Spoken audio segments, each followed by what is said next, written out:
Good morning, everyone. Can you hear me, Mr. Caldwell? It's a little bit quiet, I'm afraid. Sorry. Okay, let's fix that, please.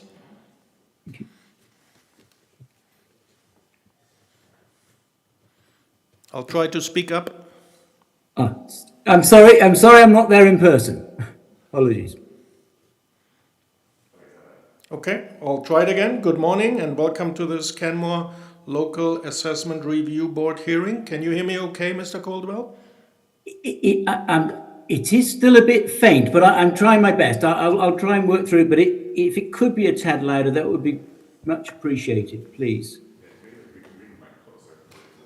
Can you hear me my now? volume up full. Sorry. Can you hear me better now? Yes, that is better. Thank you so much. Thank you. Perfect. Thank you. I would like to remind everyone that the ARB hearings are open to the public and this hearing will be recorded and streamed live.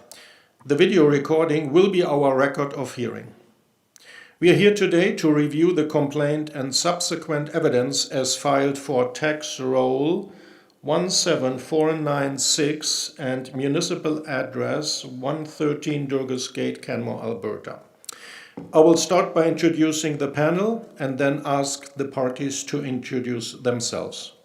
After that, I will explain our standard hearing procedure and ask for comments in that regard. My name is Christoph Breyer and I'm the presiding officer appointed to this panel. The other panel member with me today is John Pedwell. Thank you. Does anyone have any objection to the panel as constituted? None whatsoever. Thank you. Thank you. None. Great. I'm now going to have the parties introduce themselves, starting with the complainant.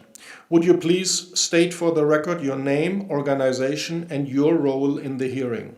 Please indicate whether you are the owner of the property under complaint. Mr. Caldwell? Thank you. Yes, Charles Raymond Caldwell. I am the complainant acting in my own right, and I am the owner of the property that's subject to the hearing. Thank you. Thank you. My name is Deanne Bannerman. I'm with Legacy Municipal Services, and I'm the appointed assessor for the town of Canmore. Thank you. The LARP standard practice is to have the complainant present all their evidence first, followed by questions from the respondent and then the panel. Next, the respondent presents their evidence, followed once again by questions from the complainant and then the panel. The complainant will have an opportunity for rebuttal. Finally, both parties will have an opportunity to present their final argument and summarize their evidence for the panel, with the complainant presenting first. If anyone needs a break or if a problem comes up, please let the panel know as soon as possible and we can address those things as we go. I will also take this time to remind everyone to please turn off any mobile devices.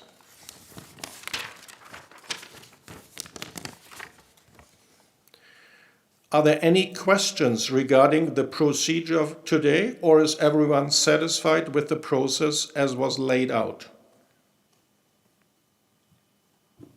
Yes, thank you. Thank you. Question of clarification. Do we have a procedural matter we need to deal with first about whether some evidence can or cannot be admitted? Come next. Oh. That comes next. Okay, I'm jumping the gun, sorry. No questions. Thank you. I see both parties have exchanged disclosure evidence before the hearing. To save time, I propose that we mark all documents for the record now. That won't stop anyone raising questions about admissibility later. If any such questions arise, we can still deal with them and strike material from the record later if necessary. Is everyone comfortable with this procedure? Yes, thank you. Thank you. Great. Are there any other preliminary issues for the panel to address? Yeah. So, okay, let's go ahead and read the evidence first. Thank you very much. So we have received the following evidence for tax roll 17496, complainant package C1, complaint form 2 pages, complainant package C2, complainant disclosure 87 pages, complainant package C3, complainant rebuttal 48 pages, respondent package R1, respondent disclosure 57 pages, and respondent package R2, rebuttal preliminary issues 11 pages. Thank you. Are there any other preliminary issues? The respondent, please.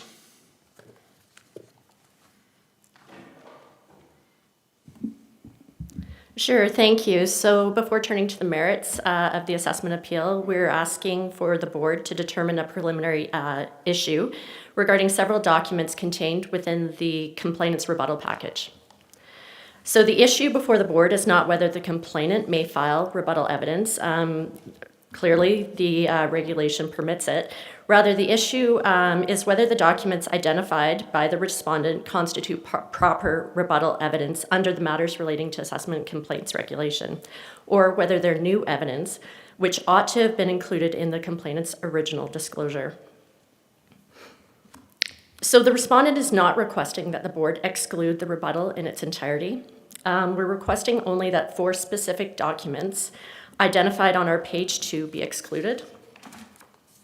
So that would be the Schedule B, the purchase form, the July 21st, 2026 letter from the realtor, the Alpine Homes specifications, pages 1 through 5, and then the 4 photographs depicting the interior door and the settling cracks. So turning to page 3, the legislation establishes a structured disclosure process intended to ensure procedural fairness for both parties. A complainant is required to disclose the evidence supporting their case before the respondent prepares its disclosure. The legislation permits rebuttal evidence, but only for the limited purpose of responding to matters first raised by the respondent. Rebuttal is not intended to provide a second opportunity or to strengthen or supplement a complainant's original case after reviewing the respondent's disclosure. So beginning on page 4, the authorities are remarkably consistent in describing what constitutes proper rebuttal evidence. Several common principles emerge. The first is that rebuttal evidence must respond to a new issue first raised by the respondent. Second, it must be information that the complainant could not reasonably have anticipated when preparing the original disclosure.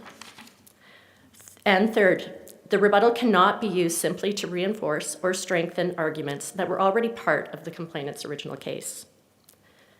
The courts have repeatedly explained that a party must present its complete case in its original disclosure. A party cannot wait until reviewing the opposing party's evidence and then obtain additional documents, photographs, or opinion evidence to improve or complete its case. That practice has been consistently described as improper case splitting. The reason for this rule is procedural fairness. The respondent is entitled to know the complete case that must be answered before preparing its own disclosure.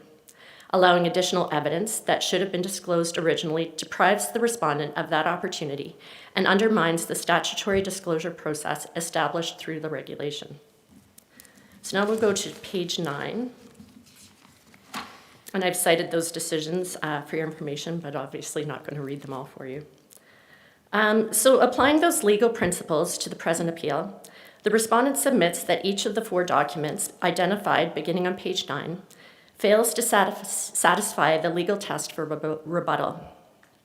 The Schedule B purchase form existed long before the complaint was filed.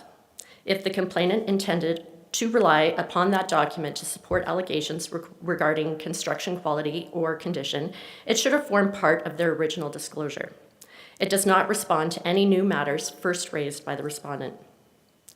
So the second one is the July 21st letter from the realtor.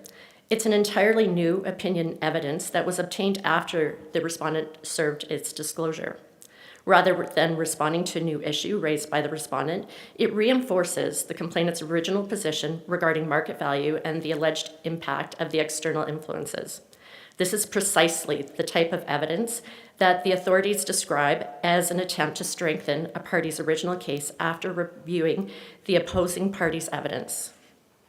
The third item that we're asking to be excluded is the Alpine Homes specifications. They're the original construction documents relating to the subject property. These documents were available well before the original disclosure deadline, and if relied upon, should have been disclosed as part of the complainant's case. They do not respond to any new matter raised by the respondent. And then finally, the 4 photographs depicting the interior door and the settling cracks simply provide additional evidence supporting the complainant's existing allegations regarding quality of construction and condition. Again, they do not respond to anything new contained within the respondent's disclosure. Instead, they supplement allegations that were already part of the complainant's original case. Accordingly, they also fail the legal test for rebuttal. So in summary, this application is not intended to prevent the complainant from presenting its case. Rather, it is intended to ensure that both parties are held to the same disclosure requirements as established by the Matters Relating to Assessment and Complaints Regulation, and that the hearing proceeds in a manner that is fair to both parties. The common principle emerging from the legislation and the authorities is that rebuttal exists to answer new matters, not to supplement evidence that should have been disclosed in the first instance. The 4 documents identified by the respondent were either available or could have reasonably been obtained before the original disclosure deadline. None responds to a new matter first raised by the respondent, and each serves only to strengthen or supplement the complainant's original case. Accordingly, the respondent respectfully requests that the board determine these documents as not proper rebuttal evidence, exclude them from evidence, and proceed to determine the complaints based on the evidence properly disclosed in accordance with the legislative requirements. Thank you. Thank you, Ms. Benneman. Any comments from the panel? No. Mr. Caldwell, do you want to comment on that? Yes, I do. Thank you very much. There is entire disagreement with what the respondent has said. The matters have been raised in direct response to issues contained in the July 17th respondent report. And in this way, there is complete compliance with the Altus Group v. City Sorry, of Mr. Caldwell, Edmonton. can you come closer to your microphone, please? Oh, sorry, yep. So Perfect, thank shall I you. switch?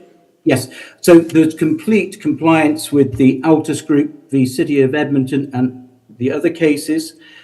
And I will expand on as to why the items that the respondent is trying to get struck from the hearing are only contained as rebuttals because of new evidence that was contained in the respondent's report. In this vein, I would refer the ARB to page 25 of the respondent's submission and also page 45. If you look at the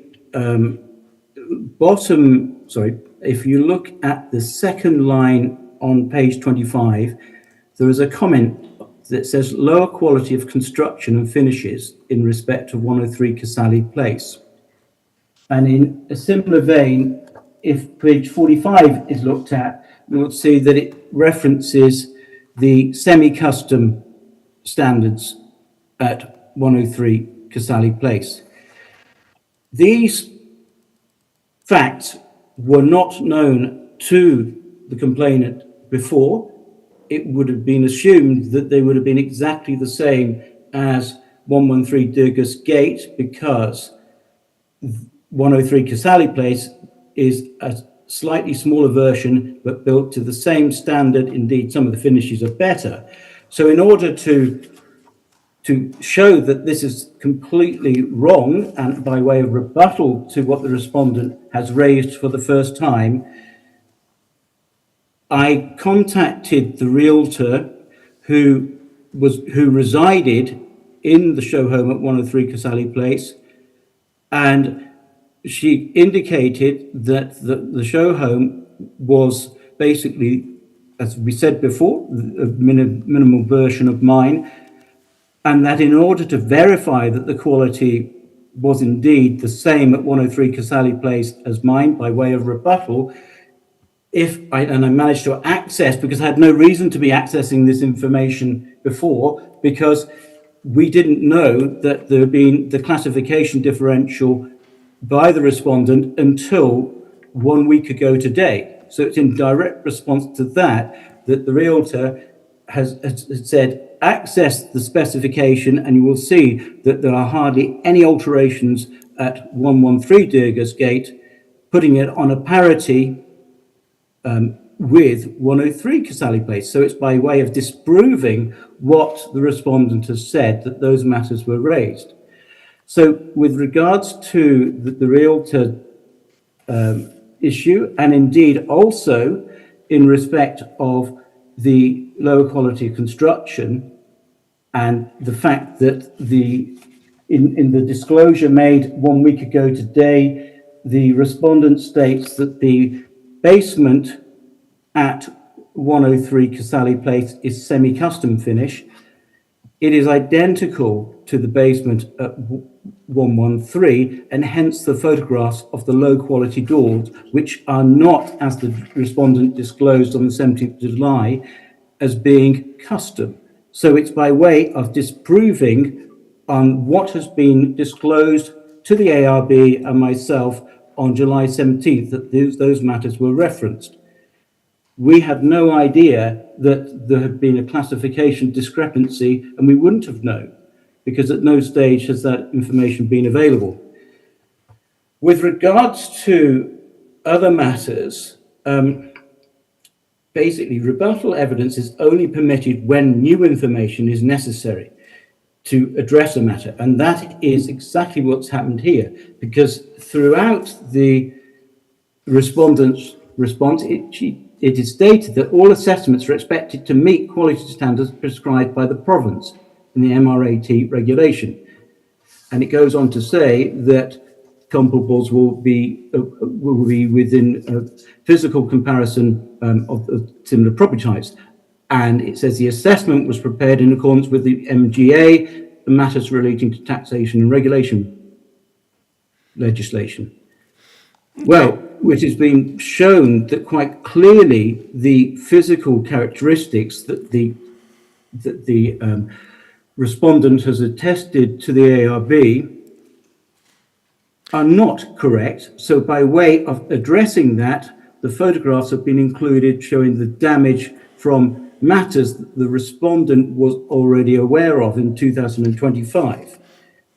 In addition, it is stated in the report that on page 10 of the respondent's disclosure, that the sale price reflects the condition of a property. And furthermore, there is a section where it is said that this will be adjusted in accordance with the MGA, and quite clearly from the disclosure evidence for 113 from the respondent, there's been no adjustment whatsoever.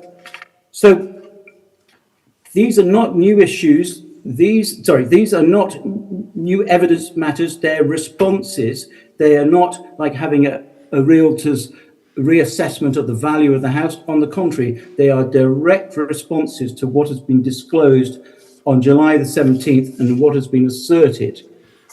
Okay. As I say, So my question, Yeah. Mr. Coldwell, is Yeah. did you had that Schedule B purchase form and the Alpine Homes specifications and obviously pictures of the interior of your house before it should have been yes, it submitted? did, but they weren't necessary to be included because there was no. My question we were is, not aware. did you had access to those documents before?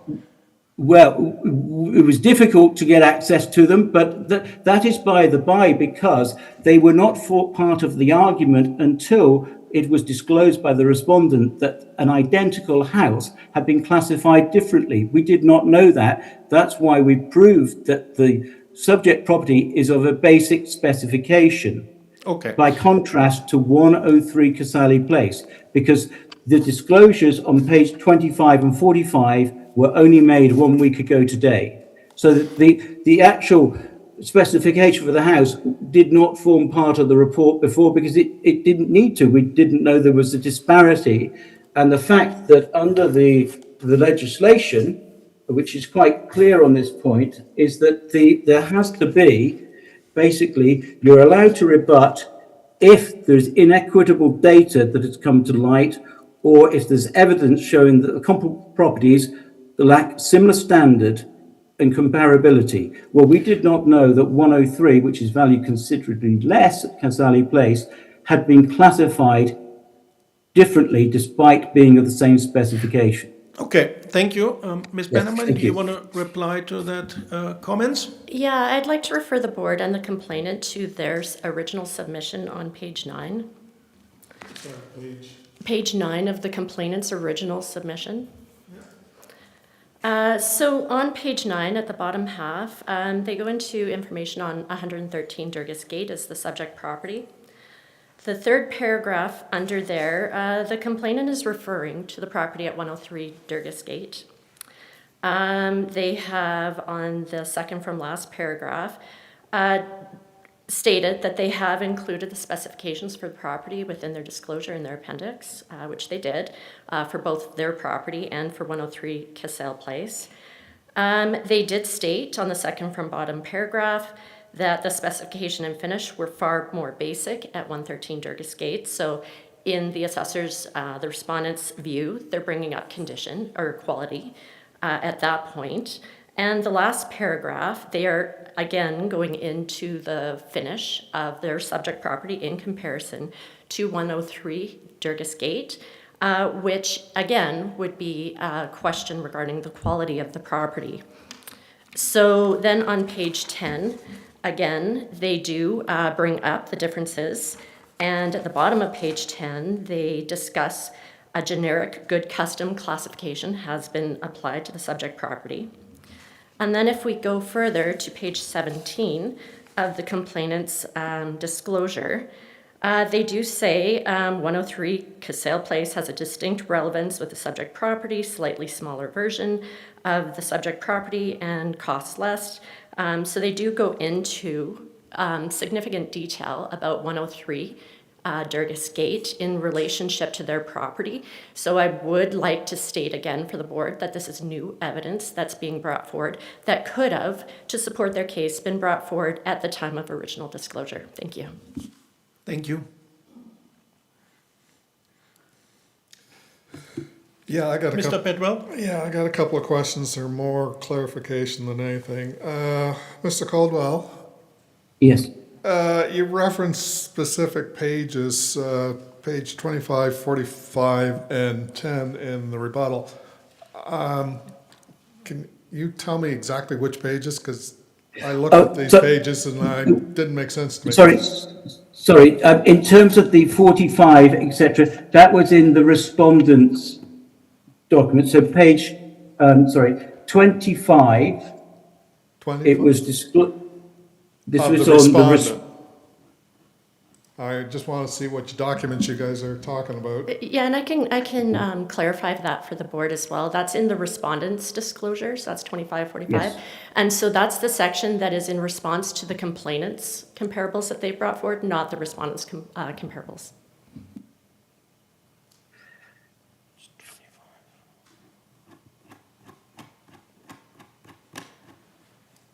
Oops. What just happened?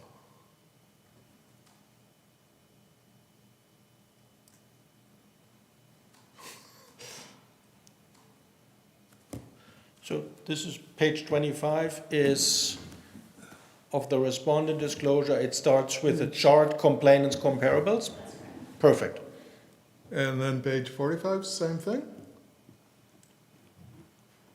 Page 45. Sorry, page 45 is the residential ratepayer reports for the complainant's comparables that we've included in the later part of our submission. Page It's the first site that we had of the ratepayer report for 103 Casale Place, which is why we're responding to that. Yes. Yes. And then It's page 134 on that document.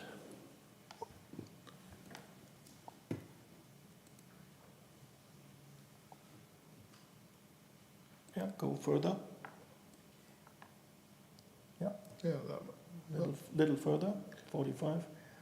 44, oh, there we go. That's- Okay, and then the page 10? Page 10. I think Mr. Caldwell Yes. referenced that one. Page 10, if you're talking about what I was referring to? Well, Page 9, 10? that's why, I don't know, that's why I want to know. Mr. Caldwell said page 10, so I'm not sure which So- page. sorry, no, we're talking. I don't think I said page 10, actually. I think that, sorry to interrupt. Ms. Bannerman, I think you referred to page 10, didn't you? I think. I don't know which document we're talking about, that's why I want to know. So when I came up, I was referring to page 9 and 10 and 17 of the complainant's original disclosure. So page 9 and 10 of. And the 17 complainant's of the original. complainant's original disclosure. All right. Because I need to understand this before you guys disappear on me.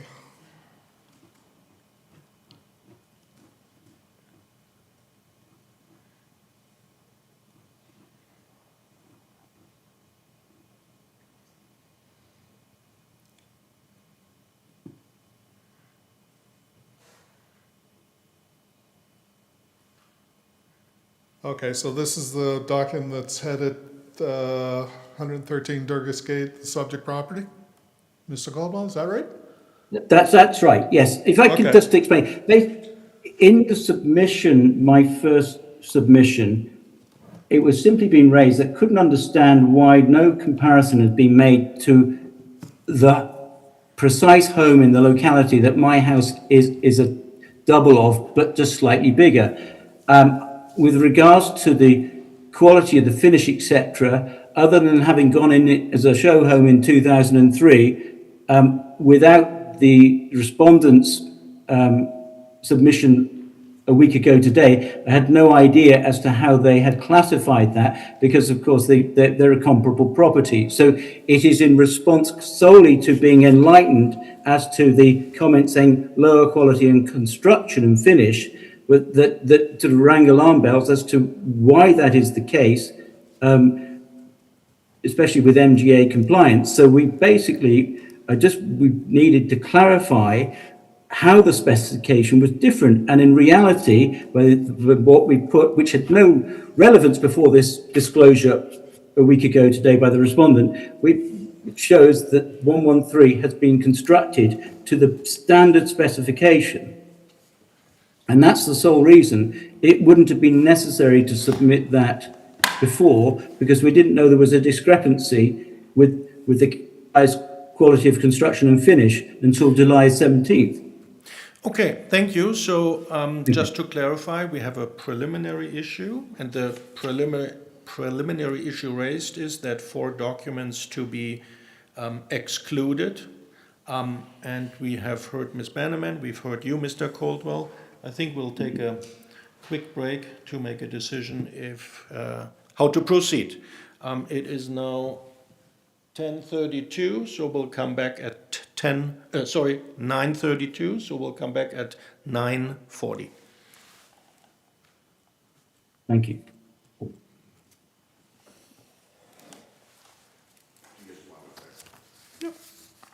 Let's go.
Can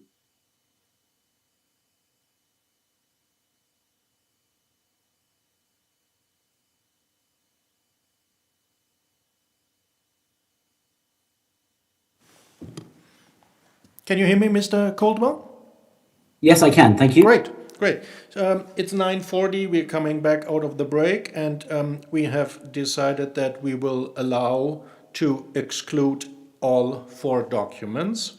So, Schedule B purchase form, July 21st, 2026 Realtor letter, Alpine Homes specifications, page 1 to 5, and the pictures, interior door and settling cracks will be excluded.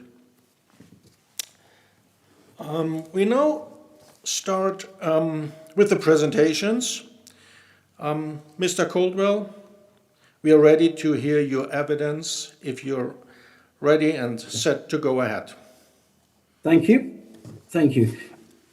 Well, in the first instance, I'd like to say I'm disappointed with what you've just said, because on a point of law, it's considered that they were directly newly raised matters due to what was disclosed last week.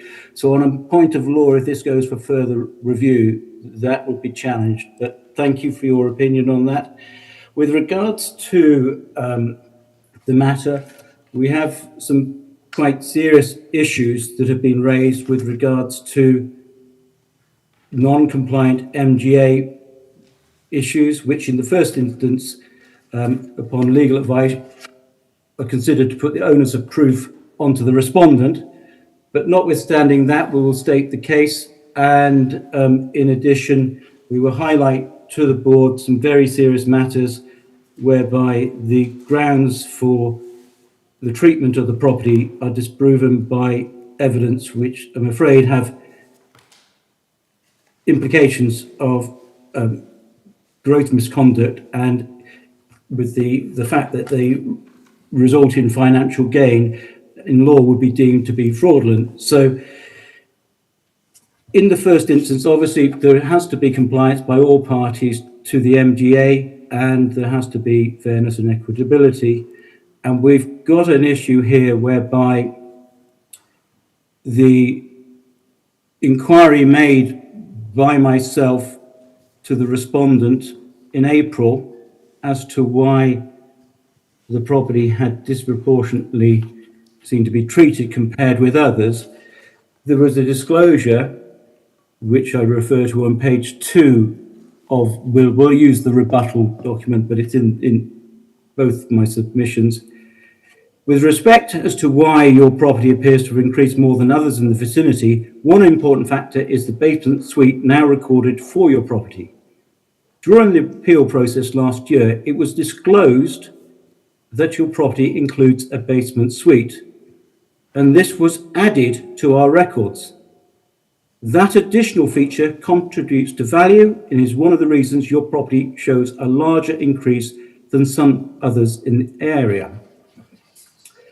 Well, I would, of course, point out to the board that in September last year, the respondent persuaded the board as to how accurate they were and how they were the party to be trusted.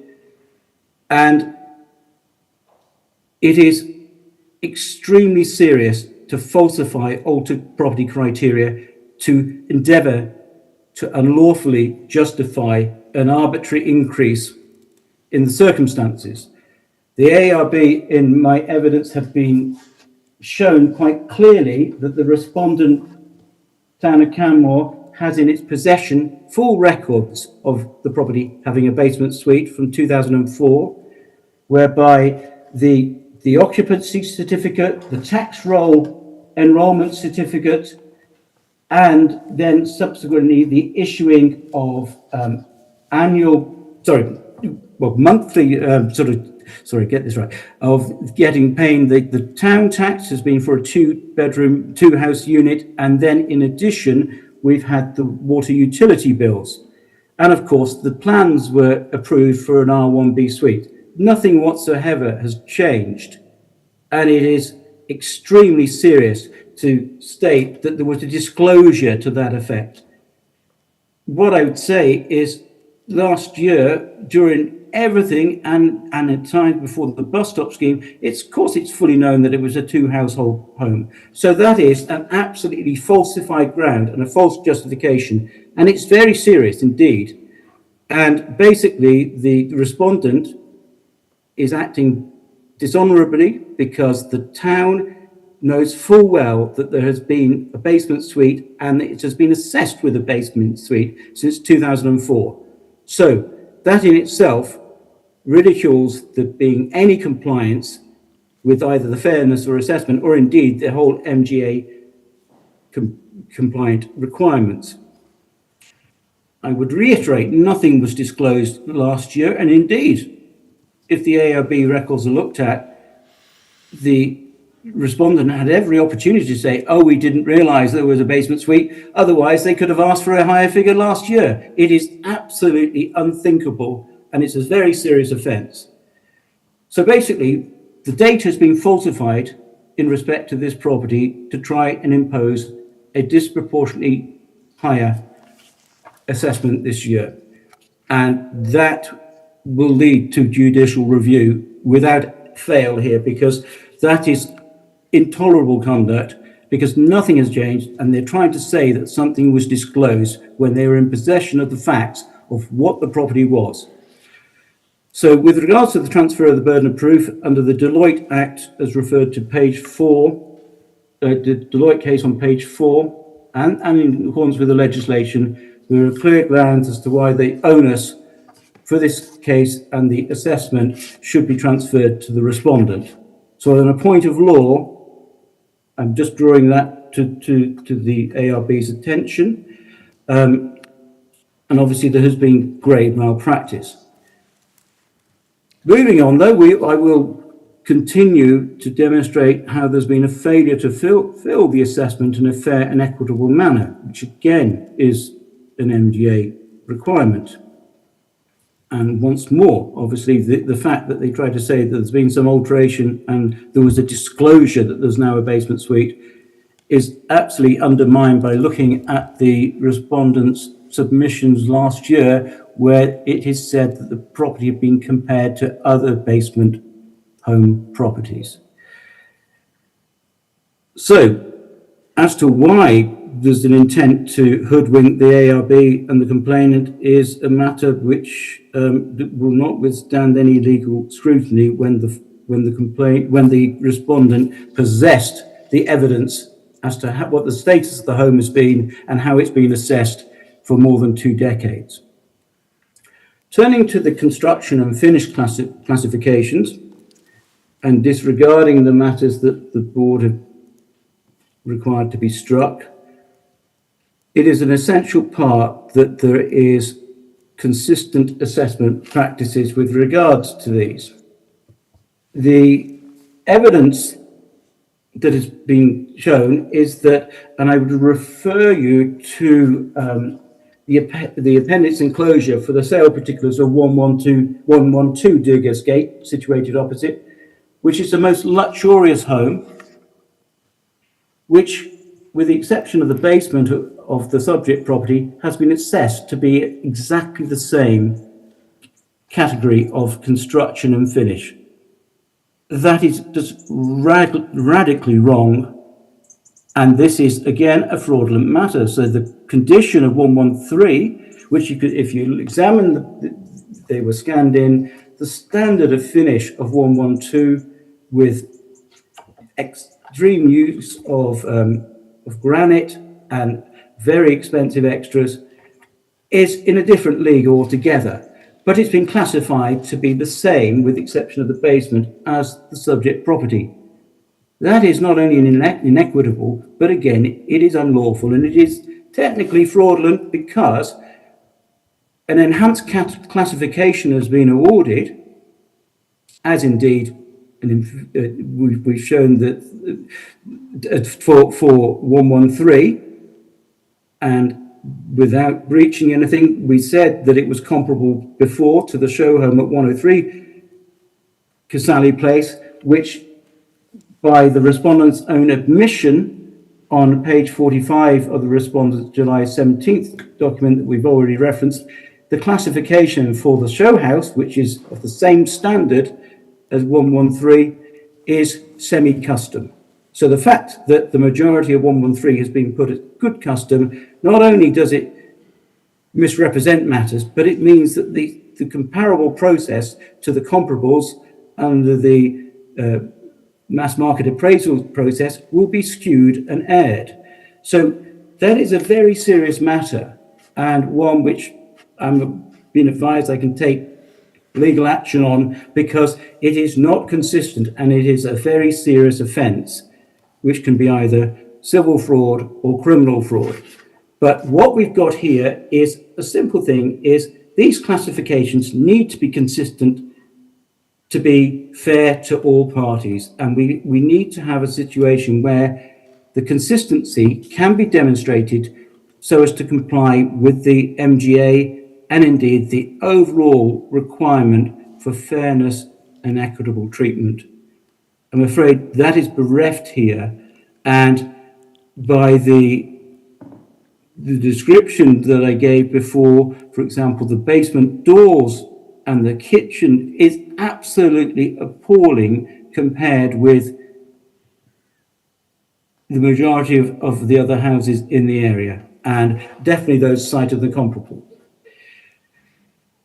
So with reference to equally, we've got a situation whereby of the comparables, there's only 235 Misco Close, which is got a basement suite.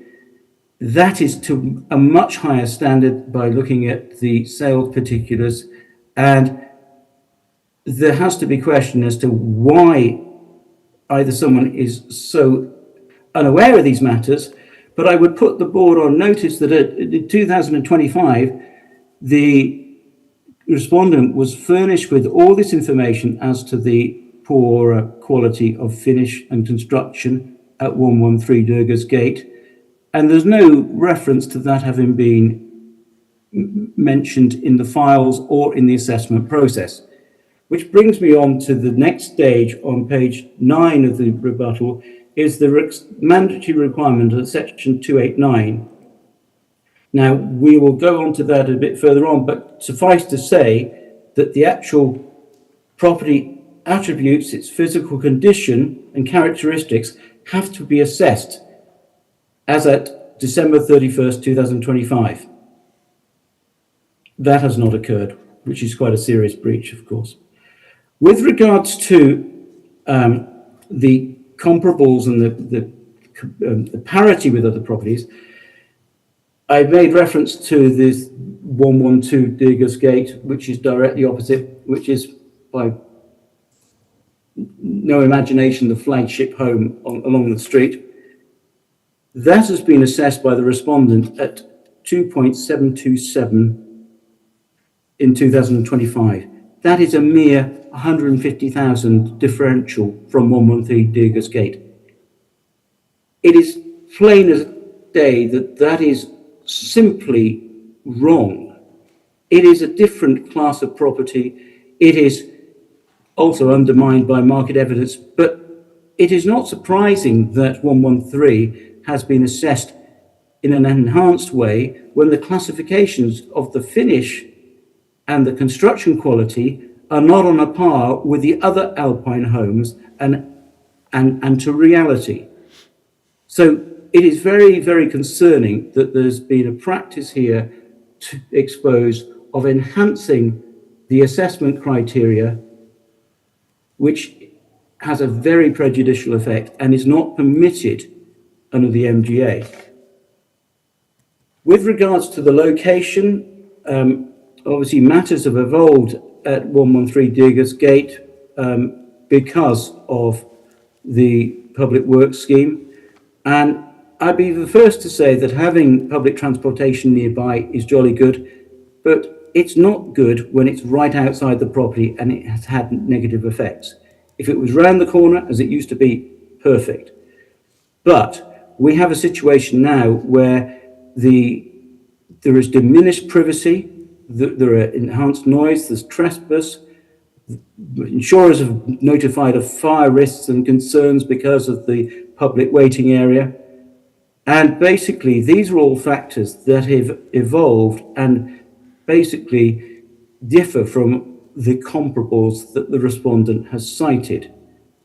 And in the same vein that it's very disturbing that the classification for the property finish and the construction quality has been aired and misrepresented, but also that if you are not looking at comparables without noting the adverse discrepancies, then that breaches the MGA and the requirements to make the alterations for the physical characteristics.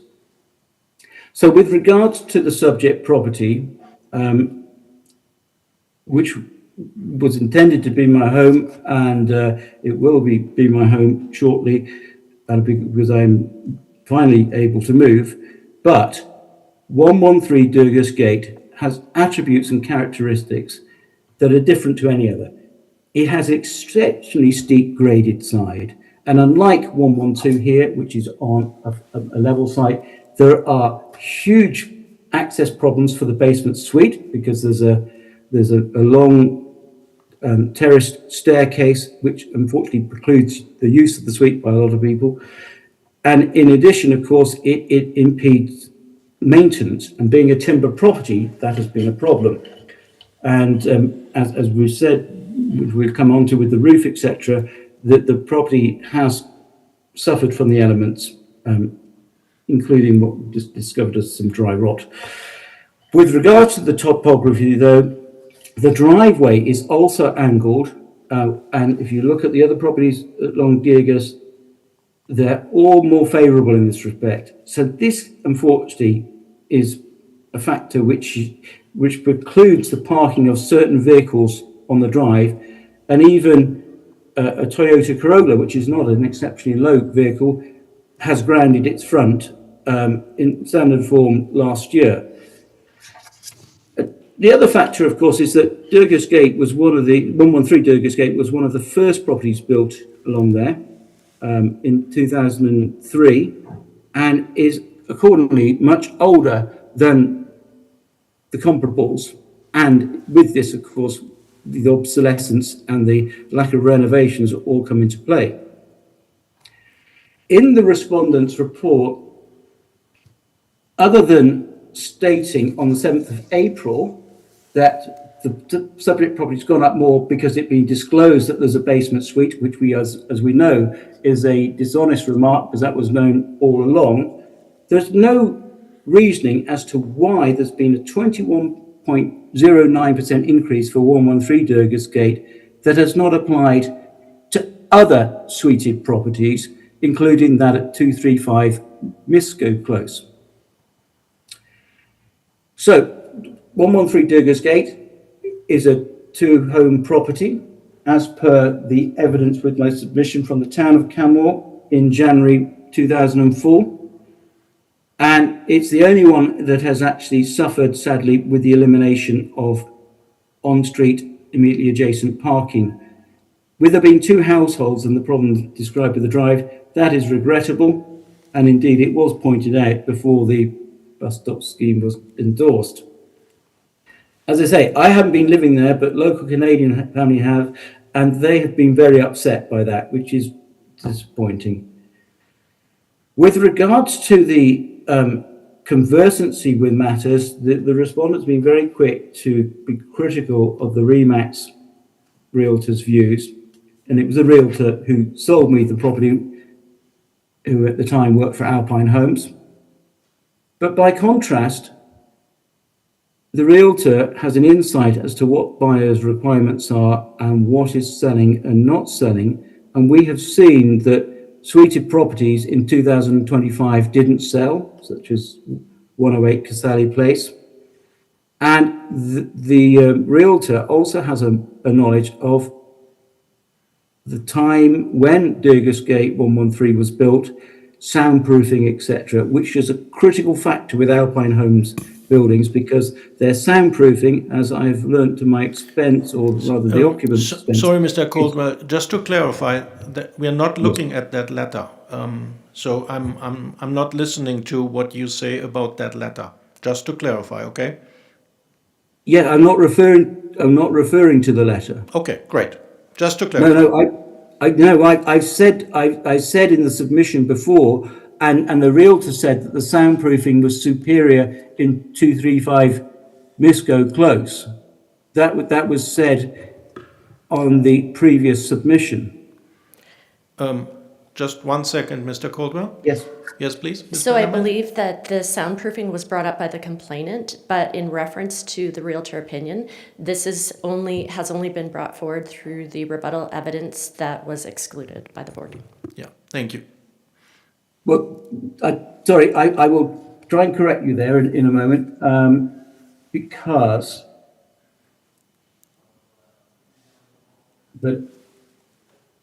as a building surveyor, previously, I can attest as to the soundproofing, but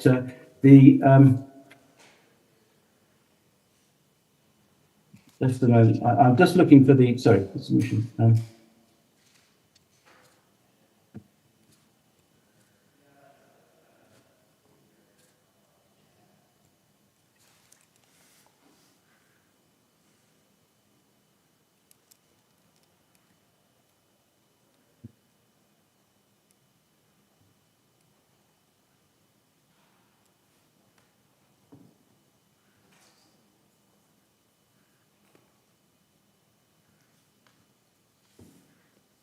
Sorry, I'm having to wear glasses now, which is a blessed nuisance, but I'm not needing to labour the point, but needless to say, it has been identified, and I don't mind saying I identify, that the soundproofing, that has been an issue with Alpine Homes properties, and this is why, unfortunately, that as I refer to my report, there have been some unfortunate neighbourly fallouts at 113 in the past 2 decades, where the RCMP have been involved, and so that it's not ideal.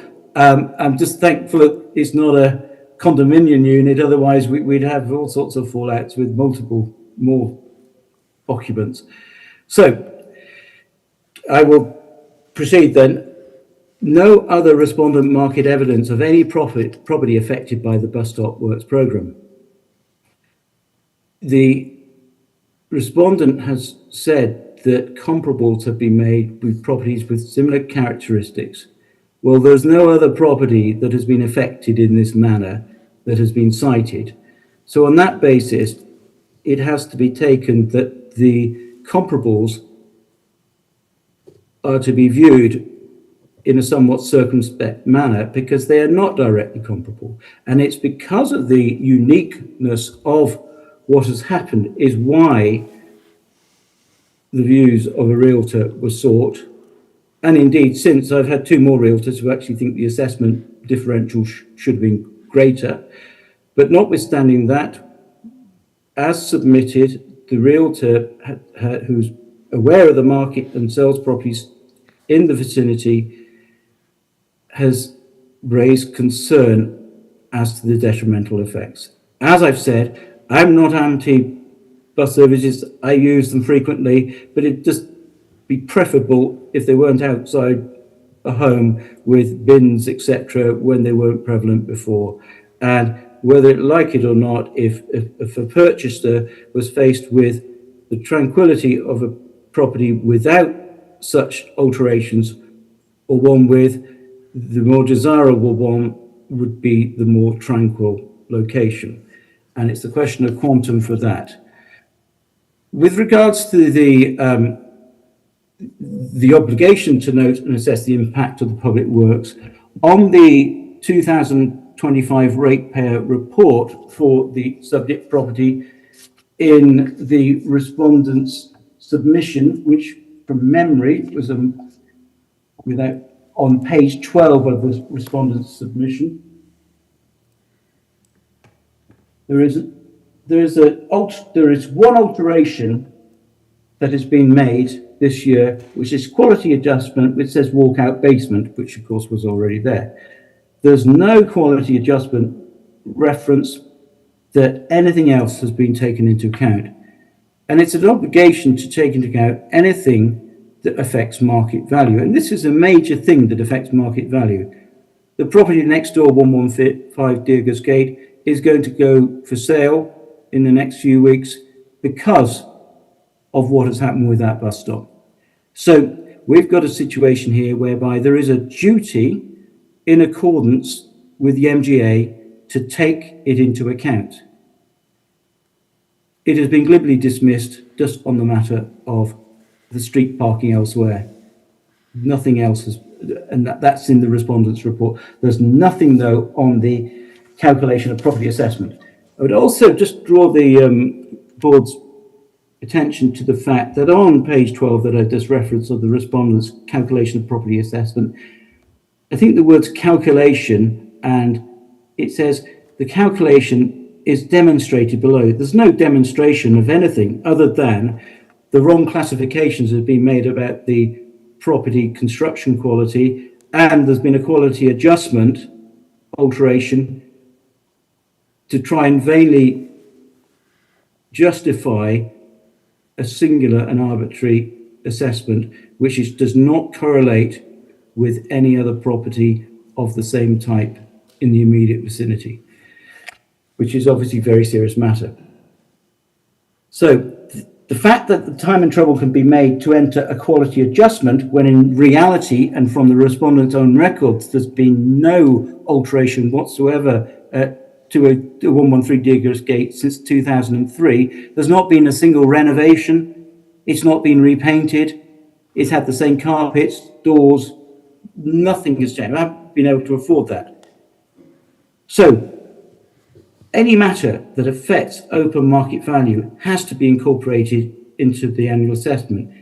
It is not at the discretion of the respondent to decide whether or not to reference the bus stop. It has to be taken into account, and it has to be analysed as to what the impact. There's no evidence that has happened, which is a serious matter.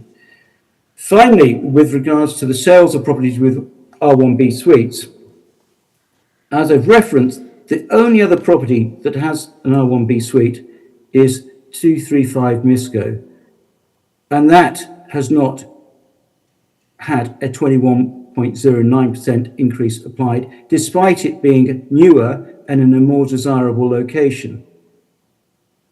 That does not withstand scrutiny. And furthermore, the increase principle is somewhat disproven by the 108 Casali Place sale scenario in 2025 when it could not sell, and it did not sell until it was actually decreased by 13.21%. So the market conditions seem to have been looked at in a rather rose-tinted glass matter.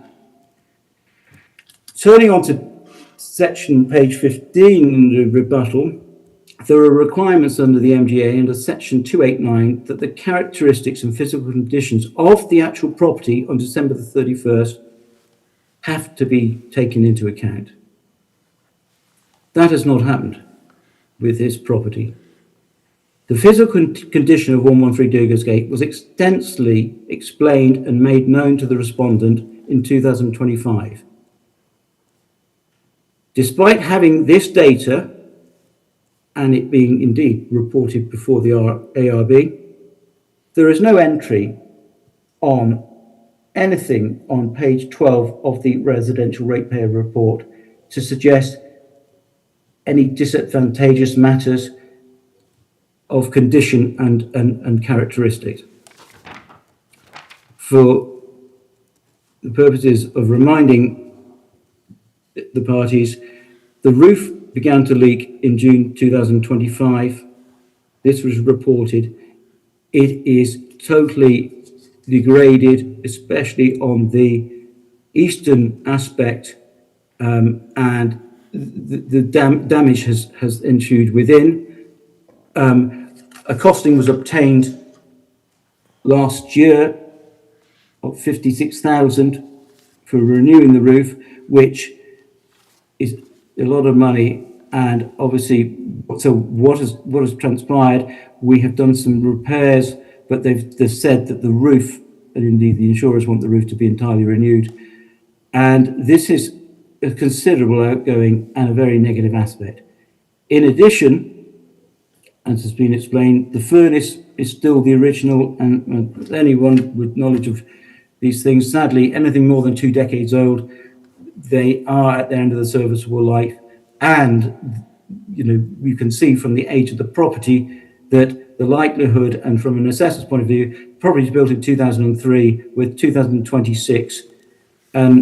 Anyone who has to do insurance will also know how they're getting very, very stringent on furnace renewal. It's been reiterated that the property is in basically a time war. It has had no renovations since December 2003 when it was completed. But unfortunately, the basement has suffered a lot of damage because of the lack of soundproofing and the poorer standard of finish with the birch doors, and indeed with the carpets, the poorer kitchen. All the worktops on both kitchens in the premises need to be renewed because they were the cheapest melon mined. They were not granite. So basically, the basement suite, which is in the process of being done imminently, is going to cost in excess of $18,000, which is very unfortunate indeed. But it's a consequence of the original components being of a cheaper grade, as well as the external damage from the tenants. The public works programme, as we've said, has altered matters in a very isolated way, and the effects on this compared with how it was before are most marked. That we, as I say, we are where we are today, but that was something that has negatively affected both the curb appeal, as the realtor says, but more importantly, the fact that the status quo before made the property more valuable. So it is a factor that has to be taken into account under Section 289.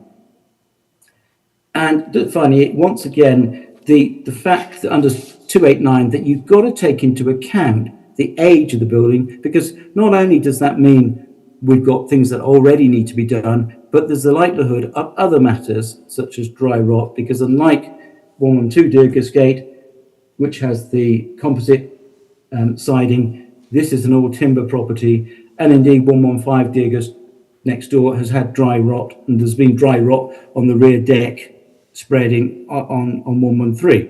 So there are issues which have to be taken into account under Section 289, and none have been taken into account, and that airs the whole mass market appraisal and the compliance. And indeed, it means that when you're assessing or taking the view of an enhanced property condition, enhanced built quality and finishes, the comparables and the whole process under MMA is skewed and the results are unreliable. So that cannot be emphasized enough. With regards to the overall revision to the assessment, basically, the complainant has referenced 8 properties, which are greater than the 3 that have been referenced. But as has been stressed, there's the comparable cited by the respondent of 235 Misco Place is the only one with a basement suite, whereas the complainant has cited 2 with basement suites, which including a 103 Casali Place, which is a direct scaled down version of 113. With reference to 235 Misco, it is of course newer, whereas 103 Casali is 1 year older.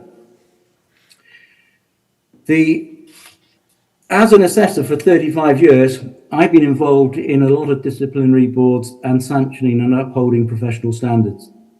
I am appalled that there's been non-compliance with section 289 here, and the fact that the classification of the quality of the building and then the abortive attempt to try and justify the increase of a disclosure of an alteration in the property type to now include a basement suite, which flies in the face that claim of all the town of Canmore evidence, really concerns me, and I just hope that this is an isolated incident. With Okay, regards to thank the you. Sorry? Is that the end of your presentation, Mr. Coldwell? No, it's no. Okay, any Sorry. additional topics you want to cover? Yes, I'm only halfway through. So, yeah. I did say to Mr. Stiller about the time allocation. So basically, under the MGA and mass appraisal, they've got to assess property with similar characteristics. But then variables had to be taken into account. And most notably, in the case of Misco, for example, we've got a much better locality. Construction property and soundproofing. We have the layout and structural differences, whether there have been renovations, the age and deterioration, and the requirement for property repairs and renewals. There's no evidence any of that's happened at all. With regards to the most direct comparable 235 Misco Place, that has been identically entered on the ratepayer report as 113 Durgas in relation to the basement for 2024 and 2025. However, 113 Durgas Gate has been singled out despite being older and it being a deteriorating property for a colossal increase. And bearing in mind that it also has a bus stop now bereft of parking and a more difficult to access basement suite, it just does not stack up. It is anything but fair and equitable. Also, Misco Close has a good custom classification of basement suite, whereas in reality, of course, 113 should have a classified semi-custom because it's identical to 103 Casali Place. So, by way of highlighting the unfairness, 235 Misco Close, which is newer and obviously more modern and would be more appealing, not requiring renovations in the same manner, that was classified to be $49,000 apart from the subject property. Subject property is now rated at $132,000 apart, despite the escalating deterioration of its characteristics and physical condition. So in the rebuttal, it has gone on to explain how basically it is considered as a 5% negative differential in terms of the location and the attributes at Misco when looking at 113 Durgas Gate. Then we've got to take into account, as required under section 289, the costings for repairs, etc., which would come into what the open market value is. So, as I said, the definitions of, in the first place, of custom, good custom, etc., and semi-custom have been misapplied. We have a situation whereby the respondent has to comply first and foremost with the jurisdiction. The fact that the disclosure on April the 7th proves that falsified criteria were used in the assessment process, and I will remind you that it says during the appeal process it was disclosed that your property includes a basement suite, and this was added to our records. That is an absolute untruth. The additional features contrary to value, and is one of the reasons your property shows a larger increase than some others in the area. in 2025, the respondent assessed the property with a basement suite. And as I say, with regards to the town of Canmore records, I would refer you to Appendix 13 of my initial disclosure, which is the occupancy certificate. Then Appendix 14, which was the Town of Canmore tax roll and utility registration for 113 Durgas A and B. We then, at Appendix 15, we've got combined assessment notices referencing A and B, 113 Durgas Gate. And indeed, we've got obviously the plans where the R1B suite had to be altered because the town stipulated that it couldn't be 3-bedroom. So there is an absolute falsification in an attempt to justify matters, and that is totally contrary to the overriding requirements and law, and it is an ultra vires and improper assessment. And this is for that reason alone that the onus should be on the respondent to justify the absolute intangible process whereby it has been said that there's 115,000 differential between 113 Durgas Gate and 112. The quality of the homes and the finish, the whole system is flawed, and I wouldn't expect anyone to be able to withstand scrutiny upon cross-examination. Okay, in the Mr. progression of Caldwell, I'll interrupt you here. You're repeating yourself. I'm hearing you. We are hearing you. Do you have any additional topics you No, want I'm to sorry. provide? As I say, I'm sorry. Probably because I'm not in the room with you. I do apologise. So I will be quiet now. No, I'm just asking if you have additional topics. I have noted all your topics. Thank you. We are listening very careful, but now you're repeating yourself. So I'm asking Not if at you all. have Not presented at all. all I'm of your sorry. evidence. I have been. I've been at work. if you have I've been at work for presented 12 all of hours your now. So evidence. it's I think you might be getting the same heat wave as we've got. So yes. Thank you very much indeed. That is all. Thank you. Thank you, Mr. Caldwell. I have a number of questions, but I will leave it up to the respondent first to ask questions, please.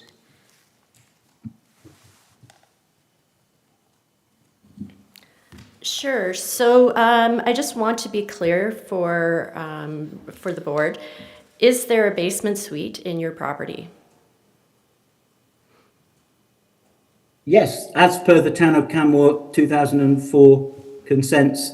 Sure. No, that's fine. And Thank you. basically the issuing of Yeah, utility that's bills fine. every Thank 2 you. months. You've Yes. answered my Yeah. question. And so you're requesting an assessment figure of $2.3 million for an adjusted assessment. How did you calculate that figure? That has been explained in the rebuttal document. So in your rebuttal document, you included an adjustment for 5%. How did you calculate the 5% adjustment? The five, taking into account the matters in accordance with section 289. Okay, and so can you identify any market sales supporting that calculation? With regards to the market sales, yes, we looked at the sale evidence of 235 Misco, which was the only direct comparable, and take into account the discrepancies between the two, an experienced assessor has to make the adjustments. Sure, but can you identify any market sales supporting that calculation? The market sales are basically that Misco Close is a much more valuable location. It is considered that it was a more valuable property, full stop. And then taking into account, as I say, the discrepancies with regards to construction, that no two properties are the same. The respondent hasn't identified Sure. any properties that Sure, are the same. no, and I heard your answer, thank you. Yeah. So can you identify a single sale where a purchaser paid less because of a bus stop? This is the matter. Have you in your evidence identified a single sale where a purchaser paid less because of a bus stop? Just yes or no, please. As per the respondent, I have not been able to because it's a unique situation, Sure. and So hence thank the you. realtor was drafted in. Sure, thank Yeah. you. So have you produced an appraisal quantifying the alleged impact of the bus stop? Yes, an appraisal has been submitted, yes. You're talking But about. that is that. Sure. But as you rightly said, the injurious affection aspect is not for the board. Okay, and so just in regards to the Realtor letter, since we're on that topic of it being called an appraisal. So was the Realtor letter or the two Realtor letters that were included in your original disclosure, were they signed by the Realtor? Was there a signature? They were emailed, which is a legal submission. I can give you a copy. I can show the email submissions, but they can be sworn. Absolutely. Sure, so was there a date on either of these documents? The In your date. disclosure, was there an actual physical date included in your disclosure for those two documents? The date would have been. No, was there a date included in the disclosure documents that you've provided to the board and to myself? You well, can refer back to the documents if you'd like to verify. Yes, I will look at the documents. Yeah.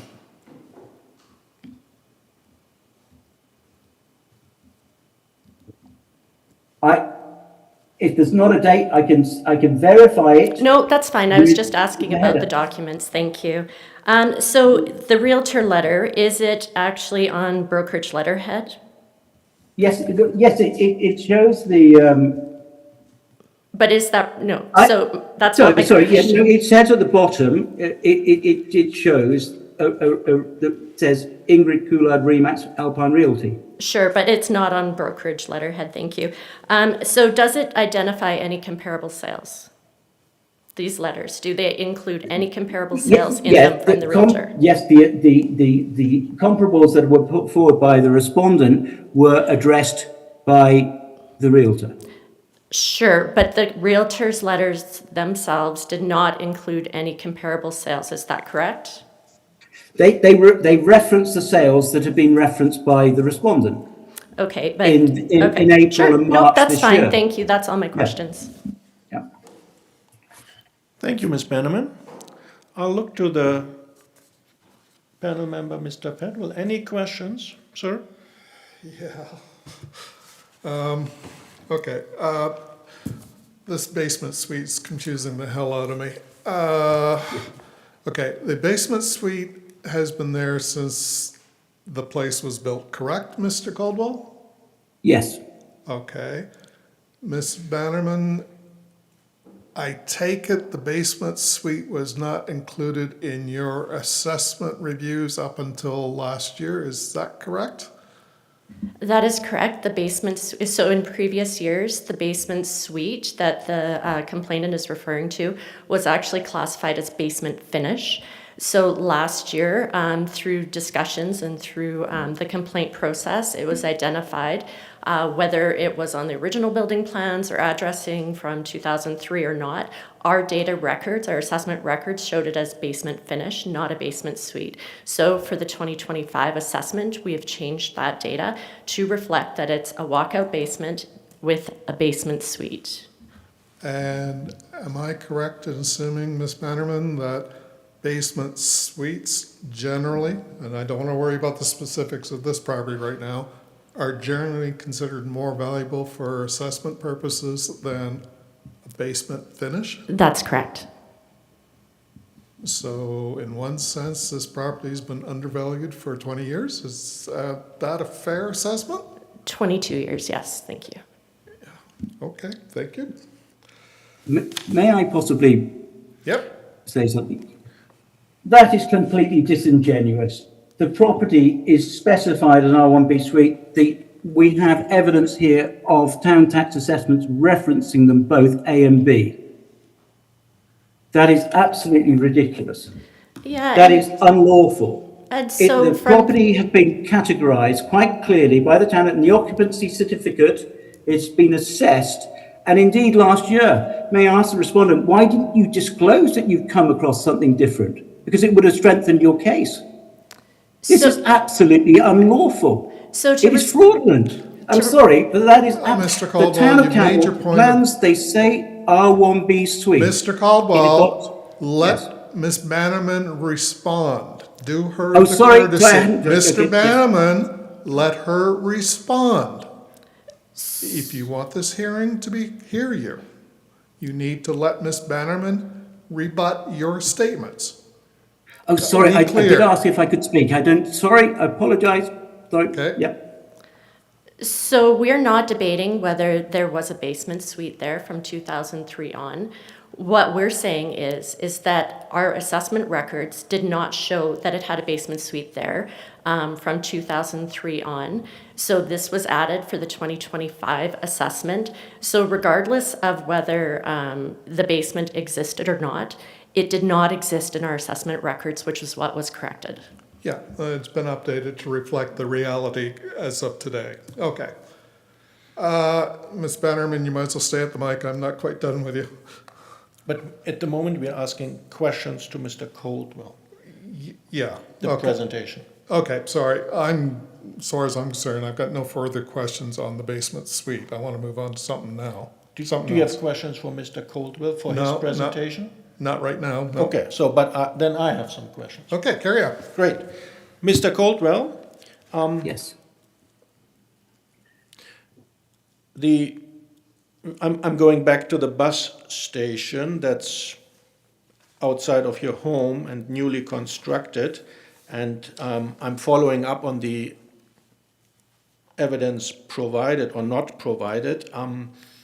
So, did you provide any evidence about,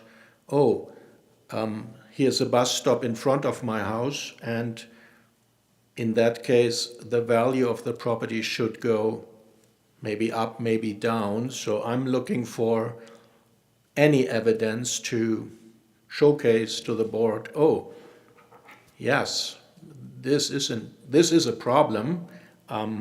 So do you have any evidence for that topic?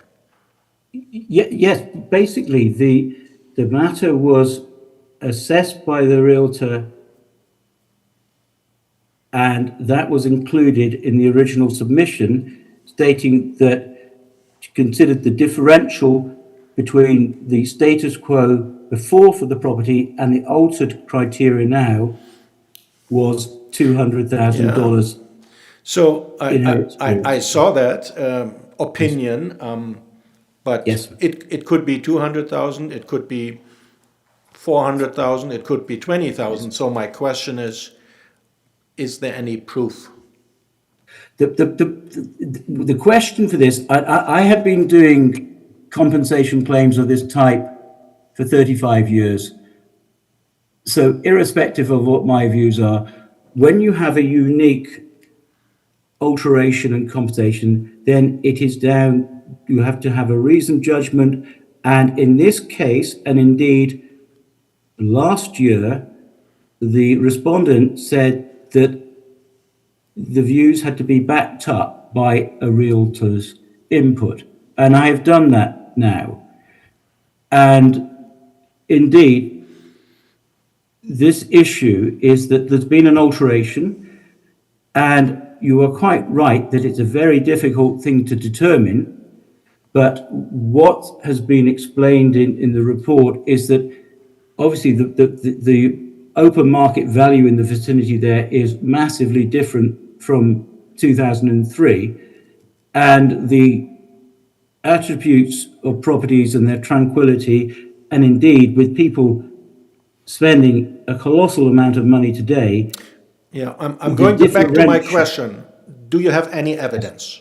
I'm looking for evidence We're where the looking at, we've got a realtor's $200,000 assessment, and that there is no market evidence because it's a unique property. There's Okay, no other bus Mr. stop. Mr. Coldwell, I'm Hmm. allowing you Yeah. to speak, and if I'm asking Yes. a question, can you Sorry, I thought I please, was answering your question. Sorry. please Yeah. allow me to phrase my question, and then I wish you to reply. Is that okay? Sorry, I think we got a time lag. I'm sorry, I thought you were asking me a question. Sorry. Yes. So my Yeah. question is, I'm looking for evidence from you to showcase the value of the property is $200,000 less. What have you provided? We provided a realtor assessment of the differential if it was marketed with or without. I've seen And that. Yes. That's an That, opinion. there is no market evidence from any other because Okay, the town thank of you. Canmore Thank you. did No not evidence. blight any other house in this manner. Okay, thank That's- you. And then I have a question about the lack of parking on the public street. Obviously, that's public, that's not your property. And I'm looking at the pictures of your house. Is it a three-car garage? Yeah, the single car garage that has unfortunately, it is too narrow for majority of vehicles. So for 113B, they tend to park one car on the driveway and then another one on the highway. And as has been explained, obviously the downward drive and the changes in the snowplow regime, which we were assured were going to be corrected, that has made it difficult. Okay. But I'll go back to my question, and a single Yes. answer is fine. Do you have three-car garage? yes, there is, yes, from the plans, yes. And now yes. my next question is, how many cars can park on the driveway? Just a number. In theory, 3, Thank you. but because of the grade, it makes it inaccessible. It's something that I was not aware of because when the town of Canmore occupancy certificate was issued, the driveway had not been constructed, and Alpine Homes it wasn't constructed until February 2004. And the occupancy certificate was at the beginning of January. And there was not supposed to be the differential in grade that has progressed, so there's been a mistake there. But that, unfortunately, as I say, if a Toyota Corolla, which is not a low car, can hit its front end in accessing the drive, that's Thank you. unfortunate. You If you've answered got a the big- question. You can park three cars outside. Fine. Thank you. You can park some types of cars totaling 3, yes. Great. That's right. Then I have another question to your claim about the, I would say, lack of maintenance so far. You said, for example, you have a quote for a roof repair or replacement of about $50,000. Did you provide that quote? Yes. It's in the appendix of the first, I think you. it's appendix 18. Thank you. Appendix 18. No yeah. more questions from my end. Any questions, Ms. Bannerman? No. Do you have any further questions from Mr. Coldwell? No. Okay. Then we are moving to the respondent's evidence. Ms. Bannerman, please.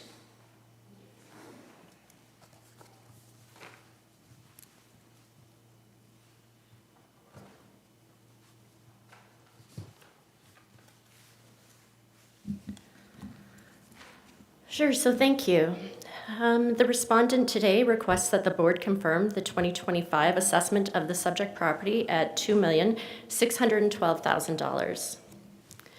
So before addressing the evidence, I would like to briefly clarify the role of the respondent. The respondent in this complaint is the assessor, whose statutory responsibility is to prepare assessments in accordance with the Municipal Government Act and the matters relating to assessment and taxation regulation. So the reason that I'm raising this is because the word respondent has been used throughout the complainant's submissions in inappropriate manners, because I'm only the respondent for the assessment for the property, not for everything that the town has done. So the complainant's submissions contain extensive material relating to all of those municipal decisions, including the relocation of the bus stop, transit, snow removal, historical correspondence, etc. So we appreciate that these matters are important to the complainant, but they're not matters for which the assessor is responsible, nor are they issues the board has been asked or is able to determine in this appeal. The board's role is to determine whether the assessment prepared by the assessor complies with the Municipal Government Act and reflects the market value of the subject property as of July 1st, 2025. So accordingly, despite the volume of material filed by the complainant, this appeal ultimately turns to two questions. Has the complainant presented reliable market evidence demonstrating that the assessed value exceeds the market value as of July 1st, 2025, and has the respondent demonstrated that the assessment was prepared has the respondent demonstrated that the assessment was prepared in accordance with the Municipal Government Act and reflects the market value of the subject property. So my presentation is going to focus on those issues. So if we turn to page 3 of our disclosure, the respondent submits that there are 4 issues that were raised by the complainant. First, was the assessment prepared in accordance with the Municipal Government Act and reflects the market values of the subject property as of July 1st, 2025? Second, has the complainant demonstrated that the assessment exceeds market value? The third, has the complainant established that the relocation of the bus stop resulted in a measurable reduction in market value? And finally, has the complainant discharged the burden imposed by Section 467(9) of the Municipal Government Act, showing that the burden of proof has been changed from the complainant to the respondent? So on pages 4 through 7, we simply identify the property and show the location of the subject property within its neighborhood context. The subject property is a detached residence constructed in 2003 and located at 113 Durgis Gate. So now we're going to turn to page 8. So Alberta legislation requires that every municipality prepare a new assessment every year. Alberta legislation prescribes that property assessments must be prepared based on market value. And market value means the amount that a property might be expected to realize if sold on the open market by a willing seller to a willing buyer. The valuation date for the 2026 tax year is July 1st, 2025. The legislation further stipulates that an assessment of property based on market value must be prepared using mass appraisal, must be an estimate of the value of the fee simple estate in the property, and must reflect typical market conditions for properties similar to that property.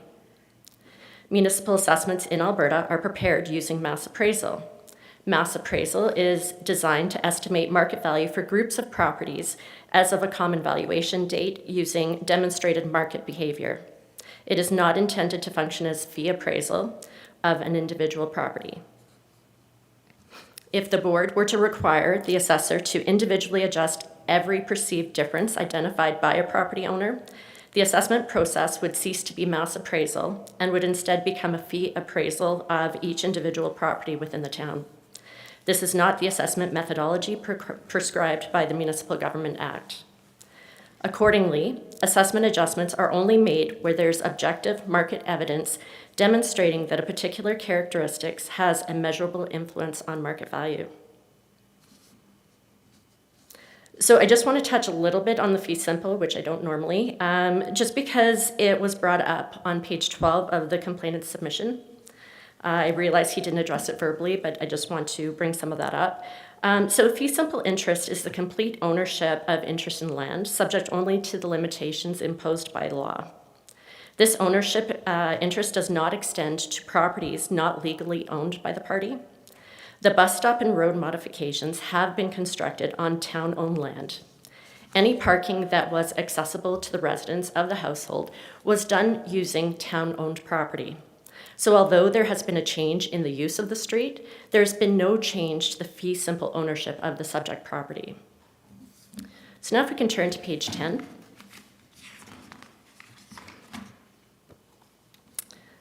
Detached residential properties within the town of Canmore are valued using the market modified cost approach because sufficient sales exist to calibrate market behavior. The market modified cost approach is a hybrid of both the cost and sales comparison approaches to value. Under this approach, all improvements are first valued based on the cost approach, and then values are adjusted to reflect current market conditions based on the sales transactions. The town of Canmore reviewed sales occurring from July 1st, 2022 to June 30th, 2025 for the 2025 valuation of residential properties.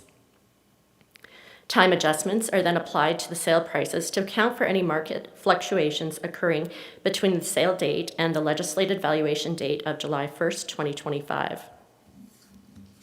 So now on page 12, we show the calculation of the 2025 property assessment for the subject property. The subject property is a 2,479 square foot good custom 2-story with a walkout basement suite finish. There's been no evidence provided by the complainant through photographs or even through photographs to demonstrate that the information that we have on his property is incorrect. The complainant Appendix 12A and B both support that the property has a suite as well as a walkout basement. So to be clear, the data for the 2024 assessment had basement finish for the subject property, not a basement suite. The walkout basement and suite were added to the subject property or to the data assessment records of the subject property for the current year's assessment because it was identified through the complaint process last year that our historical records did not accurately reflect the property's physical characteristics. The complainant argues that the assessor improperly corrected the assessment record to identify a basement suite, and respectfully, the annual assessment system requires the assessor to maintain accurate property records based on the best information available. A property characteristic is not deemed correct simply because it appeared in a previous year's assessment record. Annual assessments are prepared each year independently, and the assessor has both the authority and the obligation under the Municipal Government Act to correct assessment records whenever inaccuracies are identified. The respondent continually reviews property information through inquiries, the complaint process, inspections, sales analysis, MLS information, building permits, and ongoing reinspection programs to ensure that the assessment record accurately reflects the property's characteristics. The purpose of correcting property data is not to increase or decrease an assessment. It is to ensure that the assessment accurately reflects the physical characteristics of the property. Once those characteristics are accurately recorded, the market determines the resulting assessed value. The respondent also acknowledges that the subject property retains many original finishes. It is reflected in the property data on the subject property as an original 2003 year-built home. However, I would like to clarify that the valuation models take into account the depreciation of these aging components. As demonstrated through analysis of market transactions involving similar properties. It is expected that with a 23-year-old property, some of the short-lived items such as roofing and furnace would need replacing after this time. The complainant argues that the subject property is in poorer condition than reflected in the assessment. However, the respondent submits that no objective evidence has been provided to demonstrate the property's condition.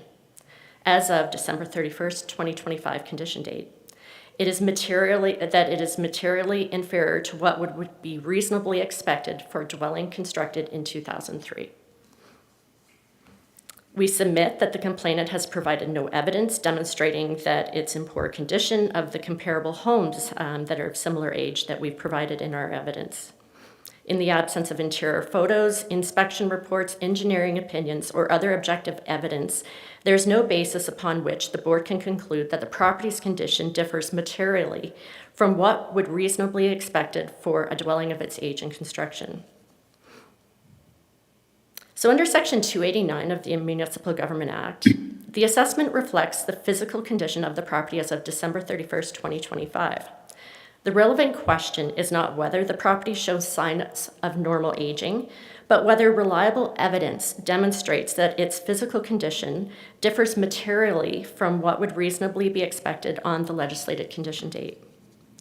Respectfully, the respondent submits that the complainant has not demonstrated through objective evidence that the property's condition as of the December 31st, 2025 condition date differs materially from what would be reasonably expected for a home of its age or from the condition reflected in the assessment. So now on page 13, the complainant places considerable emphasis on the percentage increases in the assessed value between taxation years. However, annual percent changes do not establish whether an assessment is correct. Assessments are prepared annually based on the market value as of the legislated valuation date. Different properties respond differently to changing market conditions based on location, the property characteristics, and the buyer demand. Alberta legislation requires the assessments to reflect the market value, not a uniform percentage increase across all properties.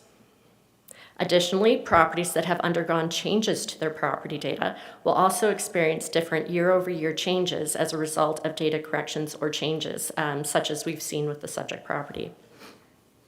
So we've provided several board and court decisions to support that they have consistently held that assessments are prepared annually and that a prior assessment does not become a starting point for a future assessment. Each taxation year stands alone. Therefore, references throughout the complainant's disclosure to previous years does not establish that the 2025 assessment is incorrect. So turning to page 14, the respondent respectfully submits that the burden of proof rests with the complainant throughout these proceedings. The filing of a complaint does not shift the burden to the respondent to disprove every assertion or allegation contained within the complainant's disclosure. Rather, it remains the complainant's responsibility to demonstrate through reliable evidence that the assessment does not represent market value and to establish what the correct market value should be. While the complainant has submitted an extensive volume of documents, the quantity of material submitted does not alter the statutory burden, nor replace the requirement for reliable market evidence. The respondent submits that this burden has not been discharged. So pages 14 through 17 summarize the applicable authorities where the burden does rest with the complainant. Section 460 sub 9 of the Municipal Government Act is clear that the complainant must indicate what information shown on the assessment notice is incorrect, explain in what respect that information is incorrect, indicate what the correct information is, and identify the requested assessed value. Assertions, opinions, historical correspondence, and allegations do not establish market value. Reliable market evidence establishes market value. The courts have also confirmed that the quality of evidence is far more important than the quantity. So rather than responding individually to each statement or allegation, the respondent has confined this disclosure to those matters relevant to the determination required by the board. Numerous portions of the complainant's disclosure consist of historical records, correspondence, commentary, opinions, and assertions regarding matters outside of the determination of the market value. The respondent respectfully submits that the existence of such material does not establish that an assessment is incorrect. The subject property was assessed using legislated mass appraisal techniques together with verified market evidence. Mass appraisal is specifically required under Alberta legislation, and the purpose of the process is to ensure consistency, equity, and uniformity across groups of comparable properties. The respondent submits that the complainant has provided no evidence demonstrating that the mass appraisal process was improperly applied to the subject property. The respondent relies upon the verified market sales of similar properties occurring within the legislated valuation period. These sales form part of the calibration and validation of the residential valuation model and supports the assessed value assigned to the subject property. The respondent submits that these verified market transactions provide the most reliable evidence before the board. So this issue is again raised on page 19 of the complainant's rebuttal. The complainant suggests that the respondent should have individually accounted for a number of physical and locational characteristics. Respectfully, that is not how mass market value is determined under the Municipal Government Act or mass appraisal. An adjustment is only warranted when there's objective market evidence demonstrating that purchasers recognize a particular characteristic that it has a measurable impact on market value. Simply identifying a physical difference between two properties does not establish that the difference influences the price. So the burden rests with the complainant to demonstrate, as I said, through market evidence that any of the characteristics identified result in a measurable difference in value. No evidence has been provided demonstrating that purchasers paid more or less because of these individual characteristics. In the absence of demonstrated market evidence, there's no basis to conclude that individual assessments are required or adjustments are required. Not every observable difference between properties require an adjustment. Only those differences that the market has demonstrated to be value influencing are reflected in the assessment model. So what that means is that ultimately, market value is determined by the behavior of buyers and sellers, not by counting the physical differences between properties. Unless the evidence demonstrates that purchasers recognize a characteristic and pay more or less because of it, there's no evidentiary basis for making an adjustment. So the respondents' adjustments are based on demonstrated market behavior, not on assumptions, and the assessment recognizes only those variables that the market has shown to influence value. So now turning to page 17.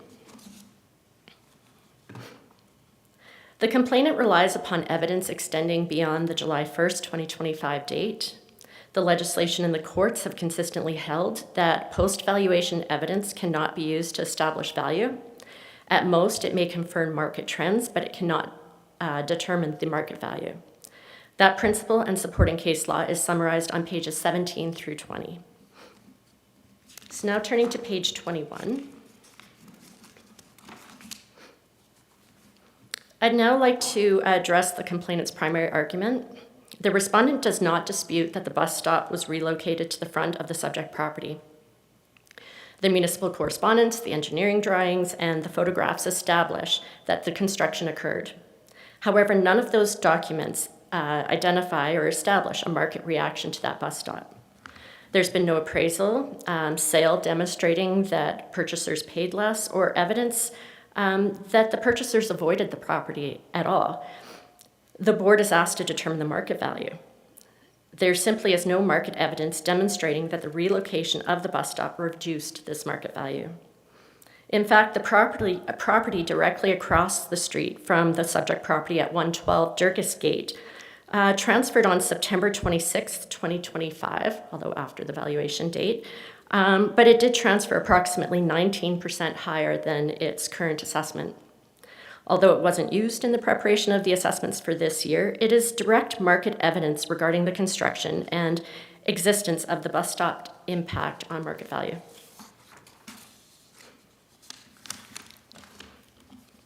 So turning to page 23, the respondent relies upon the validated sales occurring within the legislated sales period. These sales involve similar detached homes, which are the same construction quality within the same neighborhood and are all two-story with basement homes. None of these sales have recorded renovations. Collectively, they demonstrate that the assessment falls comfortably within the supported market range.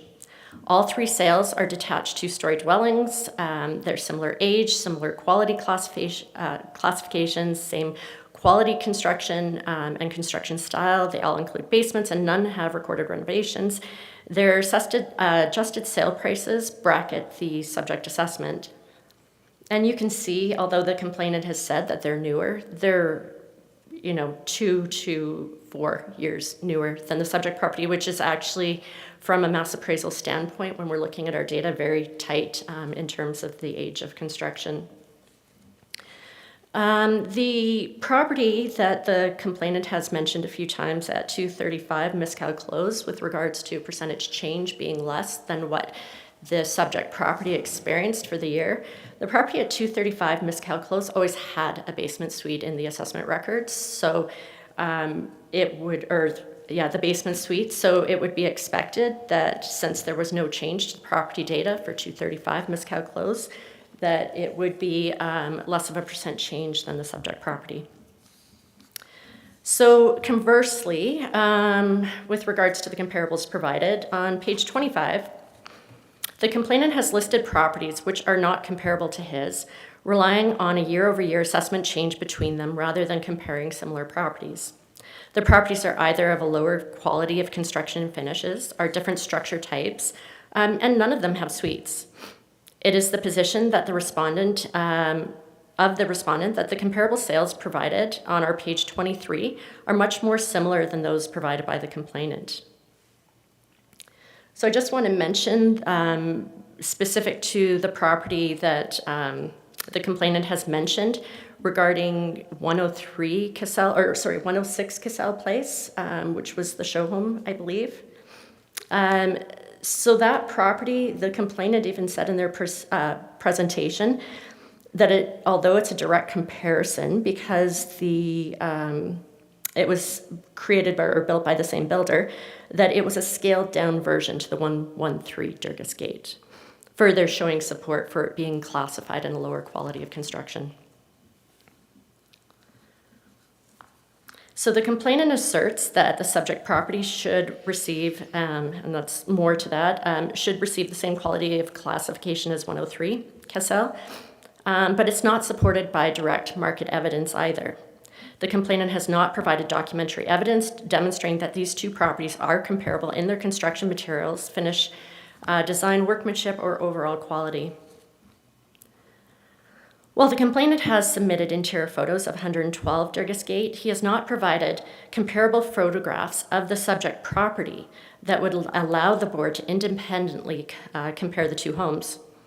Nor has he provided construction specifications, inspection reports, expert evidence, or any other objective analysis demonstrating that the two properties are equivalent.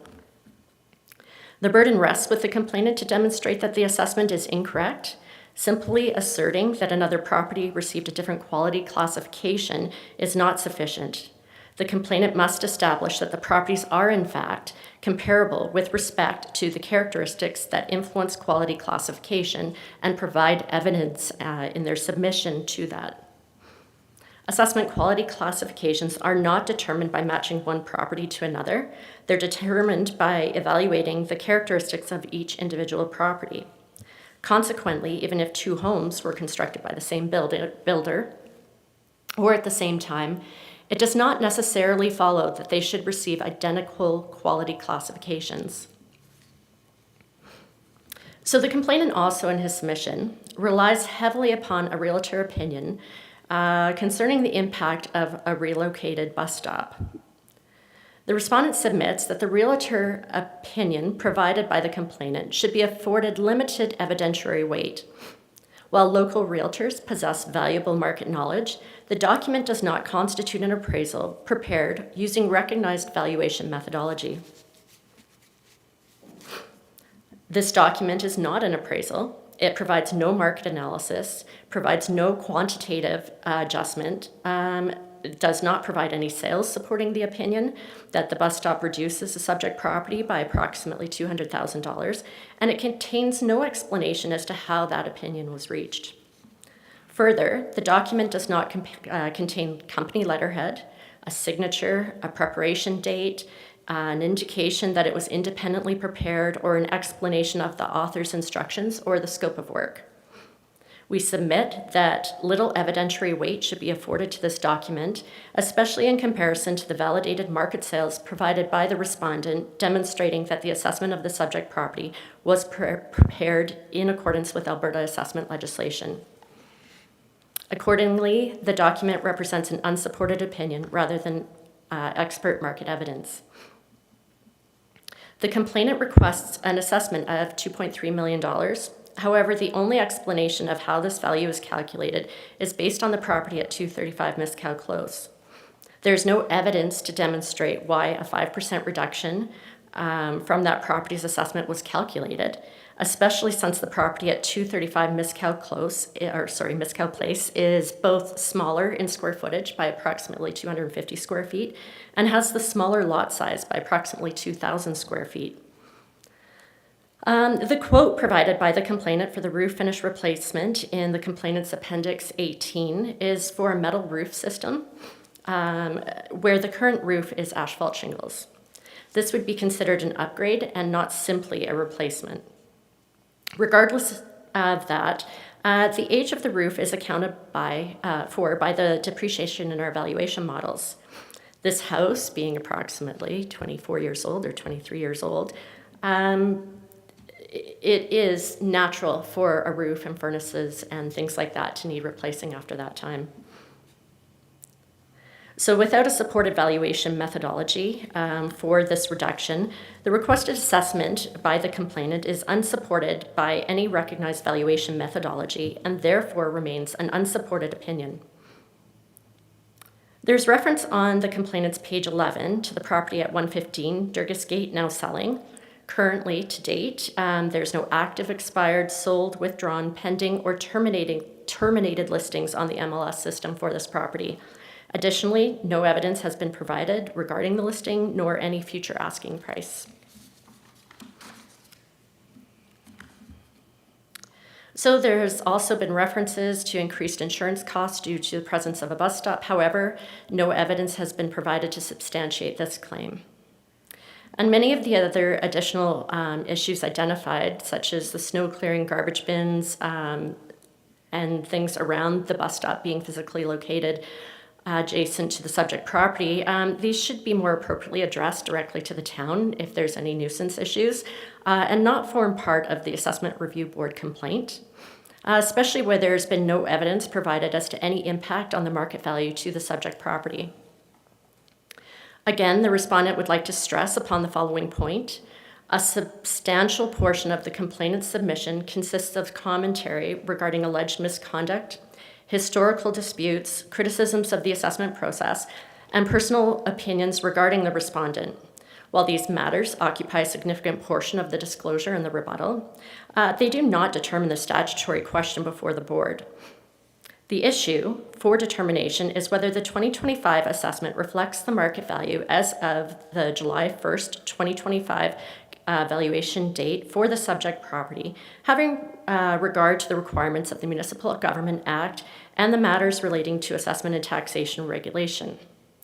Accordingly, the respondent's disclosure is intentionally focused on the market evidence and legislative requirements necessary to assess the board in determining that question. The respondent respectfully submits that the issue before the Assessment Review Board is narrow and clearly defined by the Municipal Government Act. The board is required to determine whether the assessed value of the subject property reflects its market value as of the legislated valuation date and whether the assessment has been prepared in accordance with the applicable legislation. The board is not asked to determine whether the complainant agrees with the assessment process, whether historical administrative records were maintained in a particular manner, or whether the parties have differing interpretations of past events. Throughout the complainant's disclosure, considerable attention is devoted to matters beyond the determination of market value. While those matters may represent the complainant's concerns, they do not replace the requirement to establish through reliable market evidence that the assessment is correct. Accordingly, the respondent's disclosure is focused only on the evidence relevant to the statutory determination before the board. So to summarize, the assessment was prepared in accordance with Alberta legislation. The respondent has provided reliable market evidence supporting the assessment. The complainant has not demonstrated that the respondent's sales are inappropriate. And the complainant has not demonstrated that the bus stop has affected the market value of the property. The complainant has not demonstrated with any kind of market support or evidence how the requested value of $2.3 million was calculated that he's requesting. And finally, many of the complainant's arguments are based on the premise that the assessor was required to individually account for every perceived difference between the subject property and other properties. Respectfully, that is not the assessment methodology prescribed by the Municipal Government Act. Municipal assessments in Alberta are prepared using mass appraisal to estimate the market value consistently and equitably across the assessment base. Individual adjustments are only warranted when there is objective market evidence demonstrating that a characteristic has a measurable influence on the market value. The complainant has not provided such evidence. The complainant has demonstrated satisfaction with the relocation of the bus stop and aspects of the assessment process, but what has not been demonstrated was that purchasers in the marketplace would pay approximately $312,000 less for comparable properties because of those concerns. That objective market evidence is required to displace an assessment prepared in accordance with the Municipal Government Act, and it's absent. Accordingly, the respondent respectfully requests the board to confirm the 2025 assessment at $2,612,000. Thank you. Thank you, Ms. Benneman. So, the next topic on the agenda is complainants' questions. So I'm asking you, Mr. Coldwell, do you have any questions for the evidence provided? We've heard your opinion. Now we are hearing your questions to Ms. Bannerman, please. Thank you very much. Yes, I do. Great. May I ask, Ms. Bannerman, have there been any other alterations to the categorization of basement suites in 2025? Just to clarify, are you talking about, have we made any other changes to any other properties within the town of Canmore with regards to basement suites? Well, you stated that the records were incorrect despite the evidence of it being on the system as a suited property. So I wondered if you'd identified any or made any other different findings having changed this one. So as mentioned in my presentation, we're continuously correcting or reviewing our property data, our assessment property data, and if we find discrepancies, we're updating that as we go. So there was nothing specific about, we're just looking and targeting basement suites per se. Although we may have it for a project for future years, it certainly wasn't anything that was as wide a scope as something like that. The valuation model was created the same way, using basement suite as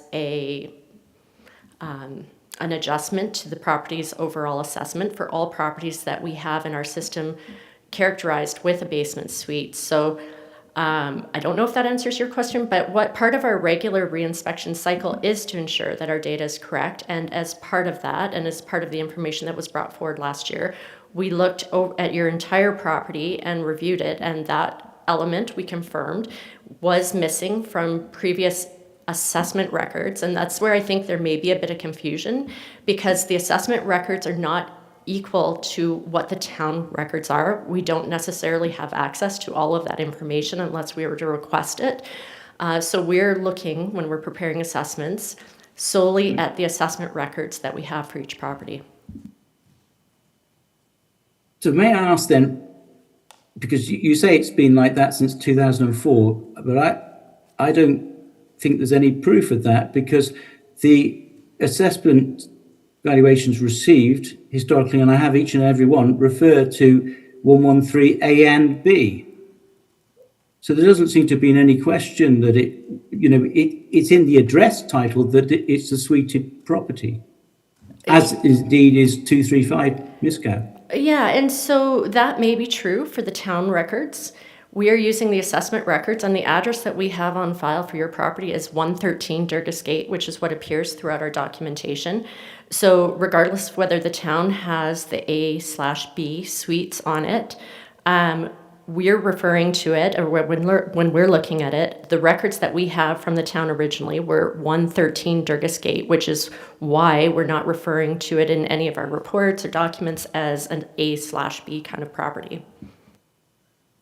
Well, may I ask then, why have both Miscow, which you say has not been altered, and 113, they both have a new entry saying quality adjustments in 2025, which wasn't present before? I'm sorry, could you repeat that question? On the residential ratepayer reports for the 235 Miscow and 113 Durgis, there's a new entry on both saying quality adjustment regarding the suites. So that would suggest that's a new entry there on both of them. It's just not on 113. Equally, I can answer that yes, question. yes, Yeah. thank you. I can answer that question. So in specifically to your property, the basement suite was added. With regards to 235 Miscow Close, that basement suite was not added this year. It's been on since the origination of the suite. So when you're looking at the quality adjustment factors for both those properties, if they were indeed both added this last year, that is for walkout basement. And so what we did in the summer last year through our assessment review process and part of our re-inspects is we reviewed all of the properties for walkout basements and ensured that they all had the same quality adjustment to them to account for that attribute. Well, so in other words, there has been a distinct alteration into the assessment categorization then in 2025 No, for both properties. no, not into the categorization because, like I said, walkout basement existed for the property at 235 Mescal Close as such. The property characteristics changed for yours. The only addition was that we were consistently applying an adjustment, which is how we do walkout basements. And in fact, most of the property, well, actually everybody in the province who uses the market modified cost approach, they adjust for the extra value for a walkout basement through a quality adjustment, which is reflected in the properties. Okay, so basically, in the locality here, every R1B suited property will have that quality adjustment walkout basement present. Is that right? Yeah, so walkout basement, yeah. So every property within the town of Canmore that has a full walkout basement should have that 6% quality adjustment on it. Well, shall I help the town of Canmore here? 103 Casali Place, the show home, is categorised exactly the same as my house has always been categorised on page 45 of your report.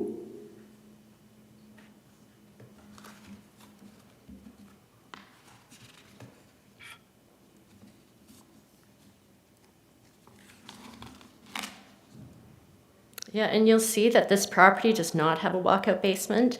So this property is different from the subject property, you know, and the location and things like that. So it does not show a walkout basement, so it would be natural that it would not show the quality adjustment on it. Just so that you know, it does, and that's exactly why my house is a scaled-up version of it. But basically, though, that is recorded exactly the same as 113 Durgas was last year. I don't think it's been recorded exactly the same. And if there's anything that we need to review regarding that property, we certainly can do that at a later time. It, as per your records last year, that description is the same type as on 113. So there's a discrepancy. Sure, and I don't have that information. Yeah, and I don't have that information with me right now, but we can certainly review that other property for next year's assessment process, similar to the way that we did yours for this year's assessment process. So it's safe to say that basically errors have been found in the records, and could that not mislead on the use of comparables and the mass market assessment process? I would suggest that properties within the town of Canmore are constantly changing, which is why we're so permitting is busy. A lot of properties that don't take out permits. We spend a lot of time, that's why we do an annual reinspection program so that we can get some of this data corrected on an annual basis. But of course, we can't get to every single property within the town on an annual basis, so it's a planned program. So if there are errors or if there are changes to the property, we do eventually capture those through MLS review, through our reinspection program, and through the town permitting. So I wouldn't suggest that the data within the town of Canmore is static or any municipality actually is static. It is something that requires the assessor to ongoingly review. In fairness, I didn't ask that. What I've said, but basically, we know the subject property hasn't changed since 2003, and you're saying there have been errors in the assessment. But how do we know that this error hasn't just? I mean, I don't know how long you've been involved with it. When the assessors changed, how do we know who has erred here? Because the town. Basically, not only on the I can answer your question. I can answer your question. And really, I mean, at this point, I think it doesn't really matter. I think it's a moot point. I think that what's relevant to the hearing today is the assessment of your property. And I think through our presentation and through the questions that we've asked, I think we've established that your property does in fact have a basement suite in it. And that in past years, our data was incorrect with regards to it being classified as basement finish. So now with the correct data, that is really where we should be focusing on going forward, that now your data is correct. So basically, the respondent entity is the town of Canmore. The town of Canmore issue 2 water utility bills for 113 Durgas Gate. The town of Canmore, all the correspondence has shown it's a suited property. So there's an entity here that has been unreliable. And as I've said, the concern is if we've identified this scale of error, let alone the classification differential, what is the assurance? Because last year, why did you not say to the board, oh, this property is different than what we thought, it's more valuable? And That doesn't follow. Yeah, and possibly I should have come to the board last year asking for an assessment increase for exactly that reason. We chose not to, and just to make the change for the for the following assessment year. But we certainly would have been within our right to come to the board asking for an increase at that time. We have corrected the data at this point. But the other point I would like to clarify, because this has come up multiple times through your disclosure and again through your comments, the town of Canmore is its own separate entity. We, when we're at the Assessment Review Board, are not the town of Canmore, although we represent the town of Canmore. We are the assessors who prepare the assessment for the town of Canmore. So as respondent, we're responding to any assessment related issues. So with regards to property addressing, those are not records that we have in our system. As mentioned, we show your property as 113 Durgas Gate, not A and B Durgas Gate. But really, at the end of the day, that is really irrelevant. What is relevant is the fact that your property has a basement suite. That information was corrected from last year to this year. And that is really, it doesn't matter why or how, or, as Mr. Pedwell had mentioned, you've had the benefit, or your property has seen the benefit for the last 23 years of being under-assessed in comparison to other properties that have a basement suite. So we don't go back into prior years and adjust the assessments and provide an additional tax bill. We're only looking at the current year's assessment. Well, I mean, thank goodness for everybody, right? But, I have tried to help you with 103 Casali. yeah, and that is something we will look at for next year, similarly to how we treated your property last year. Plus interest. Any other questions, Mr. Coldwell? Could I ask Ms. one final one? Bannerman's Basically- presentation? Sorry, could I ask one final one? Is that all right? Yes. Yes, one more, please. Yeah. Yeah. So with reference to one aspect, the injurious affection thing, you don't have fee simple land taken to have an injurious affection claim. That's our whole thing. It's public works which devalue third-party private land. So it's a little bit misleading, the concept that was displayed. But notwithstanding that, basically, the requirement to make adjustments under Section 289 is a mandatory requirement. You're not, and I haven't suggested that you should be undertaking single property assessments, but in imputing the data under MNA, it is essential that any discrepancies are factored in. Otherwise, you can be comparing unlike properties. And I think it's because of that, and I put it to you, how can a very superior property be assessed by yourselves as respondent, not the town, as within 115,000 of the house opposite, when that is quite evidently from the particulars, not only of a very superior finish, but they're chalk and cheese. How can, there's no way a reliable and inputted correctly MNA system could have got those property values so close. Yeah, and I think you're misinterpreting the Section 289 in the legislation. So when it's reading it, it does say each assessment must reflect the characteristics and physical condition of the property on December 31st of the year prior. And it also must reflect the valuation and other standards set out in the regulations throughout that property. So what that is establishing is that that is really establishing our condition date as of December 31st of the prior year. It is not saying that every property characteristic that a property owner may feel needs to be included or may not be attributable to value. that is definitely outside of and far expanding the meaning of that piece of the legislation.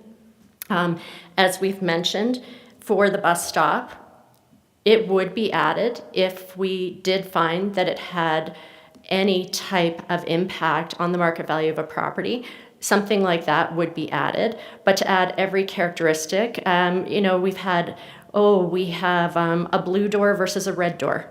Does that impact the market value? Not really. So we don't collect whether it's a red door or a blue door, just to give a very basic example as to stuff such as that. So just because it exists within one property or two properties within the town of Canmore does not mean that the market is recognizing that it has any measurable effect on the market value. So may I just conclude, please, with one final question? So what respondent adjustments have you made between the comparables? Because you say in the ratepayers report it shows how it's been calculated, but there's no explanation as to how the interaction between the comparables have been adjusted or what weighting for the different locations, etc. So I'm just intrigued, please, if that could be explained. Yeah, and so I will have to step back a little bit at this point because that was not raised as an issue. We have provided the information to show all of the differences within the property characteristics that do contribute to value and are used within the valuation model. So, you can see that there are a lot of similarities between the properties that the respondent has provided as comparables, and that the differences in the property characteristics, such as the lot size, the above grade square footage of the property, those types of things, they are impacting the assessment and reflected in the sales as well. So when we're looking at, the properties that were provided by the complainant, on our page 25, there's a summary of them there. You can see that, there's a significant difference within the floor area, the structure type, quality of construction, lot size even. You have the property at 103 Cassell Place, which we've talked about a few times, which has a lot size of almost half of what the subject property has. And, square footage being approximately, 600-700 square feet smaller. So those types of things are what we were prepared because the other issue was not raised. To demonstrate that the assessment is correct and is a reflection of the market value of the property based on all of the information between the property, the complainant's information and the respondent's information with actual reliable sales, which are a good indication of the market value of the property. Thank you. Mr. Caldwell, any other questions for Ms. Bannerman? Well, that didn't really answer what I wanted to know, but thank you. No, I'm conscious of the time. Time is running on for your hearings today, so yes. Thank you, Mr. Caldwell. Mr. Pedwell, any questions for Ms. Bannerman's presentation? Two basic questions. One is some explanation around physical condition. Now, I just wanted it's more confirmation. I make sure I understand what's going on. Is you're doing your modified cost approach, you're factoring in depreciation, and that's pretty much, and looking at market sales data and then combining them to come up in this case, $2.6 million value.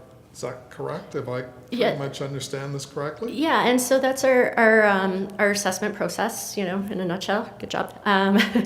But where we're talking about this condition date as of December 31st, a lot of times where that comes in, most times it doesn't come into most properties because they're not changing throughout the year. Like the subject property, except for the data that we corrected, hasn't changed since 2003. So that December 31st, it's kind of whatever, doesn't matter. When that December 31st date actually comes into play is where we have new construction, because we're taking a snapshot of that property, say it's 50% complete at year end, which is the December 31st. By the time we send out our assessment notices, possibly that property is 70% complete. So we're not assessing them as of that 70% complete. We're going back in time to that December 31st time, but still using the market conditions as of July 1st of the previous year. And then the other thing is if there's renovations that have been included in the year, garages being built, things like that get added prior to that December 31st prior year date. Yep. Okay, so you are not looking at the specific physical condition of each specific building in the town simply because of the volume. For sure. And So you're using this modified cost, and so some things may or may not fall through the cracks. Okay, second question. On the residential ratepayer report for this particular property, you've got it, because we've spent a lot of time around quality of finish. So you've got this labeled as good custom two-story and basement. I guess my question is, where did that come from in the first place?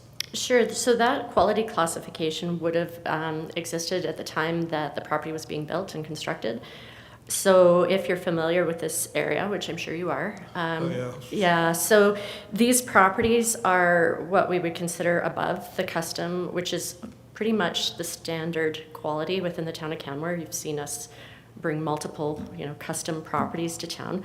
That is due to the nature of the town of Canmore's construction. Custom would be more of our standard, like I said, and this would be an upgrade from what we would consider a standard property within the town of Canmore.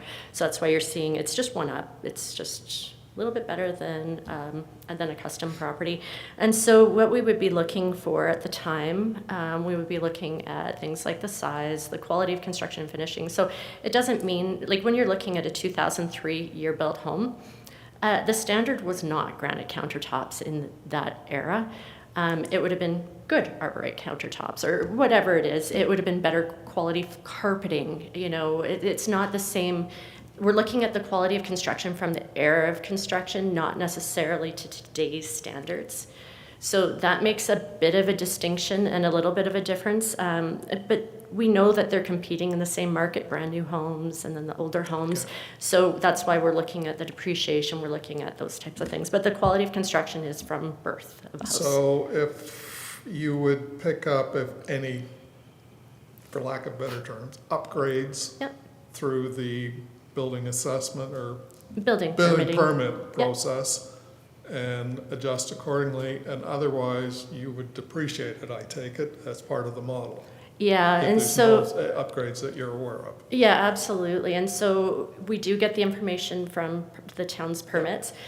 We also do use MLS. We use our reinspection cycle because not every upgrade is going to be captured through permitting. There's lots of things that people can do, flooring and such like that and cabinets. They don't need to get a permit to do that. Yeah. So we want to capture all of that because the market does pay, it does react differently to those types of properties.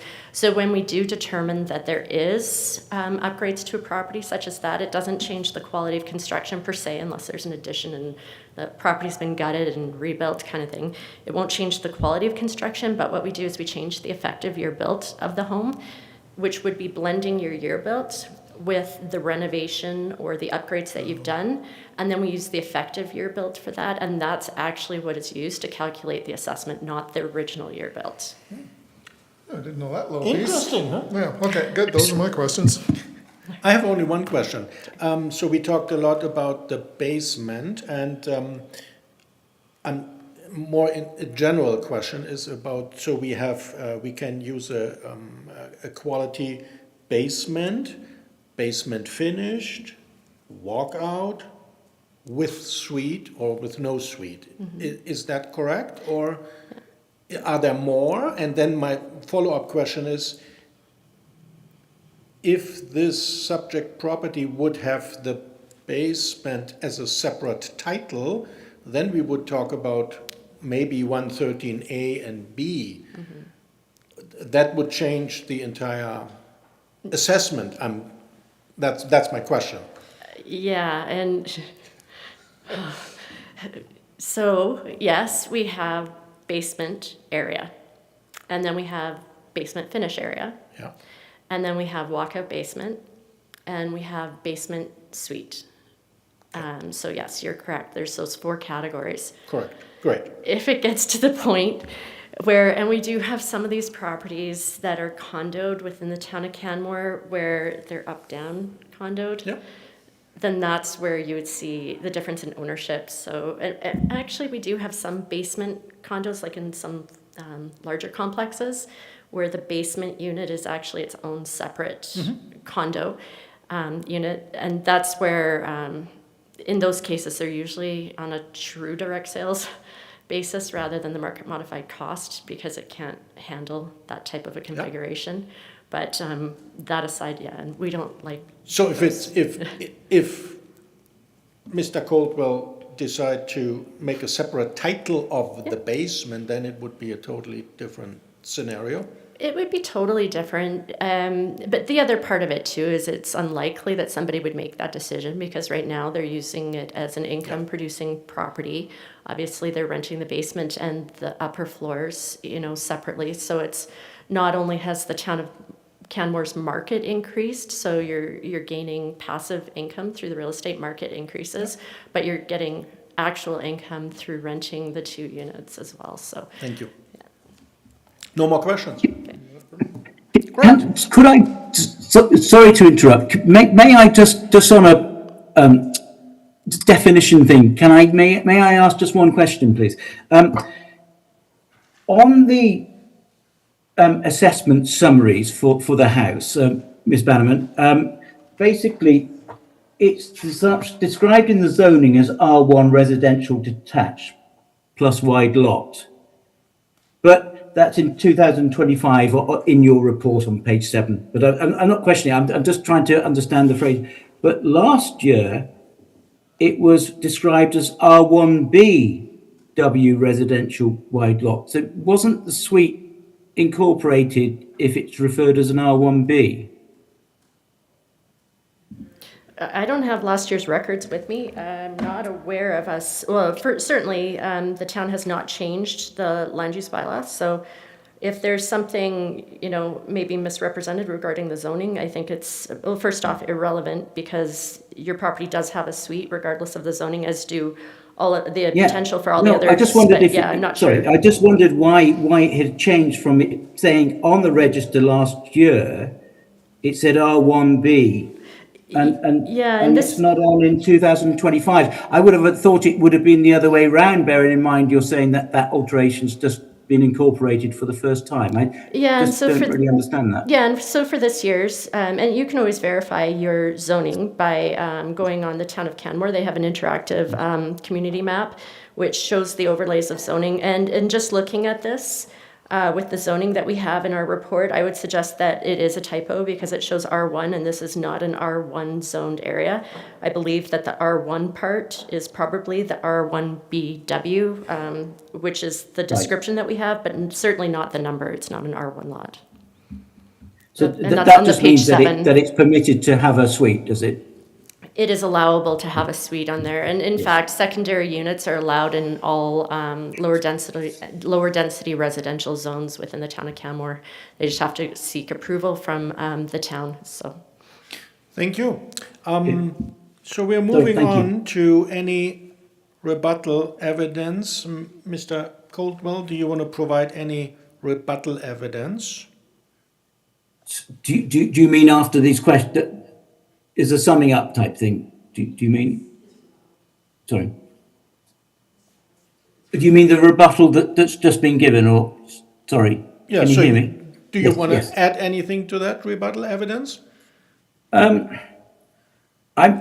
just concerned with the consistency and the fact that I'm not talking about because things have just changed, but we're dependent here on an MMA system which has not proved that the market evidence has been used reliably because of the deficiencies that have been identified, and indeed the home, which is similar to mine, has a basement categorized the same as mine was, but that's by the by. But also the fact that Miscow Close is a more valuable location, and as to why that is suddenly so much more, the difference is weighted in the favour of Durgas Gate, when unlike Miscow, and this is the critical thing, is that the access to the suite, which is now being factored in, is a lot worse at 113 Durgas Gate. It's extremely steep, and and torturous. So what I'm concerned about is just the definitions and the comparing like with like.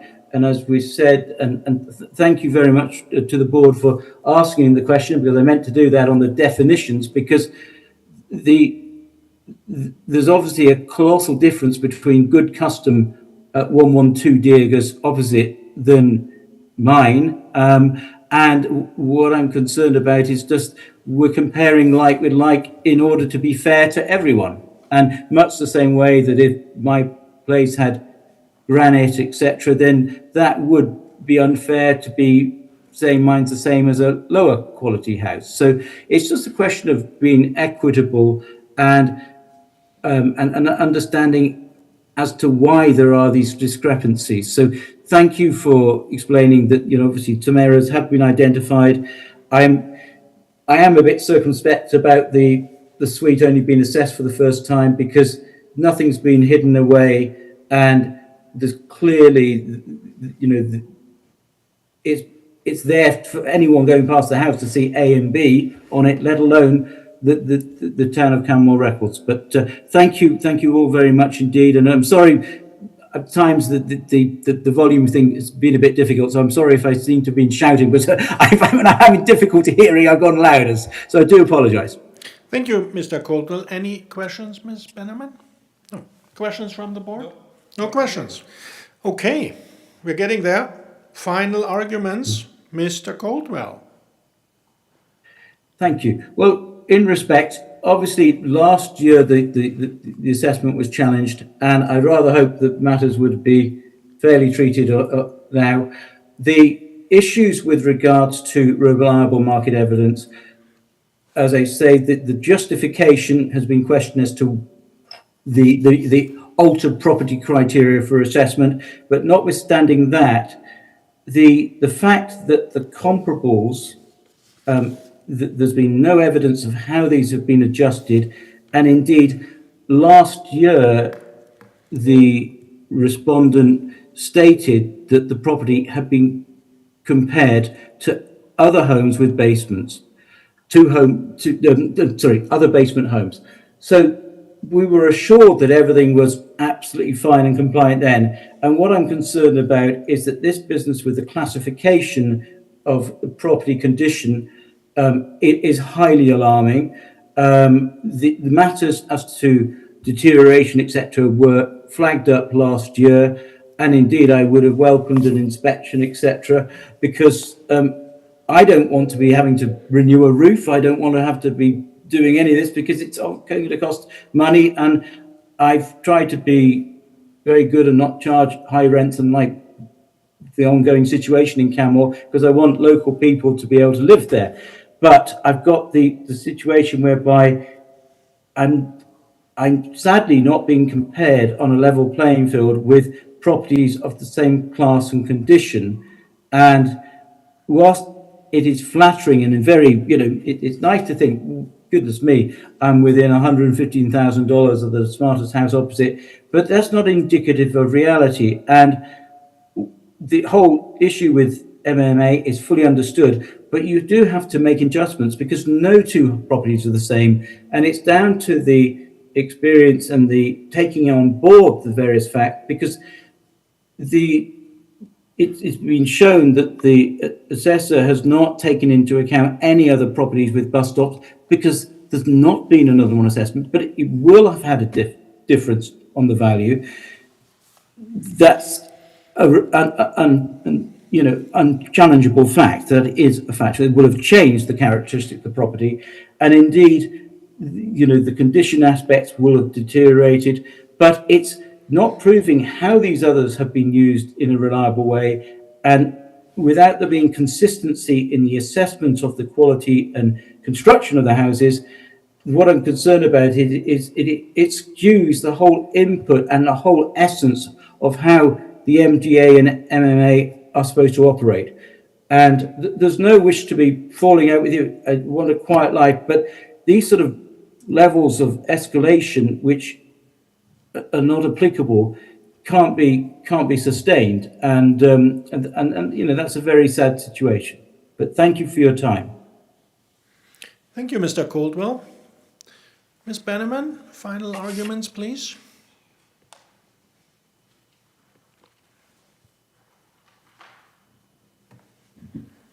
Yeah, so we just want to close in saying that the assessment was prepared in accordance with Alberta legislation, that the respondent has produced reliable market evidence which supports the assessor.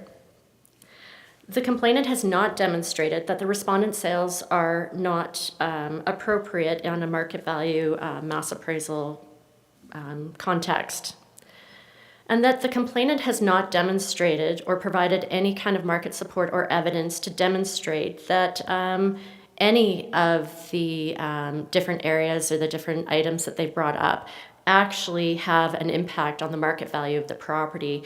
They have not demonstrated that a purchaser in the marketplace would pay approximately $312,000 less for comparable properties because of those concerns. There's been no objective market evidence, which is required in order to displace an assessment, which was prepared in accordance with the Municipal Government Act. It's just simply absent. So accordingly, the respondent reflectfully submits that that the assessment has been prepared in accordance with Alberta legislation, and we request that the board confirm the 2025 assessment at $2,612,000. Thank you. Thank you. Last word, Mr. Caldwell. You have the last word. Well, thank you. In respect, obviously, the Deloitte case, I believe that the owners had transferred. But irrespective of that, I think the problem is that it is not felt that, as per the ratepayers report, when it says that the value of the assessment has is demonstrated below, there's no demonstration. There is just a statement of facts. There's no demonstration of how the interaction has been at all. So it's hiding behind the M&A process without justifying it, and the lack of evidence of adjustments and the errors that we've found with regards to classifications and errors from 24 to 25 do not instill confidence that the assessment is reliable. Equally, it's now been attested that the occupancy of the house is now recognised to have a suite, when at the end of the day, the entity, I'm not talking the respondent lady, Ms. Bannerman, but the entity who issued the assessments to the ratepayer has been fully aware from the legal records, so that to be making a specific alteration is very circumspect. So I'm disappointed that there seem to be so many inaccuracies, and the fact that the disparity that should be between 112 Deergast and 113 has not been explained, because they're vastly different properties. One is vastly more valuable, and yet, according to the assessment, that is not the case. And in isolation, 113 is the only one to have escalated in value. And last year, the other comparables were also supposed to have basements, and they did. None of those have been affected, and yet they haven't had the imposition of a bus stop. So it seemed a very unreliable method, and I hope that we can get some equitable solution here, because it really is, on point of law, not complying with the MGA, and that's all that I ask for, is complete compliance by the assessment process, because in the first instance, the assessment has to be undertaken in accordance with those requirements, and if it fails on any count, then it cannot be relied upon in law. And as we've seen, there have been so many instances whereby it's claimed now the property has a suite, but clearly it did have a suite before. It's claimed with regards to the property construction type, we've shown that that is not consistent, and how hugely luxurious homes have the same categorization as 113 Deergast. So I hope that that this can be corrected, and that we can not have to meet again in the nicest possible way.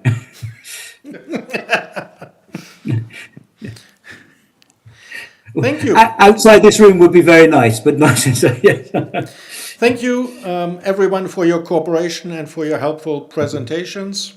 At this time, I would like to ask the parties if they feel that they have been heard today and if they feel that they have received a fair hearing. Mr. Coldwell? Yes, thank you for hearing me. And sorry, I'm not being able to be there. I'm concerned about the exclusion of the four items because it's felt that they were valid and compliant rebuttals. That's what I would say. Thank you. I will now declare the hearing closed. No further evidence or submissions may be received by the board. The Municipal Government Act requires a written decision within 30 days and gives the clerk an additional 7 days to issue the decision. We will make every effort to meet or beat those requirements, and the clerk will forward our decision to you at our earliest opportunity. Thank you. Thank you very much. Have a good weekend. Thank you. You too. Thank you. Thank you. Good night. Bye-bye. 11:49. Lunch, or what are you feeling?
Good afternoon and welcome to this Kenmore Local Assessment Review Board hearing.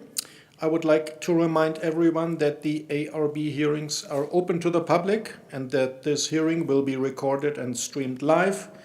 The video recording will be our record of hearing.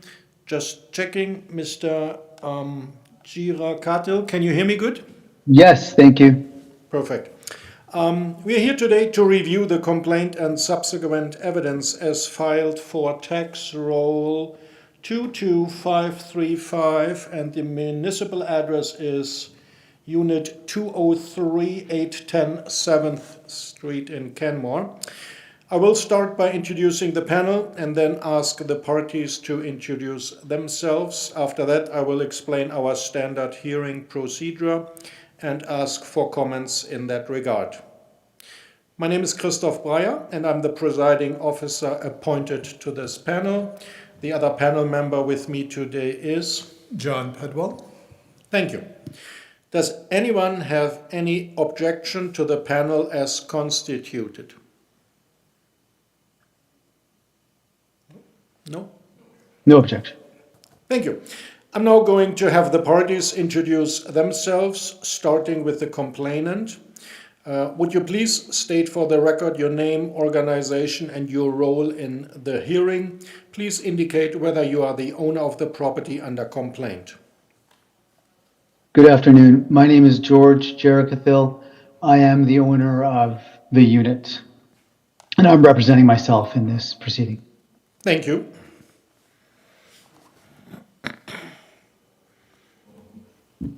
Good afternoon. I'm Grayson Bannerman. I'm with Legacy Municipal Services, and this is Deanne. She might answer any questions with a further detail if it's required. Thank you. Thank you.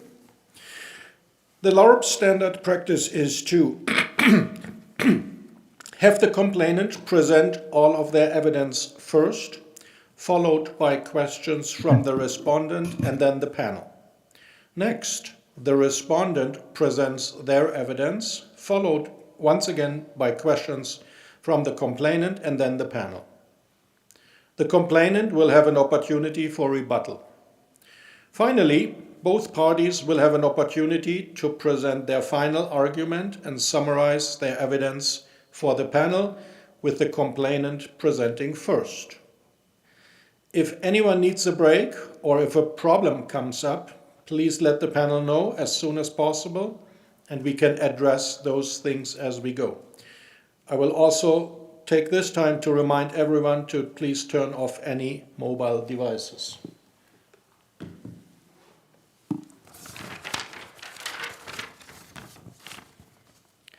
Are there any questions regarding the procedure for today, or is everyone satisfied with the process as was laid out?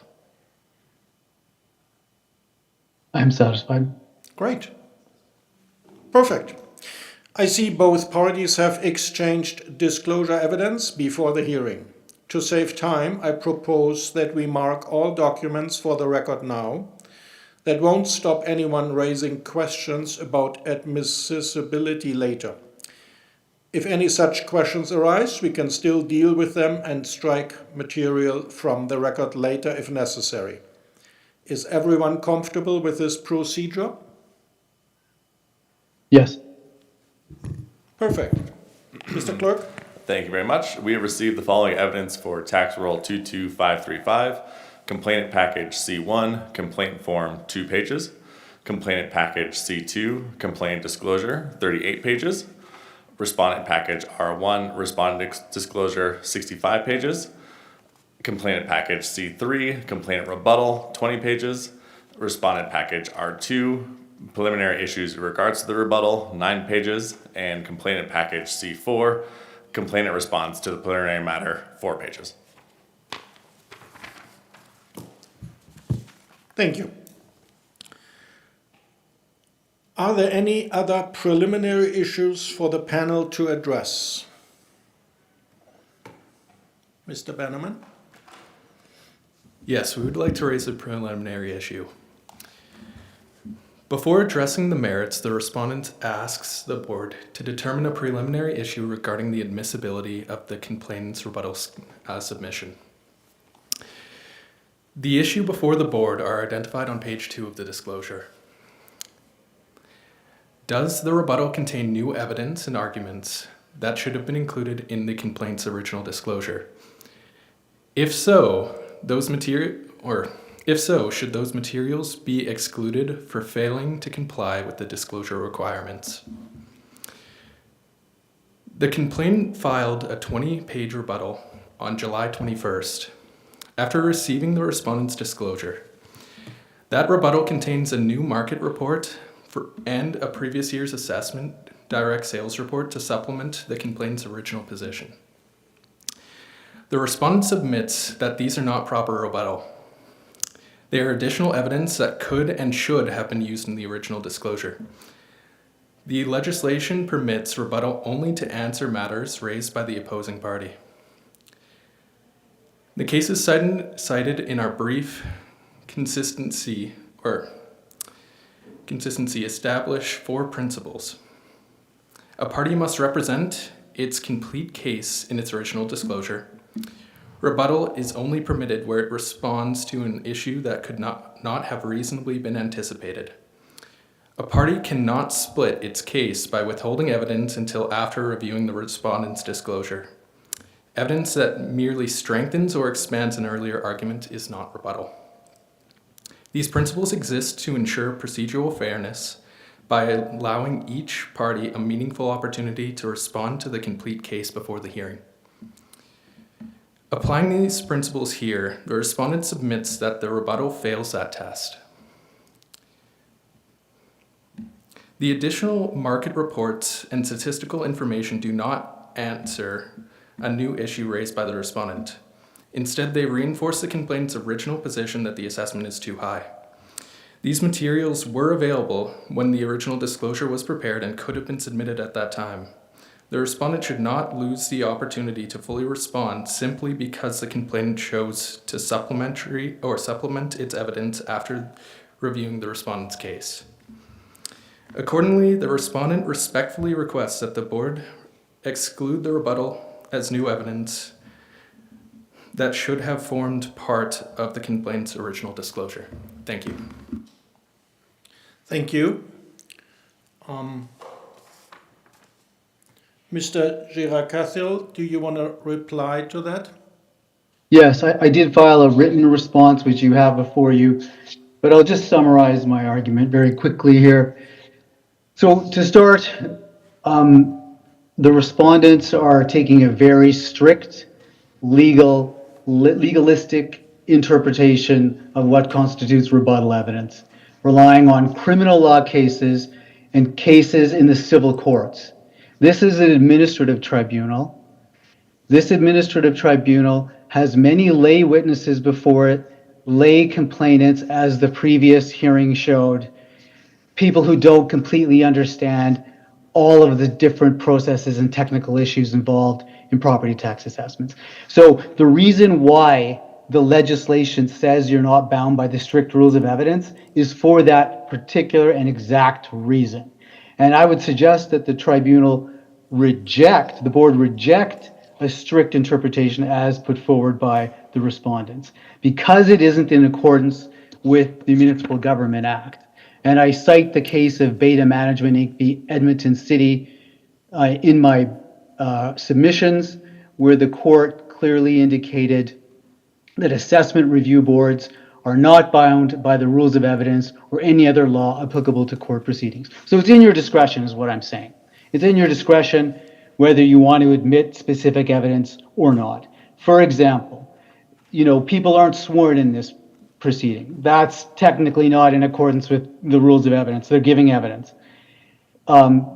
Hearsay is routinely admitted in this process. So all I'm saying here is we can't apply the strict rules of evidence on one specific issue and not on others. That would be, to me, procedurally unfair. So to start with that, I don't think you're bound to reject the evidence, even if it doesn't meet the strict requirements for rebuttal evidence. But I say it does. I say it does meet, my evidence does respond to the respondent's disclosure or argument. So in their argument, they relied on a couple cases that cited market trends, and I was responding to that commentary in their argument, or sorry, in their disclosure. And they also cited case law, which indicated that a prior year's assessment isn't determinative of sort of the next year's assessment. But when you read those cases, it says that it is relevant. And so it isn't that I'm completely out of the blue adding this information to the record. I'm adding it in response to things that they included in their arguments or in their disclosure. So I would suggest it is responsive and proper rebuttal under a strict analysis, but you don't need to apply a strict analysis because you're not bound by the strict rules of evidence. I should also say, this isn't a process I've been involved with before. To be frank, I've never appealed a property tax assessment in my life, and I don't know if I ever will again, but this sort of caught me off guard, this property assessment. I'll get into that on the merits. But so what I'm saying here is, I think this evidence should have been put forward by the respondent. I mean, they are, in any event, at least the last year's property tax assessment, which I didn't have until I requested it after the date, that there should be, in my view, a basic case put forward by the respondent that includes the analysis, that includes the previous year's assessment. But none of that, I was expecting that to be part of the record before you, and was surprised not to see it. And so I did include it in rebuttal. I believe it's proper rebuttal. And those are my submissions on the issue. Thank you. Thank you. I think we will take a... Oh, sorry, Mr. Benjamin. I've got a couple of questions for you too. Thank you. So we would also like to comment that it is the position of the respondent that the complainant submissions do not actually address the legal test that is before the board. The issue is not whether these documents are relevant, nor whether they ultimately have some evidentiary value.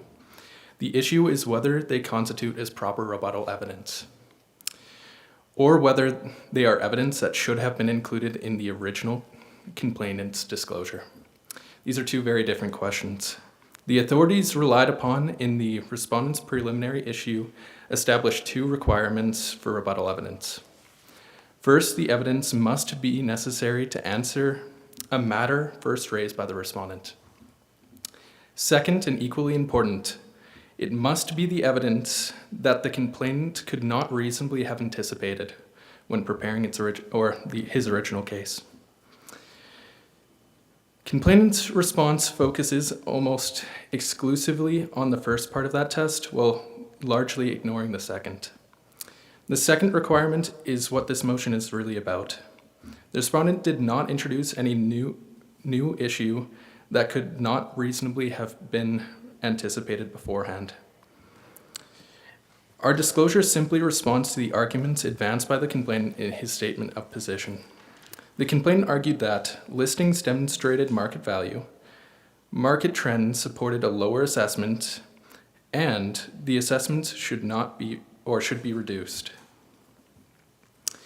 It should therefore have been entirely foreseeable that the respondent would respond by explaining why listings are not market value evidence, explaining the legislated mass appraisal methodology, explaining treatment of post-valuation information, and explaining applicable case law regarding annual assessments. None of those matters could reasonably be characterized as unexpected.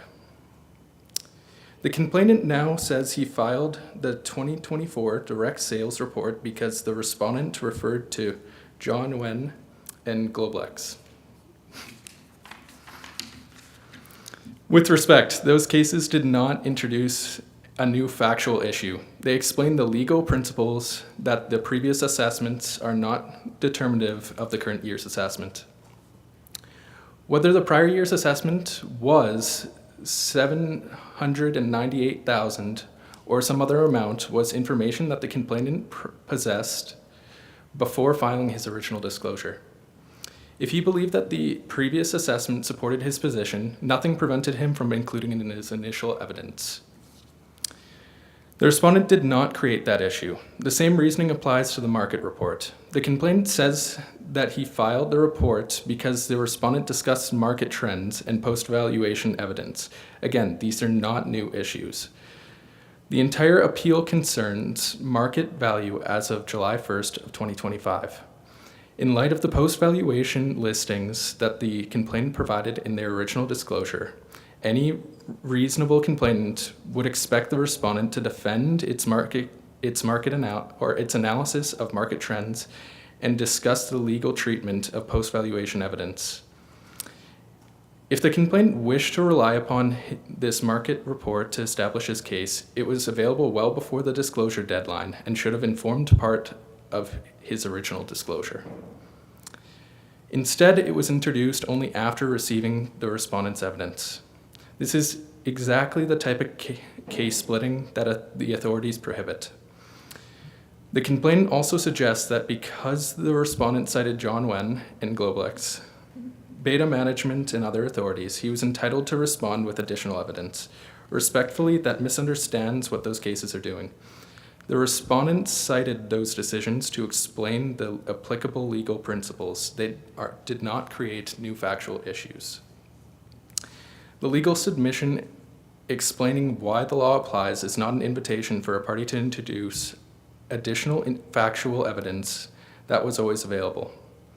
Otherwise, every other legal authority cited by the respondent would automatically entitle a complainant to supplement their evidence after the disclosure has been closed.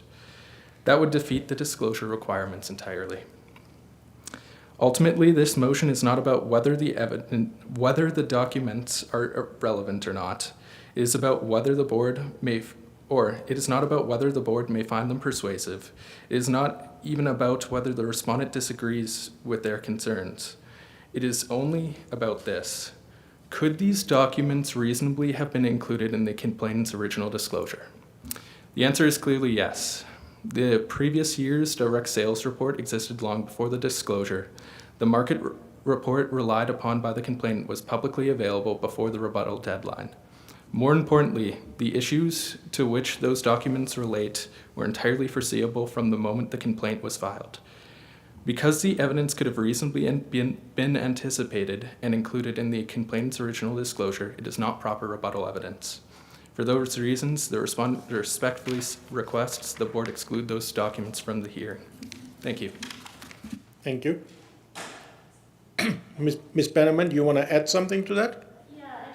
Can you turn on the microphone, please? Yes, I can. Thank you. I just want to add a little bit, just because there was some verbal discussion from the complainant regarding the rules of disclosure in our tribunals here. And I do want to state that there's nothing suggesting that because it's not a formal court of law, that the legislative requirements for disclosure should be relaxed because it's not lawyers, et cetera, that are there. So I just want to draw your attention towards the legislation, so matters relating to assessment complaints regulation. So in Section 5, with regards to the disclosure of evidence, in Section 2A, it actually states that the complainant must, at least 21 days before the hearing date, and so this is the original disclosure, disclose to the respondent and the local assessment review board the documentary evidence, a summary of the testimonial evidence, including any signed witness reports, and any written argument that the complainant intends to present at the hearing in sufficient detail to allow the respondent to respond to or rebut the evidence at the hearing, and provide the respondent and the local assessment review board an estimate of the amount of time. Further, when we go to C, in regards to rebuttal documents, the complainant must, at least 3 days before the hearing date, disclose to the respondent and the local assessment review board all of the documentary evidence, et cetera, same requirements as was in the original disclosure. But it actually further stipulates that They have to submit anything that they want to intend to present at the hearing in rebuttal to the disclosure made under Clause B. So that's referring to rebuttal to anything that would have come out from the respondent's information. And then B, insufficient detail to allow the respondent to respond or rebut the evidence in the hearing. So I just wanted to draw the board back to the legislative requirements under MRAC, which does not suggest in any way that any disclosure or exchange of information should be relaxed in an assessment review board scenario. Thank you. Thank you. Mr. Bedwell, you had a question? Yeah, I got a couple. First off, Mr. Girocatil. Yes, I hope I pronounced your name correctly. If I didn't, yes, I pretty apologize. close. Pretty close, I'll take it. Okay. Were you aware, I assume the Assessment Review Board clerk would have given you the various timeframes. Did you get those? Yes, Okay. yeah, I filed, but I didn't have the assessment report like for last year. Yeah, I didn't okay. have that at the time I filed my evidence. I had to ask for that after the fact. So I didn't have it. So, Okay. And then can I get your opinion, because you've quoted this beta management case? yep, And you've given us basically a 2-line extract of the case that says we can do whatever, but I'm quite sure there's more to that particular case than what that 2-line extract says. Could you just elaborate why you think that's applicable here and like a little more context around this particular case? yes. What that case says is, so what my friends are doing is they're applying a test for rebuttal evidence that is stricter than the court's interpretation of rebuttal evidence. Because they're saying, not only do you have to respond to something they say, you don't even get to respond to something they've said in their disclosure. You have to have foreseen everything they might have possibly said and file it initially, which isn't the proper test for rebuttal evidence. So they're taking it beyond the strictures of the court. And I'm saying that's not appropriate because you're not bound by the rules of evidence in the Municipal Government Act. So administrative tribunals, like the Alberta Utilities Commission, who I appear in front of, like the Canadian Energy Regulator, are not bound by the strict rules of evidence, which is what a court applies. You can admit lots of evidence, hearsay evidence. You can admit evidence at different times if you choose to. What I'm saying is in your discretion. My friends have not disputed the relevance of the evidence. They think it's potentially very relevant, yet they still don't, and they probably had it. It's not catching them by surprise. There's no prejudice.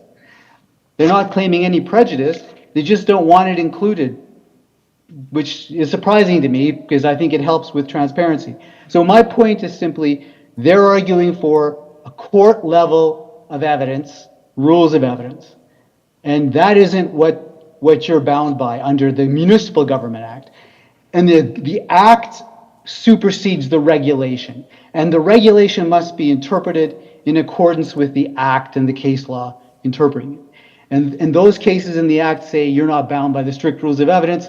So if you think this evidence is relevant and it will help at your decision, and I submit it will, you have the power to admit it, is what I'm suggesting, under the case law and the Act. Okay.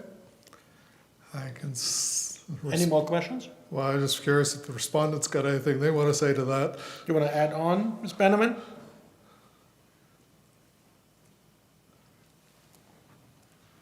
Sure, thank you. So in the interpretation of that decision, this was regarding the general rules of evidence. This was not regarding the timelines regarding evidence or rebuttal. It was simply stating that the courts would have a different expectation of what evidence is, but not saying that our expectations within a tribunal situation is not still important. When it comes to the legislation, so specifically to matters relating to assessment and complaints regulation, it is very clear on what the expectations are. We're bound, as is the board, by the legislation. So regardless of any other types of tribunals that have been brought into this, the board is still bound by those disclosure timelines and by the disclosure requirements, which I'd read out previously too. So, Thank you. thank you. If I might just say, it was filed in time for rebuttal evidence. So we did meet the timeline. The question for you is, does it meet the test for rebuttal evidence? And I suggest to you that can be a very broad test, given Section 464 of the Municipal Government Act, and your ability to admit any type of evidence you think is relevant. So I don't disagree with Ms. Bannerman that you have to meet the timelines. I did meet them. The question for you is, do you have to apply the strict rules of evidence that she's suggesting you apply, and I'm suggesting you don't need to apply? I'm saying it is admissible under the strict rules, but even if it isn't, you're entitled to admit it under Section 464. That's my point. Thank you. You want to add something? No. Okay, thank you. It is 1:24. We will take a 6-minute break to make a decision. Okay, thank you.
Mr. Girard-Cartil, are you back as well?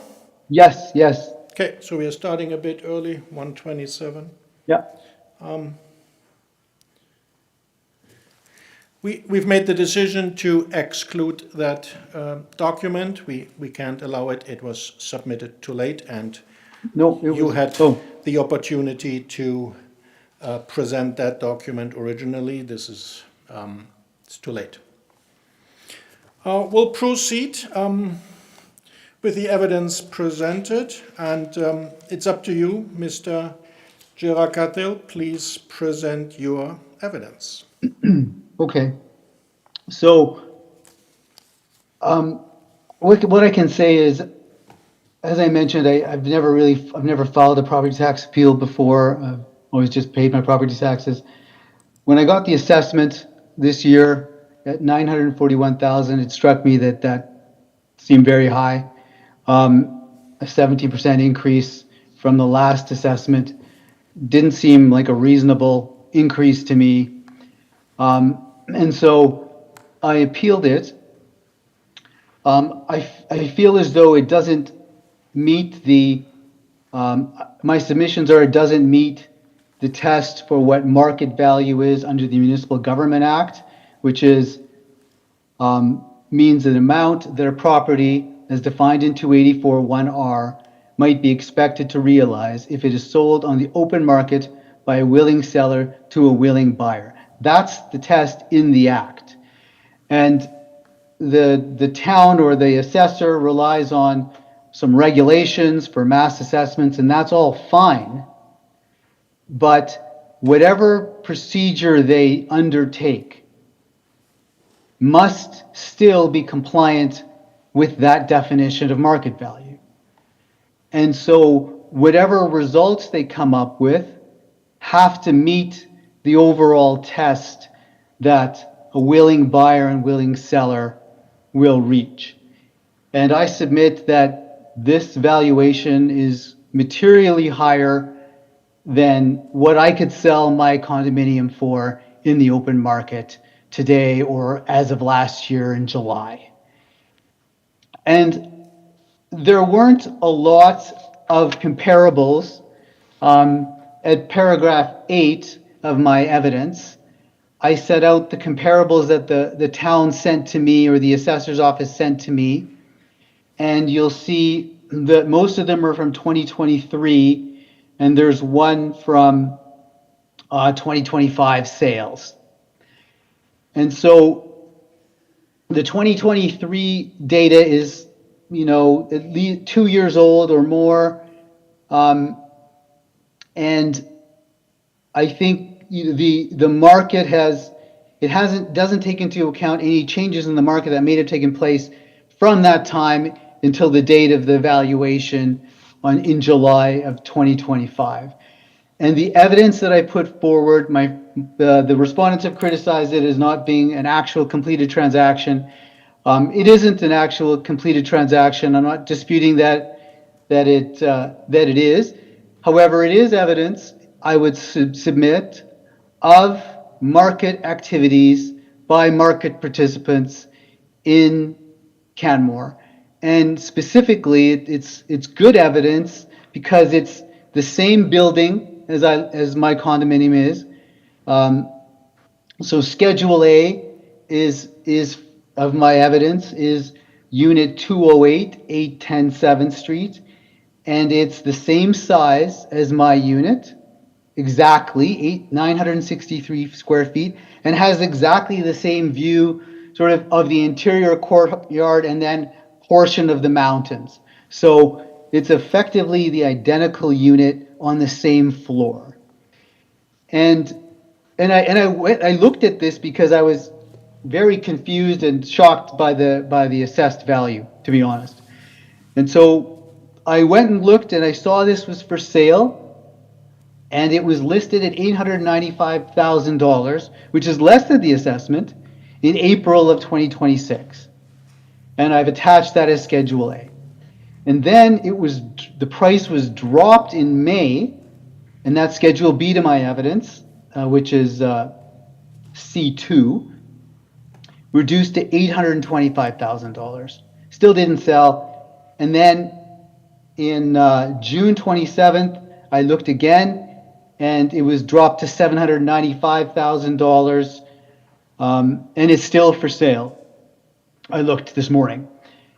And so I'm comparing that in fairness as a taxpayer, and I'm thinking to myself, how can you tax me on a value that I don't have? Happy to pay my taxes to support the community, but I shouldn't be taxed on something that isn't market value. I submit that's contrary to the statute, which says it needs to be based on market value. And here we have a listing. It's not a sale, I concede that, but a listing dropping from less than my assessed value, so from $895 to $795, which is comparable to last year's assessment. I know you didn't admit that, but and so from my perspective, this is evidence of the market, real market data about what I can sell my condo for today. And so I know that this is based on a July date of 2025, But I think you can take judicial notice of the fact that the market would have gone up over that period of time. That's certainly the position of the town, that it went up 17%. So this is suggesting it's flat, not up 20%. And so to me, it's fundamentally contrary to the statute to tax me on a value that does not exist. And that's why I'm here today. I've got lots of things to do. I'm a busy guy. I'm here for the principle of this. And you may not accept my arguments. You haven't accepted my rebuttal. And that's your decision to make. I'm here for the principle that I do not think it is fair to tax a taxpayer on value that they simply don't have.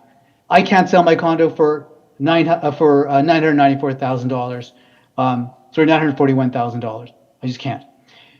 And Schedule D to my evidence, C2, is a condo, again in the same building. It's on the first floor though, but it's bigger.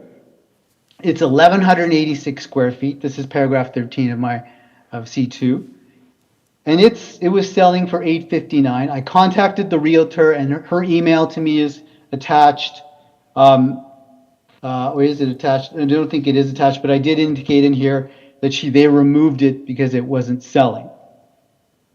So in my submission, both comparable unit 1 and 2, as I've defined them in Exhibit C2, shows that the $941 amount is not reasonable. The amount I'm suggesting is $845,000 in my complaint, which is still a fairly material increase, about 6% or so from last year's assessment.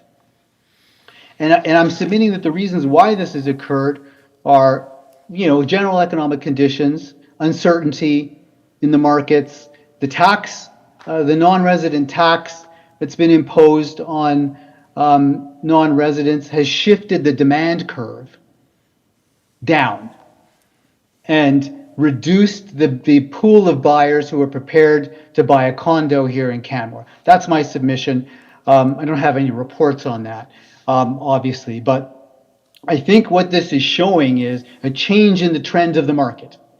And the evidence I wanted to put in also supported that, but it wasn't admitted. But I think this is enough here to show a trend in the market down. What surprises me in this entire process is that the town provided no evidence to justify their assessment. They provided a table in the evidence that they filed. They didn't provide last year's assessment or the year before as a contextual piece of evidence, which I thought was shockingly surprising, which is why I added it. I assumed it would have been included. Next time I'll know better. However, if there is a next time. However, and they didn't give us in their submissions any of the assumptions associated with their conclusions. In my submission, their evidence is basically non-evidence because it doesn't walk us through the reason why they've increased the assessment from any time previously to today, what the escalation factors were on their evidence. If you look at their evidence that they put forward in R1 on page 20, they say they give you a sale price adjusted to July 1, 2025. They don't even give you the initial sale price, which is in my evidence at paragraph 8 in Exhibit C2. And they don't tell you how they adjusted the data to get to the numbers of 772, 732, and 1.4 million. And how, again, they assessed, they took those and then increased them to the 2025 assessment value in their table. They haven't given us any of that information. So I don't think they've justified the assessment before you because you don't have any of the data to support it. Which is partly why I filed some of the evidence I did, because I thought the record didn't have any evidence with respect to supporting any of the numbers here. So those are my submissions. my case is largely about a shock increase of 17% to my assessed property value that to me is not supported by market evidence, which I have provided. It's listing information. I accept that, but nonetheless, market participants. And the town has not justified their significant increase in their evidence. They have simply said, we ran the model. They don't provide the model. They don't provide the assumptions in the model. They don't provide what the model parameters are. And perhaps you understand that. I certainly don't. It wasn't explained to me in their evidence or how they calculate it. There's no spreadsheets, there's nothing. So those are my submissions. My submissions are that the assessment does not reflect market value in the Municipal Government Act for those reasons. Thank you. Thank you for your presentation. Any questions from the respondent? No questions. Any questions from the board?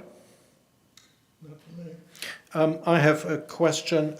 You said the value increased by 17%, and then I see you're asking a requested assessed value of $845,000. How did you come up with that number?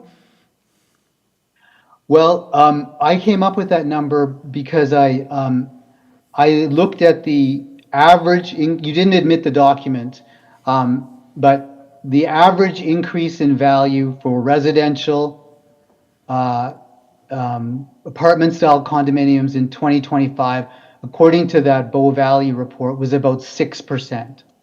So that's what I escalated it at, 6%. So I took the average increase and applied it. I thought it was reasonable in the circumstances. So average increase 6%, and that's what you use Yep. to say, to come up For- with that number, Yep. 845? Yeah, I took the 800,000 from last year, multiplied it by about 1.06%. Okay, thank approximately. you. Yeah. Any questions? No. Perfect. So respondents' evidence, please.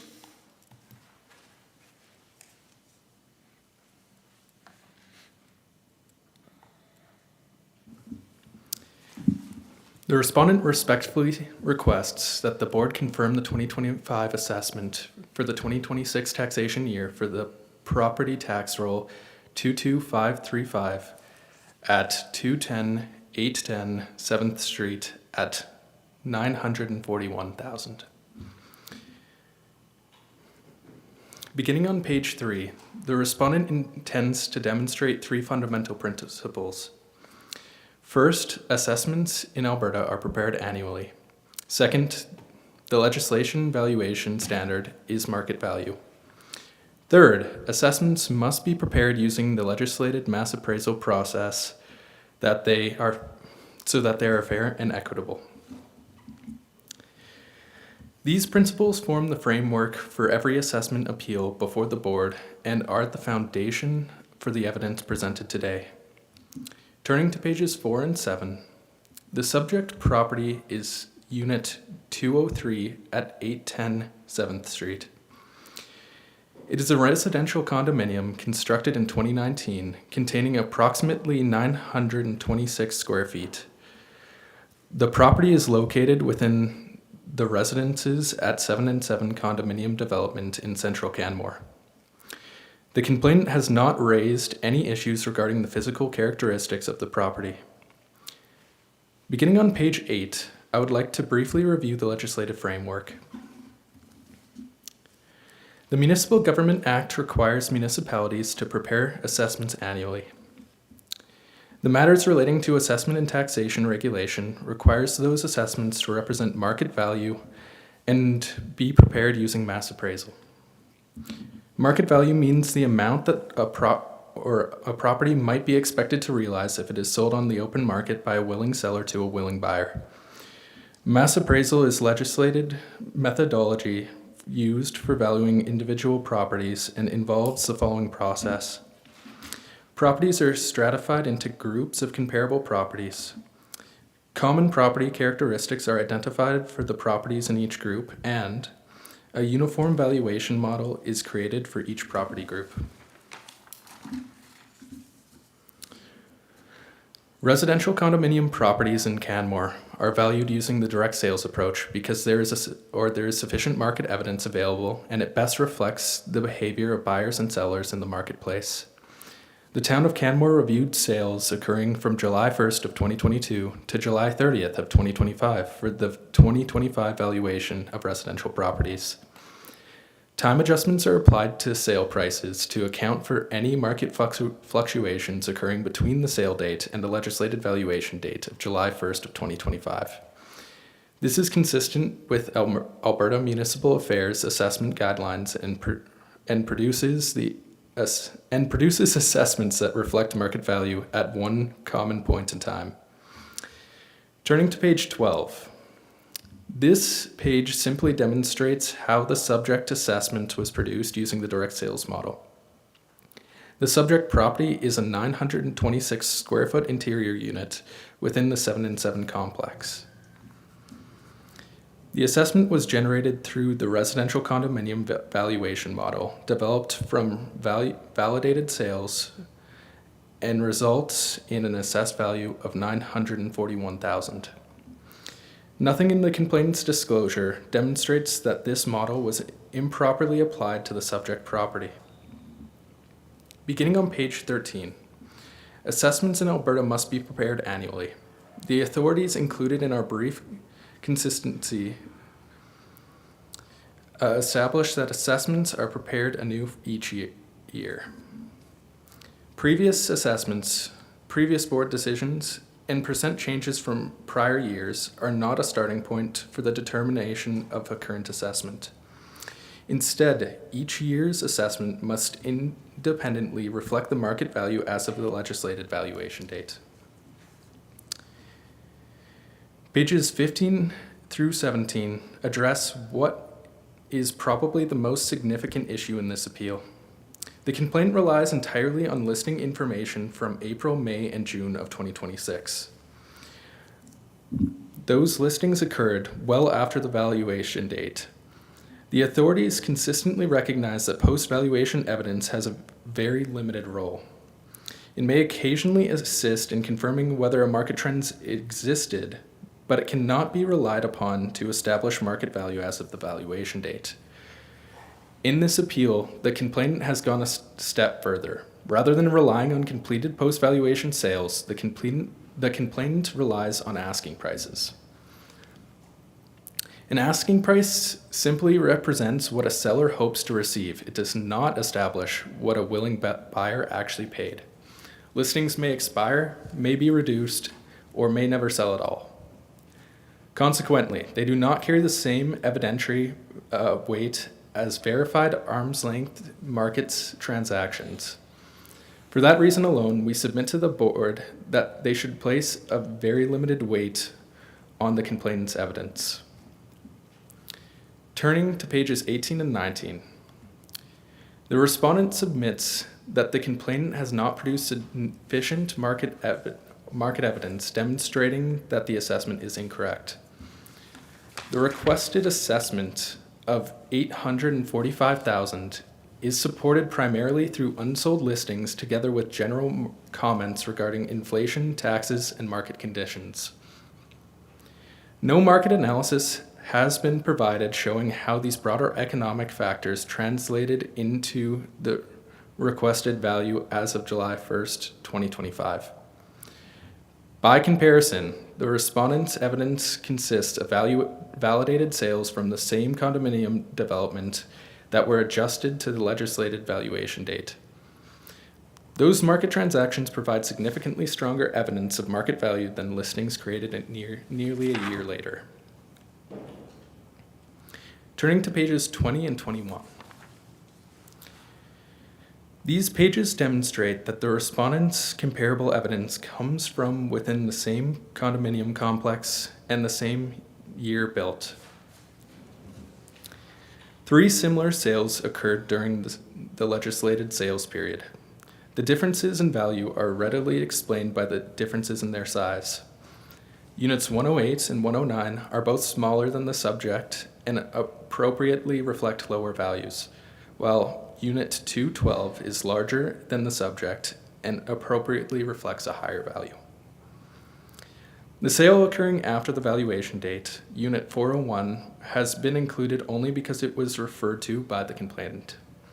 However, because it is a post-valuation sale, we ask the board to only give it limited weight in consideration consistent with the authorities we discussed earlier. Overall, the sales evidence support the current assessments of the subject property. Turning to pages 22 and 23. The complainant relies primarily upon units 208 and 103. While these units are in the same building, neither provides reliable evidence for reducing the assessment.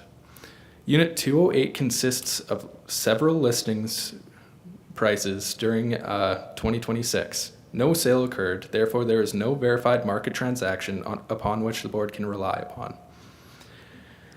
Similarly, Unit 103 was listed, but ultimately withdrawn without selling. Again, there's no completed sale establishing market value. Similarly,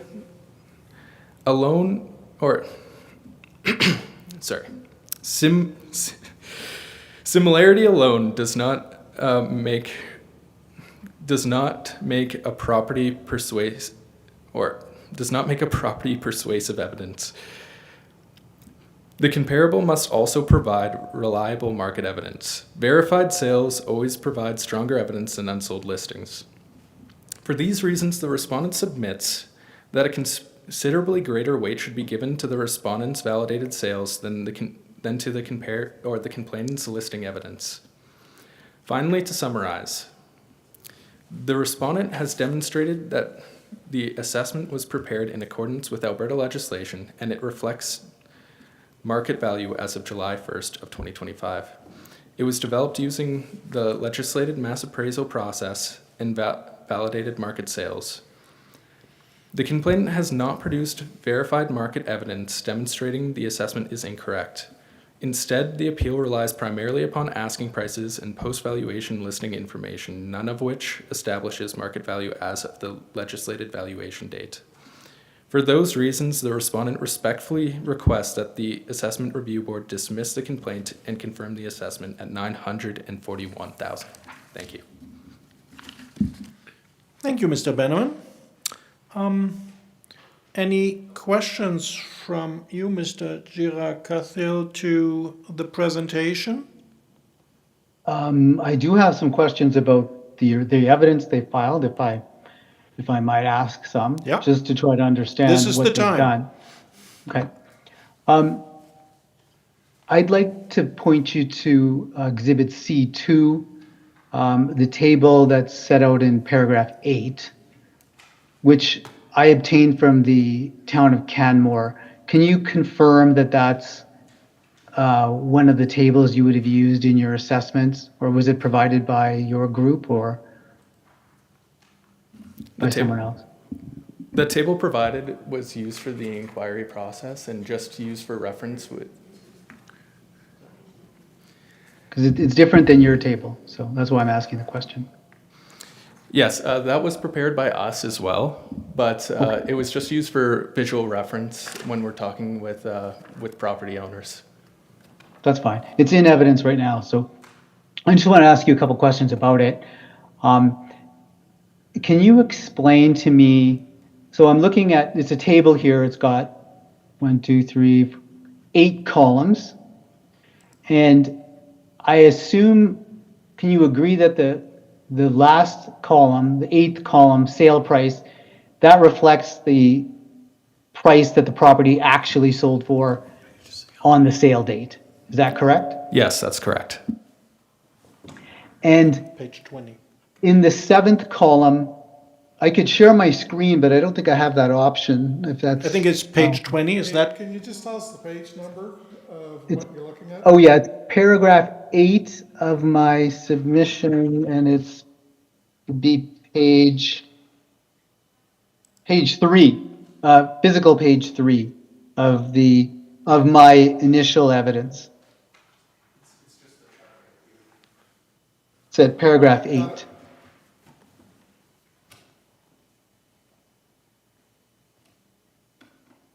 And what's your question? Do you have the reference? Yes? Yeah, we got it now. Okay, so my first question, I asked him to confirm that the last column, the sale price, reflects the actual price the property sold as of the sale date in the 6th column, and I understood him to confirm that. And now my next question is, in the 7th column, can you explain how you adjusted the sale price to July 1st, 2025? What did you use to adjust those figures?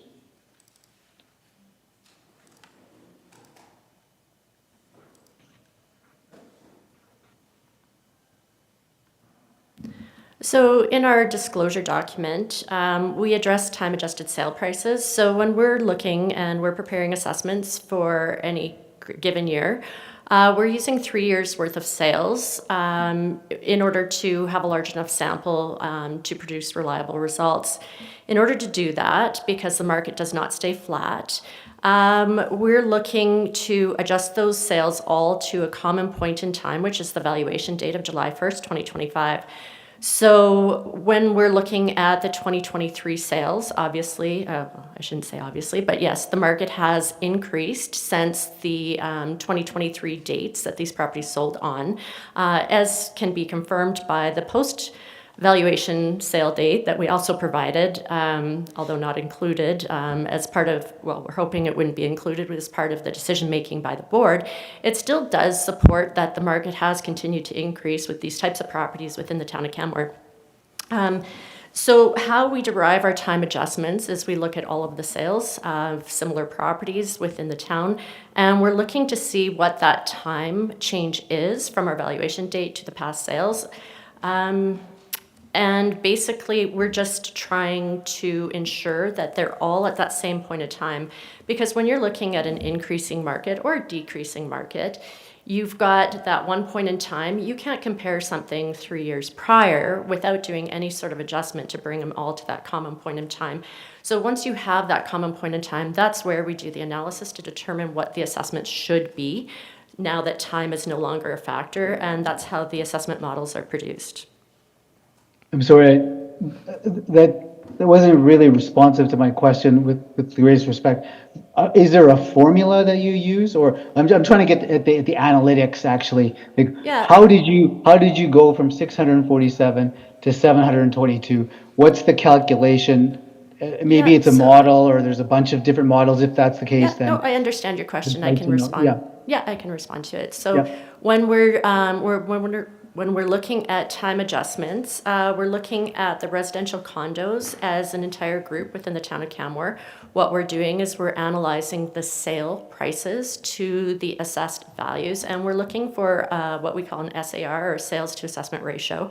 And we're looking at what that differential is from the sale date to the valuation date, because we're coming to that point. So what we do is we conduct multiple regression analysis to determine what, on a monthly basis, each of those sales require adjustments to get to that valuation date. So it is a formula. There's an adjustment that is applied on a monthly basis to all of the residential condos in a consistent manner within the town of Canmore, based on the activity that is apparent by looking at the differences between their sales to assessment ratios. Okay, thank you. I think that's helpful. So it's basically a spreadsheet or multiple spreadsheets that you're doing to get there, if I understand correctly. Yeah, it's more than just spreadsheets that we're using to calculate it. It is, more statistical Data. than that. Yeah, Yeah. it's multiple regression analysis. And that's not before the assessment board. That's something you do in the background. Is that right? That's not in your submission. That is not in our submission. It wasn't raised as an issue by the complainant, so we're not prepared really at this point in time to discuss that. if the board would like to see that, we certainly could produce it, but it's not something that was raised as an issue by the complainant before the board today. No, I was just asking if it was in your disclosure, and you're telling me it wasn't, right? Yeah. So, okay, so then if you could explain to me how you get from the sale price adjustment. So if I'm looking at that same paragraph, and this is the table you prepared, for example, for the second row, 108 810 7th Street, the sale price is $647,500. You adjusted it with the methodology you described to $722,000, and that's the adjusted sale price to July 1, 2025. Correct? That's correct. That's And then- yeah, so for the 2.5 years difference between the valuation date and the actual sale price, that's the adjustment to bring it there. Yep, thank you. And then the 2025 assessment number, though, is 792,000. So it's about 70,000 more than the adjusted sale price number. Can you explain to me why the number would have gone up by 10% or so from the adjusted sale price to the assessment value in that table? Yeah, sure. So in explanation of that, and Grayson had mentioned it during his presentation, when we're preparing assessments, we're preparing them using mass appraisal. So that's where we're looking at all the sales of similar properties, and we're using that to determine what the assessment is. So each assessment is not going to equal their sale price, nor is it going to equal their time adjusted sale price or their adjusted sale price to the market valuation date. Because we're required to use all of the sales of similar properties when preparing assessments. And there's reasons for that, being that there's different motivations involved with different sales. You could end up with exact same properties, and a buyer's going to pay more for one, 1 month than they would for another one.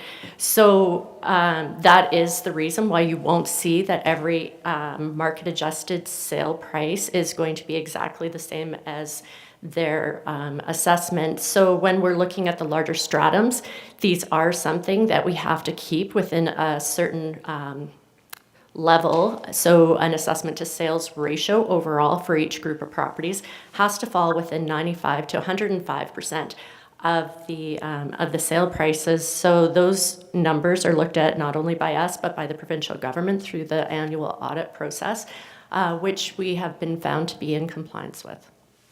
I see. So what you're telling me is that the assessment value, for example, for 108 and 109 in any event, is greater than the market value of the property. Yeah, and that's typical. And if you look further down, you'll see that the sale price adjusted to July 1st, 2025 is greater for both the 212 and the 401 units as well. So you'll have some that are below and you'll have some that are above.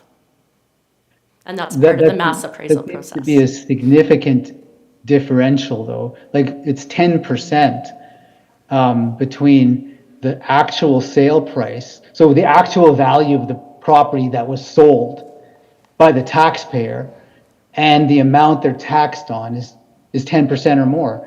Doesn't that seem a little out of whack?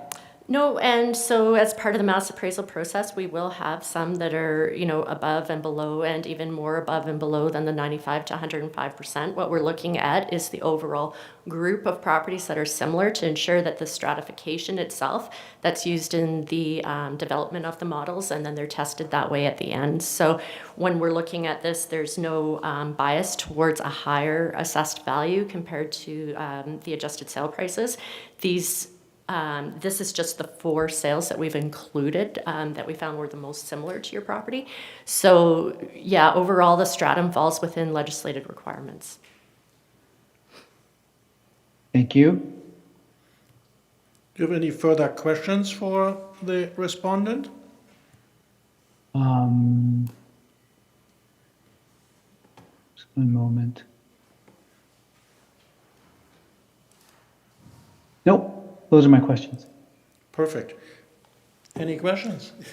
Of Obviously, course. I have questions too. Yes, I'm not sure you're the appropriate person, but you're standing there, so I'm gonna look at you. In previous cases, we've used the modified market cost value. In this particular case, it's direct sales, so why is that? Well, we typically use the direct sales approach for our condominium units within the town of Canmore because we have more sales data, or there's more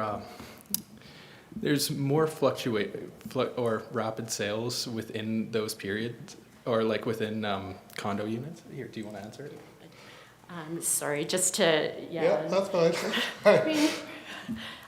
So the reason for that is typically residential condominium units do not have land. So we would be looking just at the improvement portion for it. So when we're looking at detached houses, duplexes, they own their land. So when we're looking at apartment condos, the factor is square footage of the units themselves, which lend better to a direct sales, pure direct sales approach than our market modified cost approach would, because there's components of the cost approach not present there. Okay, well, that leads nicely into my next question. Is, unless I'm missing something, all the comparables that I've seen are just on this particular building. That's correct.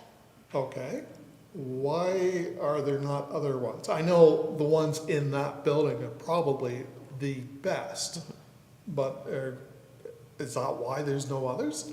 It is. So when we're preparing the assessments, we'll look at a broader amount of sales than we would obviously when we're here defending the assessments. We're going to look for the most comparable.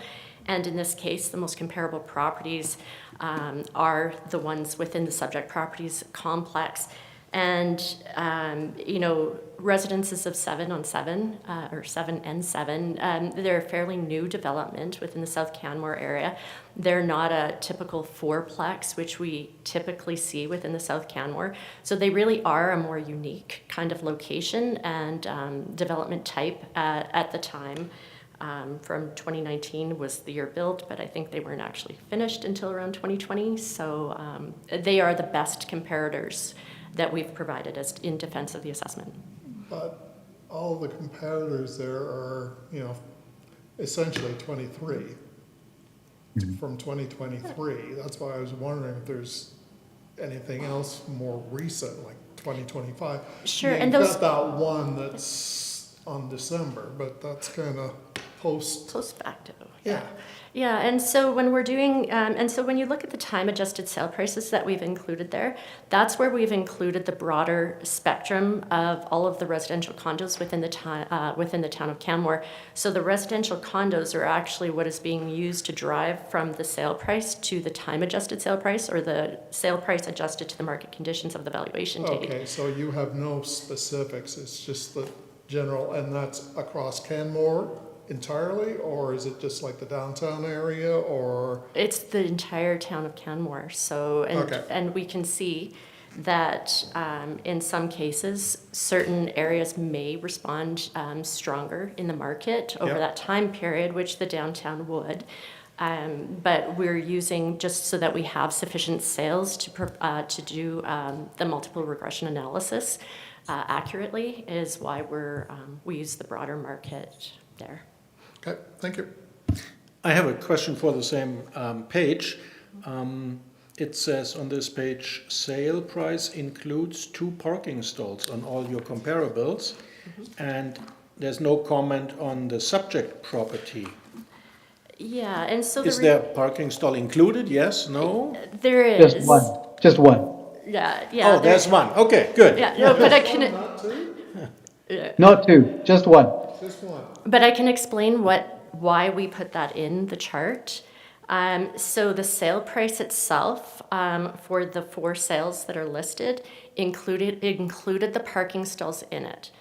So that's where we put the parking stall assessment beside there, just because we would be overinflating the assessed value if we were to include those right directly in there. So we wanted to give you the differentiation between the improvement assessment and the parking stall improvement. So when you compare it to the time-adjusted sale price, you're getting kind of apples to apples.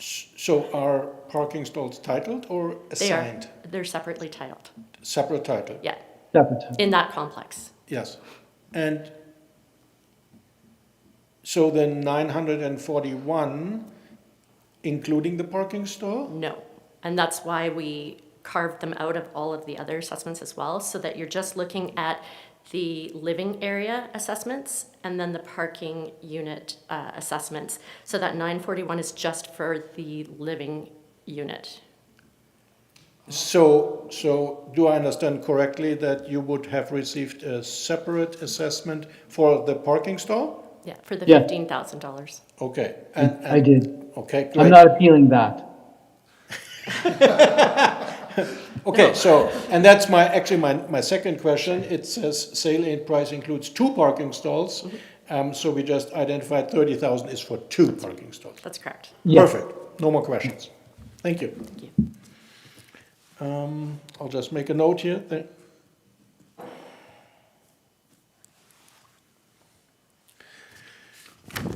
Okay. Respondents' evidence. Mr. Girakathil, any evidence from your end? Any rebuttal? Is that what you're asking me? No, that would be Chairman? the next agenda topic.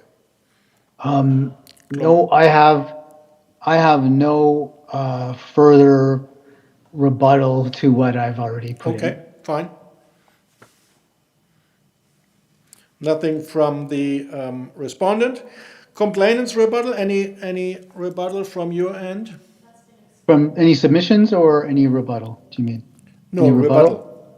Oh, no, I don't have any, I can have some closing submissions, but I don't have any Any further further, points okay. to make in evidence. Final argument. Very good. Your turn, sir. I think I've set out my position a couple times. I think you understand it. My position is simply, it's based on the act. This has to be, the act governs the regs. The regs can't be inconsistent, and actions under the regs can't be inconsistent with the act. And I'm submitting to you that if you look at market value, the market value of my condo is not $941,000. It did not increase 17%. There's something wrong with the valuation. And the evidence I've put in demonstrates that. It's post evidence, but it does show a trend that would suggest that this number is completely unreasonable, the 941,000. This condo that's actually slightly bigger than my condo, I said it was the same size, it's slightly bigger, is currently listed for $795,000. Today, it was probably worth less last year at this time, and it just does not, under any reasonable circumstance, that evidence does not support the valuation. And the town's data, as pointed out by one of the board members, is dated in the sense it's from 2023, and it's 3 years old as of today, but 2 years old as of the date of the valuation or more, and doesn't support, with the adjustments in my view, the current valuation. I think the board needs to take just a gut check about this and look at what this really is about. And that's taxing people in a fair way on the value of their property. And the town's assessor can come up with data and regressions that have not been provided, by the way, so they can't be tested. I haven't been able to test them, get them reviewed by an expert, anything like that, because I don't have them. Cannot somehow raise the value of a piece of real estate beyond what's in the act. I mean, it's a bit of a common sense argument here that I'm asking you to think about. Is this condominium worth this much money? It absolutely was not in July of 2025. There's a flaw in the methodology, whether it's from bigger units or whatever it might be, older sales data, or as pointed out by the board member, too specific to the building, and the escalation, which we don't really have before us, is somehow increasing this value from last year by 17%, which simply cannot be reasonable in my view. So those are my submissions. I don't really have much more to say than I'm just a resident coming here to say, I don't think this is fair.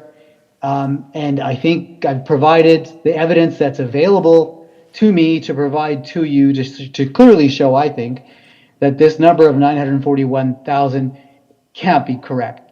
The market couldn't have been reduced, by $140,000 or $150,000 in 1 year. It's just not reasonable. And your decision has to be reasonable. It has to be rational, based on the case of Vavilov or the Supreme Court of Canada. So in my submission, it isn't reasonable and should be reduced to the amount I've set out, which would be a 6% escalation, which would be reasonable in the circumstances. That's all I got. Thank you. Thank you. To the respondent, please.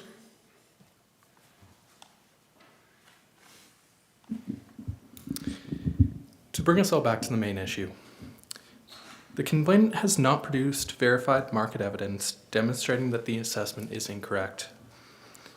Instead, the appeal relies primarily upon asking prices and post-valuation listing information, neither of which establishes market value as of the legislation date. There's been no evidence provided or market research reports or anything else that would suggest why the value of $845,000 would be an appropriate reduction. For this reason, the respondent respectfully requests that the Assessment Review Board dismiss the complaint and confirm the assessment at $941,000. Thank you. Thank you, Mr. Bannerman. Last word, Mr. Girard-Cathil, you have the last word. Well, thank you. I have nothing further to say. I think I've said everything I have, so thank you for listening to me. And that's all I have. Thank you so much. Thank you. Thank you, everyone, for your cooperation and for your helpful presentations. At this time, I would like to ask the parties if they feel that they have been heard today and if they feel that they have received a fair hearing. I can start. I certainly feel that the conduct of the hearing was fair. What I would register as an objection to in some respects would be the amount of information provided by the town to support the assessment, to me, was very, very thin. And to require self-represented people to find all this information, seek it from the town when it's readily available to the town and should be disclosed. As a point of procedure, I would just simply say it would be more fair for any complainant if a fuller record were provided with a report that set out the analysis and the calculations and the previous assessment, so that we would be able to make more informed submissions to the board, similar to what would happen with most appeals in this province in any event. So I'm not suggesting in any way that the chairman or that the board member treated me unfairly in any way. I don't feel that way at all. I think you were very fair, but I think the basis of the record before you is incomplete, particularly from the town's perspective. And I suggest that that's the only thing that I would raise an issue with. So I'll note that you said you had a fair hearing. Yes, I did. I feel you conducted the hearing fairly. I'm just talking about the record before you. Yeah. Yeah. Thank you. I will now declare the hearing for closed. No further evidence or submissions may be received by the board.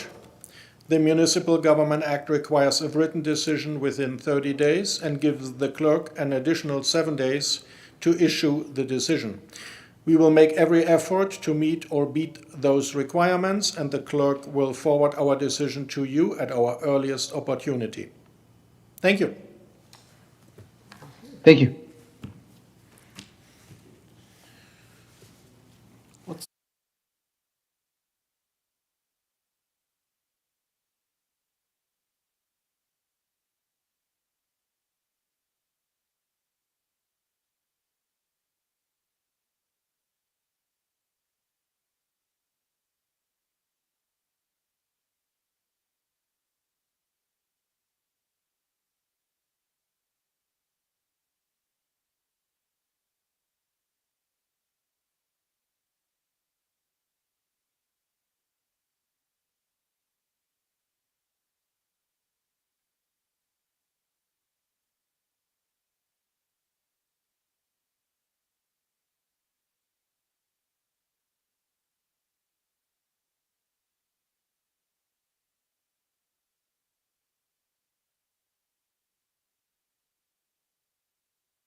Ready to go?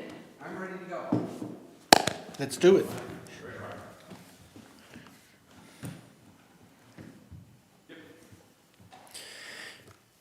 Good afternoon and welcome to this Canmore Local Assessment Review Board hearing. I would like to remind everyone that the ARB hearings are open to the public and that this hearing will be recorded and streamed live. The video recording will be our record of hearing. We are here today to review the complaint and subsequent evidence as filed for tax roll 23063, municipal address, Unit 1, 1200 Lawrence Grassy Ridge, Canmore. I will start by introducing the panel and then ask the parties to introduce themselves. After that, I will explain our standard hearing procedure and ask for comments in that regard. My name is Christoph Breyer and I'm the presiding officer appointed to this panel. The other panel member with me today is? John Pedwell. Thank you. Does anyone have any objection to the panel as constituted? No. Great. I'm now going to have the parties introduce themselves, starting with the complainant. Would you please state for the record your name, organization, and your role in the hearing? Please indicate whether you are the owner of the property under complaint. Would you please come up to the board and press that little button and perfect. Thank you. My name's Damiano Percari. I go by Damien. I am the co-owner of the subject property. The other co-owner is my lovely wife, Gilda Percari, and we're here as owners. Perfect. Thank you.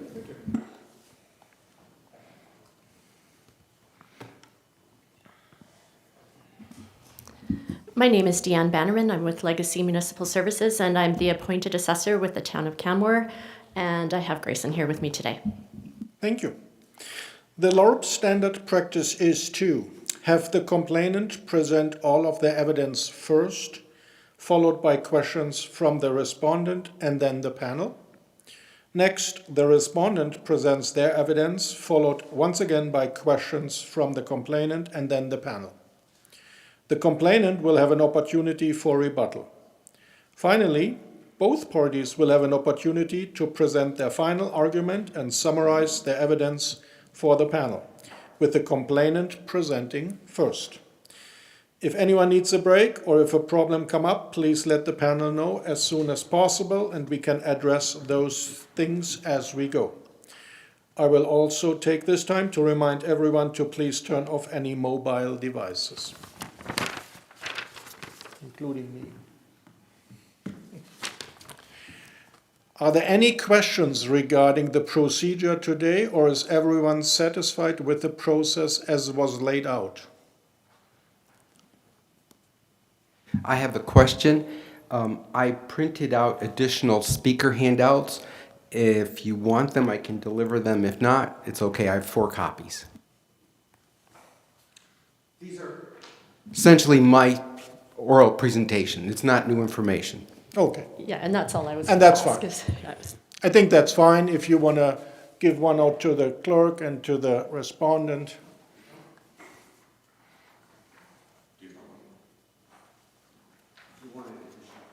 Just in case. Thank you.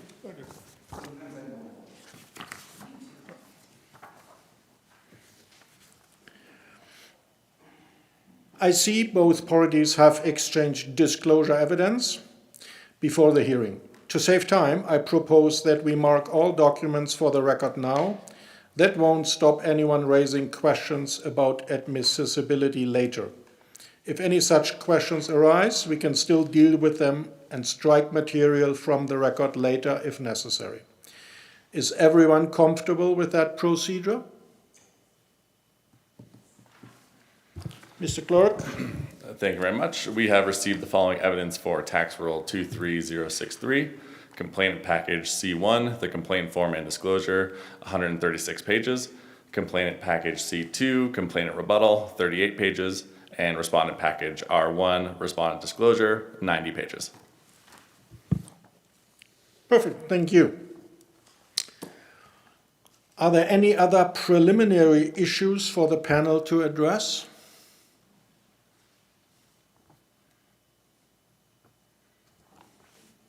Any preliminary issues? No, great. All right, Mr., well, let me just see if I can spell your Porcari. It's up. It's your turn to present your evidence now. Please come to the podium and press that red button.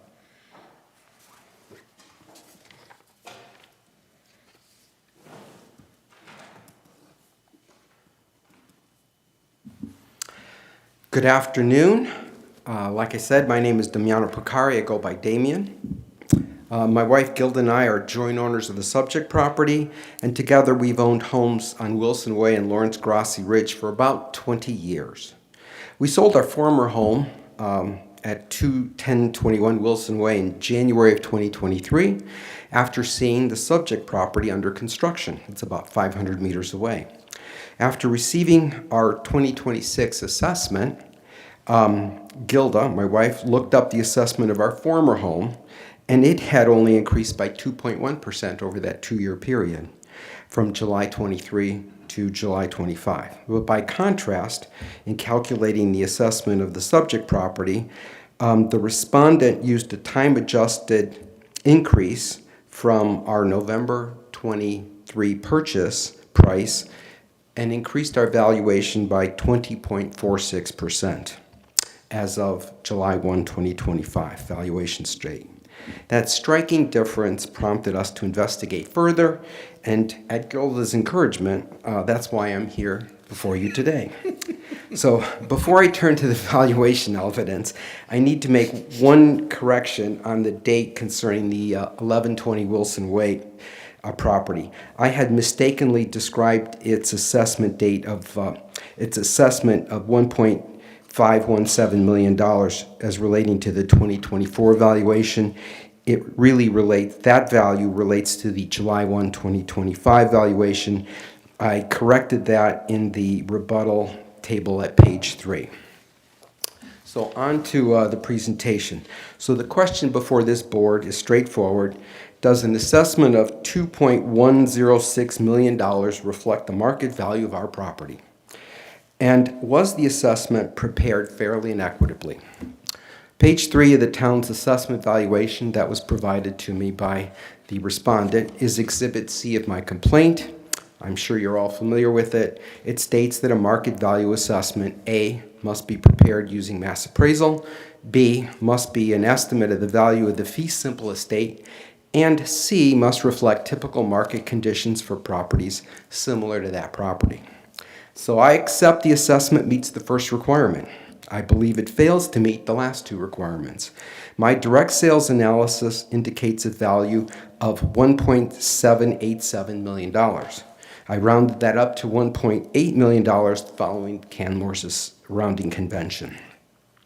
So my first point is the 4 builder sales of my fourplex show 2023 values, but not later appreciation.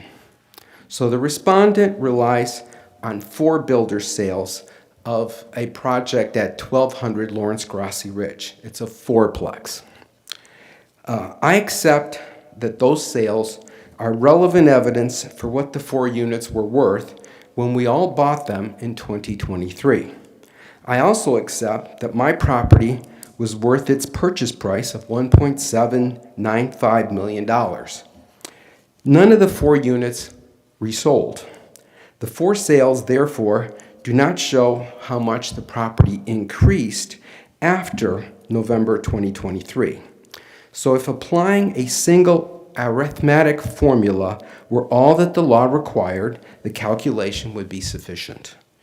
But the town's methodology requires an estimate of the fee simple estate in the subject property and consideration of typical market conditions for similar properties. The respondent has not demonstrated how the subject property's individual characteristics, the evidence from similar properties, or the local market conditions affect that calculation. To illustrate this point, the respondent describes the 4 units on pages 33 and 34 of its reply as having, quote, virtually identical characteristics, close quote. In the same passage, the respondent acknowledges that the subject property, mine, is the largest unit, sits on the largest lot, and offers greater overall utility. The respondent cannot have it both ways. She can't rely on the units having, quote, virtually identical characteristics, close quote, and then rely on the differences to justify the subject property's higher value without explaining how those differences were quantified. The reply acknowledges the differences, but it doesn't show how much each difference affected the assessment. All 4 units were custom. They were not identical finished products, as alleged. The other 3 owners provided statements in attachments 3, 4, and 5 of my rebuttal. Each owner states that they paid the builder's asking price and requested changes or modifications to the unit. Together with my evidence concerning the subject property, those statements show that all 4 units were customized and purchased at the builder's asking price. The other owners also state that they believe that their assessments are too high. So my second point is that there's a nearby repeat sale that does not support the 20.46% increase. So at page 33 of its reply, the respondent applies the time adjustment to my November 2023 purchase. 2 numbers define my home's value: the purchase price and the time adjustment of 1.2046. The citywide time factor in Exhibit D of my complaint for all homes purchased in November 2023. So that is a rote mandate that all homes purchased on that month increase by the same percentage. So that 20.46% increase is not supported by evidence of actual market movement in the immediate neighborhood. So I want to address the least altered repeat sales. A property that sells twice is a useful indicator because both transactions involve the same property. The respondent's sales information that she provided to me identified 3 properties that sold twice. Do you have an issue? Sorry? I'm very sorry to interrupt you. Just through discussions with the rebuttal that you're talking about, it looks like that information was only sent to the Assessment Review Board. It was not sent to the respondent.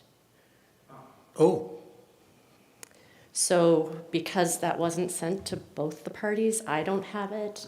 We haven't even looked at it. So a lot of this information is new information to us because we did not receive it.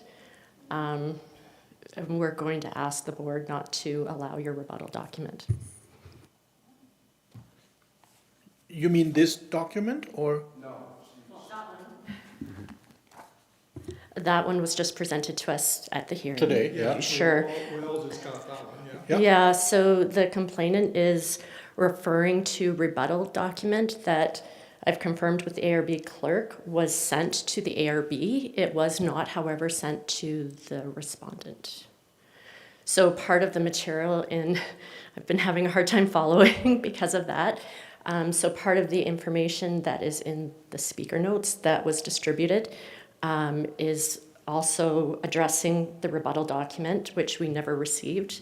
So I'm going to also ask, beyond the rebuttal document not being allowed, for the speaker notes actually to come back. Okay, can I just ask a question of clarification?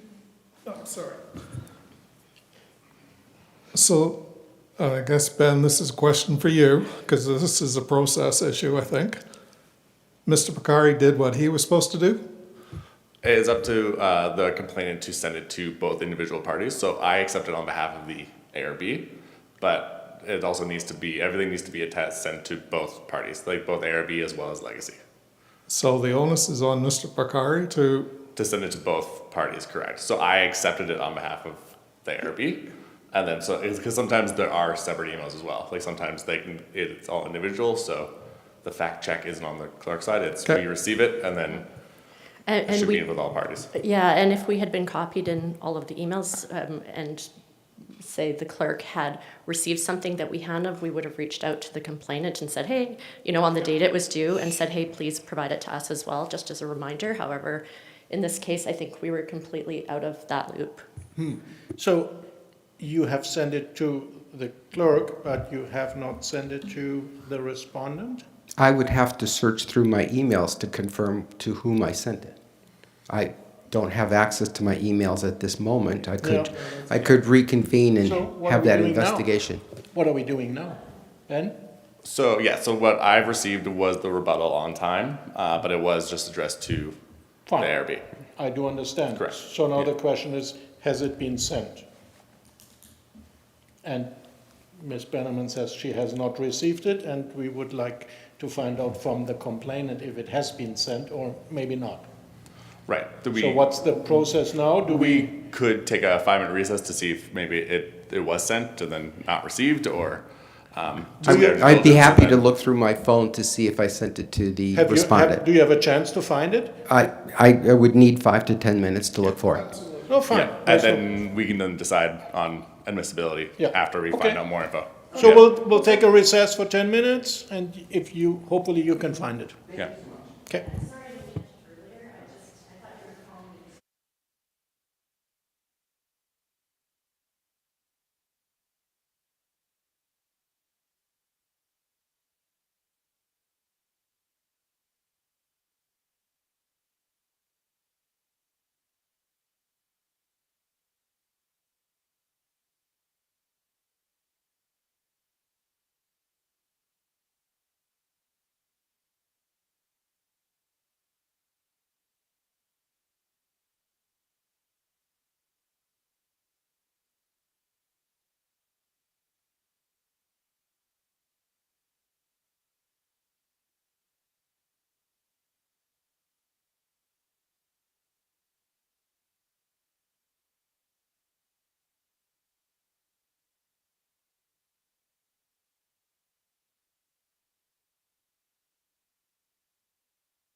Solution.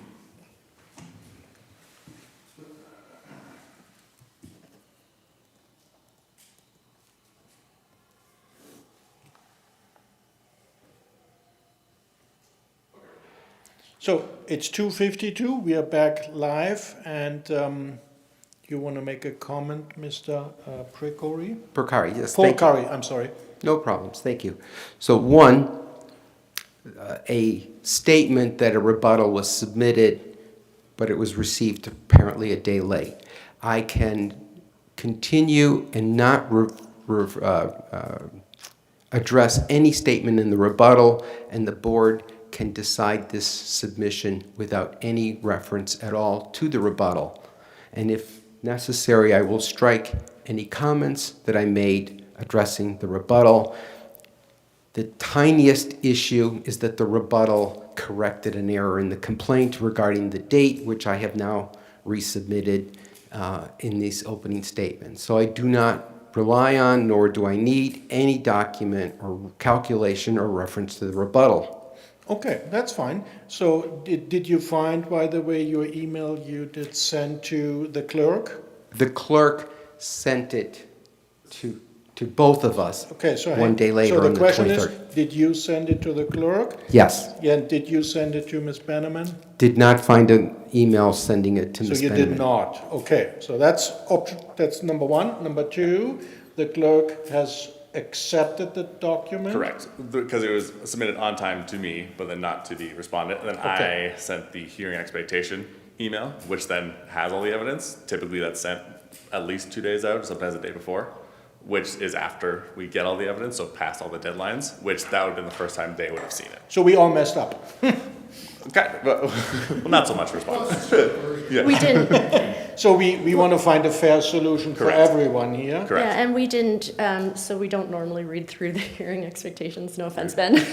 We see a lot of them. So if there was an additional document that had been attached to that, it was missed by us. We were driving out here Yes. yesterday. So, yeah, so we did not, I'm sorry, we did not catch that we hadn't received the rebuttal, which would have been included in the hearing expectations. However, that rebuttal was due to both the ARB clerk and to the respondent 3 days prior to the hearing, so that would have been on Tuesday. We did not receive the hearing expectations, which would have had the rebuttal until yesterday. Yeah. So the question now is, if you would receive the rebuttal now, would you be willing to read through it and we can proceed? Or the other option would be, in all fairness, because of this, to take a break and reschedule to next week? I don't think so. I think that the hearing expectations, when they were originally sent out to the complainant, so with the notice of hearing clearly said that that material had to be to both the respondent and to the ARB clerk 3 days prior to the hearing. This isn't everybody didn't do what they were supposed to do. This was that the complainant did not send the respondent the rebuttal document by the deadline. So regardless of whether we reconvene at a different date, that disclosure deadline still hasn't been met, so that doesn't change anything materially. Okay. As for me reviewing the information right now, I don't know what's in it.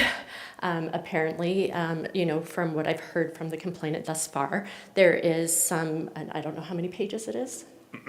38 pages. 11 pages, yeah. And so I'm not prepared to respond to it because we haven't had adequate notice to even look into any of the material or to contradict or accept any of the information that's been provided there, to find out if it's new evidence, to find out if, even to look at our own data on anything that would have been provided. So we're asking the board at this time to actually exclude the rebuttal evidence, including the speaker notes, which would have contained references to such rebuttal evidence as well, and that's what we're asking for.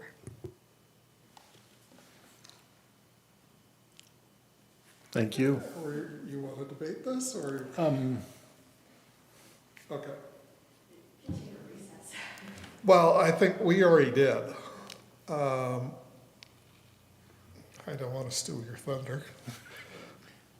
I personally think we should hear if the complainant thinks this document's sufficiently important for his presentation, then we should at least reschedule. Because from where I sit, the intent was there to meet the required deadlines. I'm not sure why it fell through the cracks, because at least it's half there. I suggest that it didn't fall through the cracks. I suggest that the expectations that were set out in the original hearing notice over a month and a half ago, the original hearing notice that was set out, those expectations were clear. The complainant was aware of those expectations because we did receive the original disclosure document.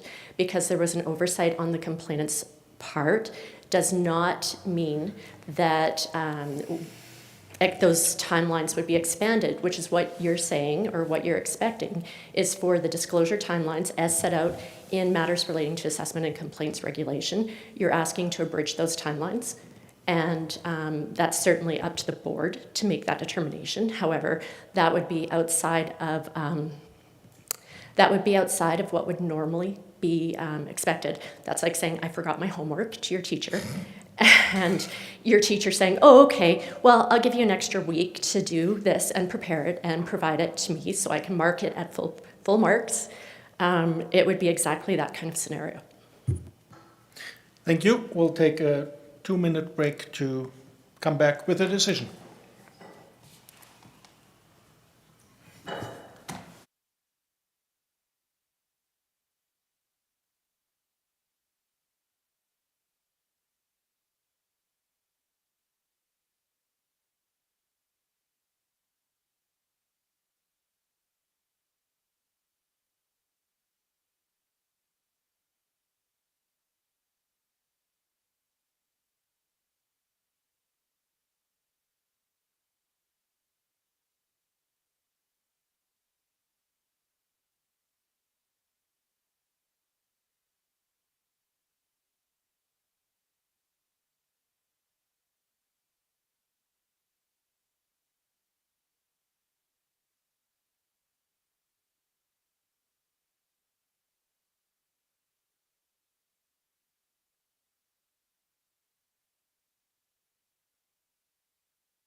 What a day.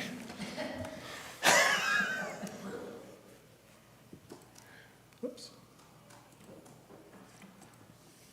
Are we live? Yep. 3:01, we are back live, and the decision of the board is that unfortunately we cannot accept that rebuttal document, and we'll leave your document, what you handed out here, so if you would like to proceed with your oral presentation without any of the topics in that Thank you. document that has been unfortunately I will not not, submitted or submitted too late, that would be great. I will not refer to any documents not in evidence. Thank you. Referring now to documents that are in evidence. The least altered repeat sales. A property that sells twice is useful because it addresses two transactions involving the same property separated only in time. Respondent sales information, that's the respondent's information provided to me, identified 3 properties that sold twice during the relevant period. 2 of the properties have extensive renovations between sales, and that's Exhibit E of the complaint, which is in evidence. I excluded the two of these properties because they could not reliably separate the value of the renovations from the general market movement. The 3rd property was 1120 Wilson Way. It's a duplex approximately 230 meters from the subject property. It was the least altered repeat sales available.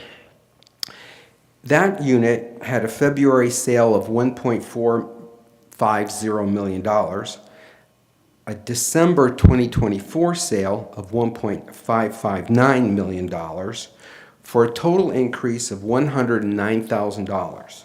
The percentage increase is 7.52% over 22 months. These are from the respondent's information. So let me just pause because we've had this break.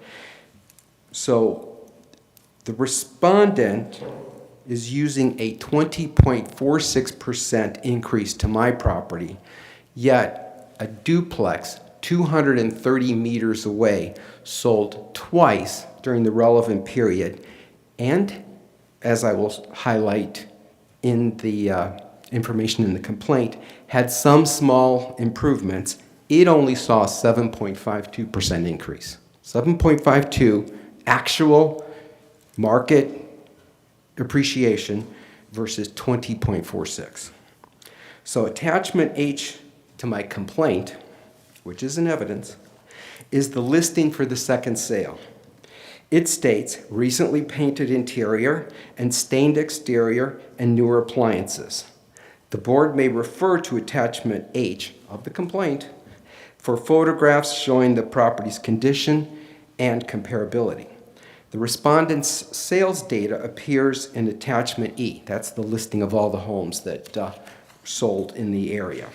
And the assessment roll data appears in attachment K. All of the complaint, all in evidence. The listing of attachment A does not establish whether all the work occurred between the 2 sales. So I don't know, I think they did, but I don't know that as a fact. So therefore, I do not ask the board to assign a specific value to it. My point is narrower. If those changes contributed any positive value, then not all of the 7.52% appreciation increase represents general market appreciation. For that reason, 7.52% is a conservative upper bound indicator and not a minimum. So the actual resale of 1120 Wilson Way is not an assessed value. It shows an increase of 7.52% over 22 months, including any values that may have been contributed by the disclosed changes. This is the direct evidence of market movement in the immediate neighborhood. Although respondent disclosed the sales information, the reply does not use the repeat sale to validate the 20.46% increase, or the time adjustment, or explain how the 2 results can be reconciled. The actual repeat sales contradicts the rote application of the 20.46 increase to the subject property's purchase price. I do not rely on the respondent's assessment history, which I have described as flawed, to calculate the correct assessment of the subject property.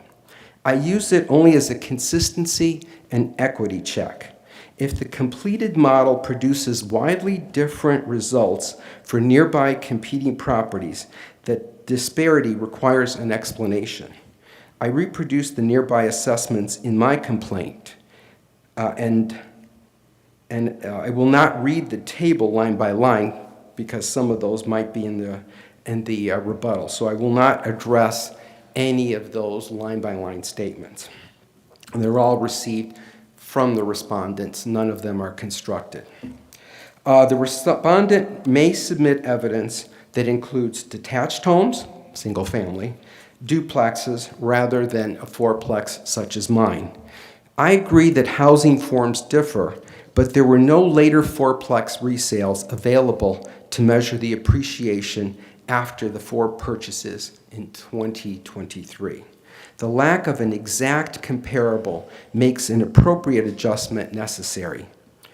It does not make nearby competing sales irrelevant. Property type differences generally favor the detached and duplex comparables because they are less intensive housing forms. The respondent says it addressed differences through classification, stratification, and calibration in her reply. But it did not provide the quantified fourplex effect I requested. I'm not asking the board to order disclosure or decide a separate compliance issue. My evidentiary point is simpler. The respondent says the model accounted for the differences, but it has not shown how large the adjustment was or how it worked. My last point is how these 2 assessment figures were derived, mine and that of the 1120 Wilson Way. The respondent provided the following information to show how my assessment was derived. There was a purchase price of $1.795 million. There was an assessment to sales ratio of 0.974 and a time adjustment factor of 1.2046. Calculated result, $1.06038 million. So rounding it to the nearest thousands dollars, it came out to $2.106 million. So the arithmetic explains how the figure was produced. It does not show why the result reflects typical market conditions for similar properties in this neighborhood. My valuation method is a direct sales analysis in Section 7 of my complaint, particularly page 16. It asks what willing buyers actually paid for comparable properties in the neighborhood at or before July 1, 2025. A direct sales indication. So there are 4 arm's length transactions in the neighborhood where the resales totaled approximately $5.78 million, and the total square footage of all 4 units is 6,543 square feet. That produces a weighted average of approximately $883 per square foot. So if you apply that $883 per square foot to my property's 2,024 square feet, which is in the complaint as the size of my home, it has an indicated value of $1.787 million. By comparison, the assessment is $2.106 million and is approximately $1,041 per square foot. So again, I'm not relying on assessments for value because I think it's flawed, but it's relevant for equity. So my equities check. These comparables are duplexes, not fourplexes. They were built approximately 1 year before the subject property and are by the same builder. So these homes are just down the street, and when our property was under construction, the builder who just completed those properties allowed us to visit them. So we thought that the properties were terrific. So these are on our street, less than 100 meters away, built by the same builder, built in the same style, built of the same custom classification class. So these 2 duplexes produce an equity indicator, if you use their assessment, and apply it to our property of $1.597 million. I use that figure as a reasonableness check, not as my principal market valuation check. So the nearby repeat sales is a separate check of claimed market increase. 1120 Wilson Way, as I described before, increased by 7.52% over approximately 22 months, including any value from the disclosed painting and staining. I do not use that sales to calculate a precise value for my property. I use it to test whether the much larger 20.46% increase is consistent with actual local market movement. So lastly, I am not cherry picking from isolated data that is most favorable to my position. I am asking the board to look at properties that have sold in the area, specifically comparables, local properties that have sold twice within the relevant period, showing a significantly lower appreciation than what the respondent is applying to my property. So my requested assessment, based on direct sales indication, is $1.787 million. I'm requesting an assessment of $1.8 million, reducing the current assessment of $2.106 million. I respectfully ask the board for this reduction. If the board does not accept that precise amount, I ask it to determine another value within the range supported by the evidence. Thank you. Thank you for your presentation. Any questions from the respondent? Any questions from the board? No, not at this point.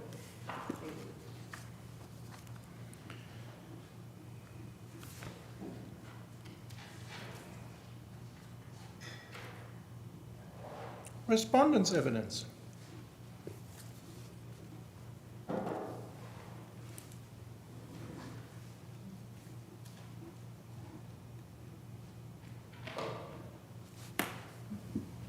Sure, thank you. What a day. Yep. The respondent respectfully requests that the board confirm the 2025 assessment of the subject property for the 2026 taxation year in the amount of $2,106,000. So before addressing the specific issues raised by the complainant, I'd like to briefly outline the issues before the board and the evidence the respondent intends to present. So turning to page 3 of our disclosure. So the respondent will demonstrate 4 key points throughout today's presentation. First, that assessments in Alberta must be prepared annually. Second, the legislative valuation standard is market value as of July 1st, 2025. And third, that assessments must be prepared using legislated mass appraisal in a fair and equitable manner. And finally, while the complainant has raised numerous concerns regarding the respondent's methodology, the ultimate issue before the board is whether the assessed value represents market value, and we submit that it does.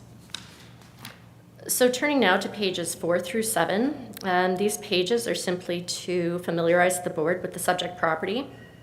The subject is an end unit fourplex located at number 1200 Lawrence Grassy Ridge. The subject property is also directly beside and abutting a PD, so public use district, which includes a trail along the side connecting to the trailway to Quarry Lake. The subject is the largest unit within the fourplex and is situated on the largest lot within the development. From a market perspective, this is the most superior unit in the complex and would be reasonably expected to command the highest value amongst the 4 units.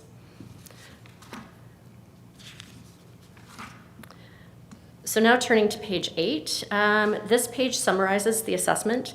There are no disputes regarding the physical characteristics of the property made through by the complainant. The dispute instead relates almost entirely to the valuation methodology used by the respondent. So now turning to page 9, I think it's important to begin by identifying what this complaint is really about. The complainant has prepared a very detailed submission. However, nearly all of the arguments focus on criticizing various components of the respondent's methodology. So broadly speaking, the complainant raises 4 issues: the use of builder sales, municipally wide time adjustments, the alleged duplication of adjustments within the market modified cost approach, and disclosure relating to the assessment model. While all of these issues are presented separately, they all stem from the same misunderstanding.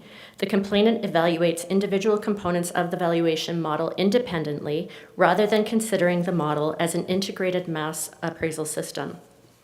Respectfully, that is not how accepted appraisal methodology operates.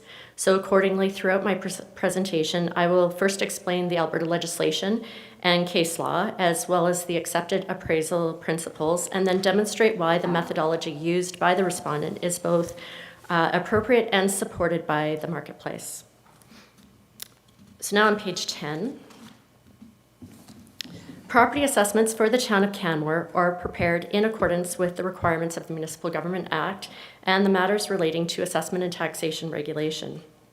Alberta legislation prescribes that property assessments must be prepared based on market value. Market value means the amount that a property might be expected to realize if it's sold on the open market by a willing seller to a willing buyer. Property assessments for the 2025 assessment year must be an estimate of the value of the property on July 1st, 2025. So the legislation further stipulates that an assessment of property based on market value must be prepared using mass appraisal. Mass appraisal is the legislated methodology used for valuing individual properties and involves the following process. Properties are stratified into groups of comparable properties, common property characteristics are identified for the properties in each group, and a uniform valuation model is created for each property group. The market modified cost is a recognized and accepted valuation methodology. It combines the replacement cost, depreciation, market calibration, statistical analysis, and sales validation to estimate the market value. The complainant repeatedly isolates individual components of this process. And I realize he didn't speak as much to it in his presentation, however, it is in his disclosure document, so we need to address it. So respectfully accepted appraisal methodology requires the model to be evaluated as an integrated system rather than component by component. And this is because at the end, when we're looking at the assessment, it has to be a reflection of the market value, and the market value of the property as of that set valuation date incorporates all of those various different functions. So now on page 12, we're going to discuss just a little bit appraisal principle of substitution. So this is directly relating to the builder sale issue that the complainant has raised. And it's probably the most important appraisal principle regarding this complaint. So the principle of substitution simply recognizes that purchasers compare alternatives. They will not pay more for a property than the cost of obtaining another property offering similar utility. That principle explains why construction costs influence both new and existing homes. If the cost of constructing a comparable home increases, existing homes become more valuable substitutes. Construction costs, therefore, directly influence the broader market, not merely the newly constructed homes. This directly contradicts one of the principal assumptions underlying the complainant's disclosure. So on page 14, we go into a little bit about the base year modifier. So the complainant, we feel, also misunderstands the base year modifier. So common base year is standard appraisal practice. It provides a consistent benchmark from which to use replacement costs or current replacement costs where they're estimated. It does not mean that outdated construction costs are being used. Rather than publishing an entirely new construction cost every year or annually, recognized appraisal practice applies cost modifiers to convert the base year costs into current replacement costs. This methodology has been employed throughout the appraisal profession for decades, and it represents accepted appraisal practice.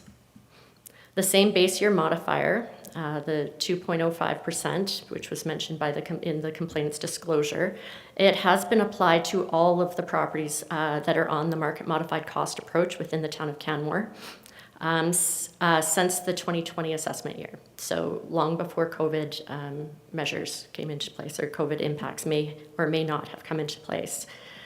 So further, as required, to estimate the market value of the valuation year, we place a heavier emphasis on the modifier. So that's where we're looking at adjusting these cost values to the sales information or the market information that's out there.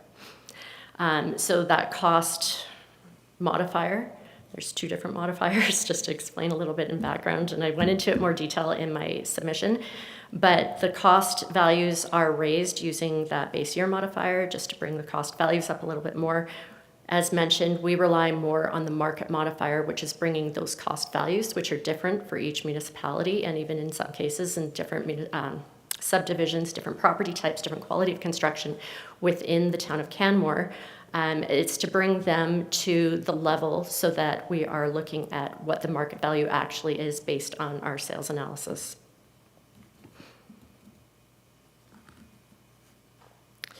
So still on page 14, I just want to explain a little bit more about time adjustments. So the complainant has repeatedly characterized the municipal time adjustment as a construction cost inflation. And respectfully, this is incorrect. The time adjustment has nothing to do with the construction costs. It only measures in the changes in the market value between the date that a property sold and the legislated valuation date. So there was some discussion about paired sales analysis, where most of the sales that were being mentioned by the complainant were referring to a current or a sale that fell within that 3-year period. And as we have identified in our disclosure later on, and we can discuss post facto sales. So when we're looking at preparing time adjustments for the town and for the residential properties, we're looking at all of the sales of the properties. We're looking at a sales to assessment ratio so that we have a bigger pool. If we were only looking at resale analysis, we would not have enough sales data to accurately reflect a monthly adjustment for that 3-year period to bring them all to that 2025 July 1st date. So without having time adjustments, a July 22 sale would be compared directly to a June 25 sale, despite almost 3 years of market movement, which would not produce a reliable estimate of the market values of July 1st, 2025. I would also emphasize that mass appraisal requires statistically reliable samples. Using all residential sales throughout Canmore produces a more reliable trend than when we're attempting to derive the monthly trends than a handful of neighborhood sales. Neighborhood influences are then recognized separately through the neighborhood stratification within the valuation model. So it's not that we don't take into account the differences between neighborhoods, it's that they're done after the time adjustments have been completed or prepared. So now on page 16, the complainant has referred to 2023 as a peak in the market. However, there's been no market evidence produced to support that assertion. Conversely, the respondent's market analysis demonstrates continued appreciation through to July 1st, 2025. Had the respondent ignored this appreciation that we've seen through direct market sales, the resulting assessments would have understated the market value and failed to comply with the Municipal Government Act. So on page 17, we're going to go into a little bit more detail about the builder sales and arm's length transactions. The complainant assumes that because these sales involved a developer or the builder, that they cannot be arm's length transactions. Respectfully, this is incorrect. Whether a sale is arm's length depends on the relationship between the parties, not the identity of the seller. Builder sales routinely occur in the open market between unrelated parties acting in their own economic interests. In this case, 2 of the 4 units in the complex of the subject property were marketed on MLS before selling. There's no evidence that any of the transactions involved related parties, special financing, or non-market considerations. And I'd also like to point out that builder sales often involve purchase contracts that are negotiated months before they're completed. In an appreciating market, those negotiated prices frequently understate the market value at the possession date. They don't usually overstate it unless the market is decreasing. So now turning to page 19. Regarding the alleged double adjustment in the valuation, This is probably the central issue in the complainant's submission. Respectfully, there is no double counting. The complainant has conflated three separate valuation concepts. The base year modifier estimates the replacement cost. The time adjustment measures the market appreciation between the sale dates, and the market adjustment calibrates the valuation models to the actual market behavior. Each adjustment measures something different, and they occur at different stages in the valuation process. Although each of them are expressed mathematically, they measure entirely different economic influences. So now turning to page 21. This page demonstrates how the subject properties assessment was calculated. This page simply shows all of the data inputs that are used to calculate the assessment for the subject property and demonstrates how the market modified approach was applied to the subject property. The important point in this is that the standardized methodology is consistently applied to the comparable properties within the same market stratum, which it is to the subject property. So on page 22, I'd like to summarize some common principles as they have been addressed in the complainant's submission. According to the Municipal Government Act, Section 285, each property in a municipality must be prepared on an annual basis.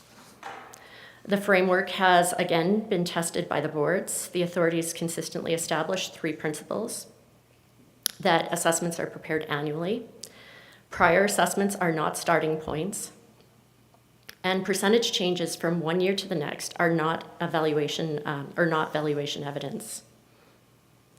On page 23, we discuss the units of comparison, and just to highlight, the price per square foot is only a unit of comparison. It is not a valuation methodology and should never be used to value properties. Comparable properties must first be selected based on their overall similarity. If the properties being compared aren't similar, then the results are inaccurate and misleading, and it's merely a diagnostic tool used after appropriate comparable properties have been first selected. And we've included court and board decisions to support this.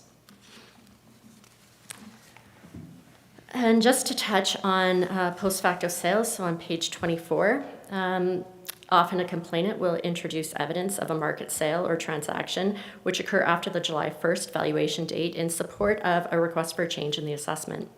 It is important to note that the use of post facto sales, which is a sale that occurs after the July 1st of the assessment year, is restricted. The board may consider such post facto evidence to confirm market trends. However, this evidence cannot be used in setting value. Again, we've included several court and board decisions on this. And specific to this, we've also included on our chart on page 36, which we'll go back to, the sales that are highlighted in blue are the ones that we would consider post facto because they transferred through Alberta land titles after the valuation date. We also don't consider list prices or list values when we're preparing the assessments. We're looking for valid land title transfers that occur, that are transferred through Alberta land titles. The reason for this is because a listing is just the asking price from a potential or a seller out there. Until that is actually purchased by a willing buyer, they could just be looking for a higher value, a lower, whatever it is. It hasn't been confirmed market evidence in our perspective. So now on page 27,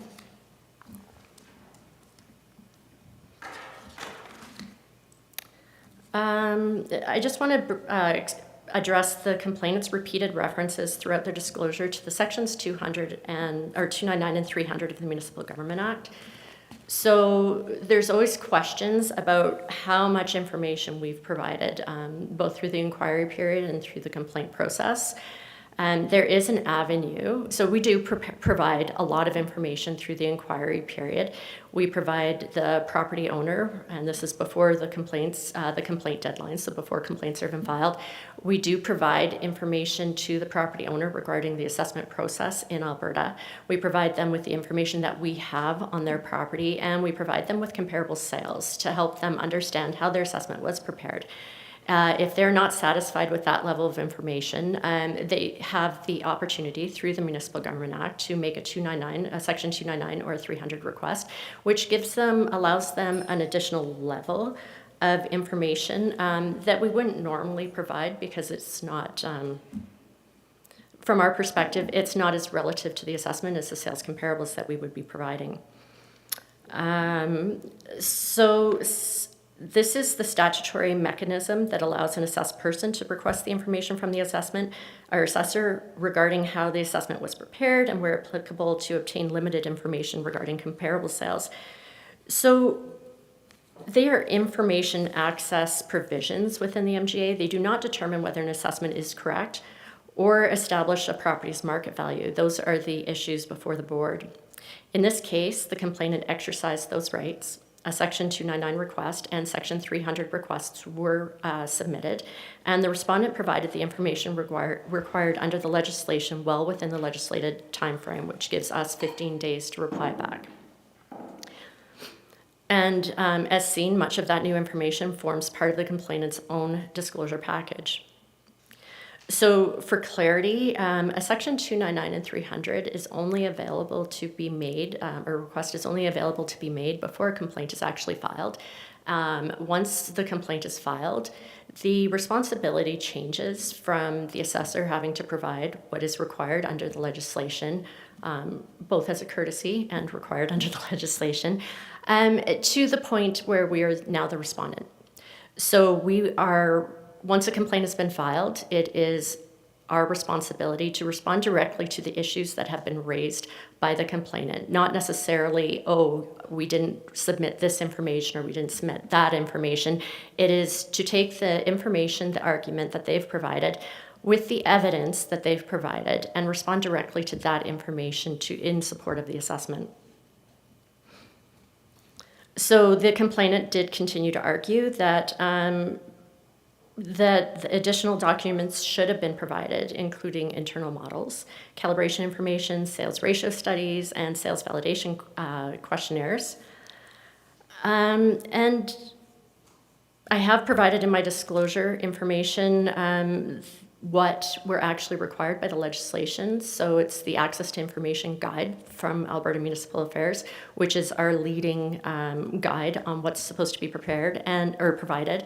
And those asks are all outside or fall well outside of our requirements through a 299 and 300, and certainly beyond customer service. So respectfully, whether additional information ought to have been produced is not the issue before the board. And I just want to give some history because the complainant's reliance on Edmonton versus 10-201 Jasper Avenue, the decision there, that decision was decided on under an earlier version of Sections 299 and 300 of the Municipal Government Act.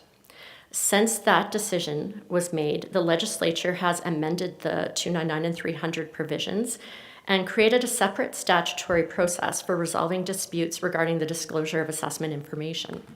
As a result, the legislative context considered by the court in Jasper Avenue is no longer the same one as the board today. Accordingly, the issue before the board is not whether every document requested under Section 299-300 ought to have been disclosed. The board's role is to determine whether the assessment complies with the Municipal Government Act and whether it represents the market value as of the legislated valuation date. The legislature has created an entirely separate statutory process to deal with disputes concerning 299-300. That's where if an assessed person believes that a municipality had failed to comply with its obligations under this section, the Municipal Government Act and matters relating to assessment and taxation regulations provide a compliance review process, which would be where the information that we provided would be reviewed by Alberta Municipal Affairs. The assessor would be subject to a fine, or the municipality would be subject to a fine if we were found non-compliant with those measures. A compliance review was not completed. Although we are very confident, we have gone through compliance reviews before in the past, and we are very confident on the information that we provide. It is in alignment with both the legislation and the Access to Information Guide produced by Alberta Municipal Affairs. So that process is separate from the assessment complaint process presently before this board. The courts have recently confirmed this distinction, and we've provided those references to the board, showing that past decision under different legislation is no longer relevant, which means that the board's jurisdiction today is therefore considerably narrower. The board is not being asked to determine whether every document requested by the complainant should have been produced, nor is the board being asked to conduct a review of the municipality's disclosure processes. Rather, the board's statutory responsibility under Section 467 of the Municipal Government Act is to determine whether the assessment is fair and equitable and whether it reflects the market value as of the legislated valuation date. That distinction is extremely important because many of the complainant's arguments invite the board to evaluate matters that fall outside of its legislated jurisdiction. Even if the board were to conclude that additional information may have been helpful to the complainant, which the respondent does not concede, that finding would not establish that the assessment itself is incorrect. The burden of proof still remains on the complainant.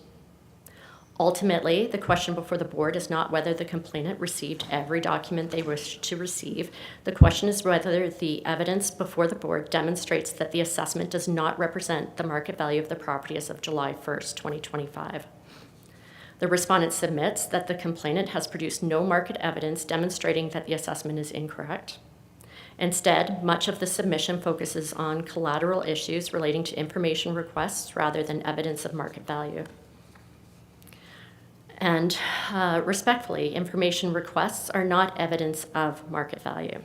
Regardless of how extensive a Section 299 request may be, the board must still determine the market value based on the evidence properly before it.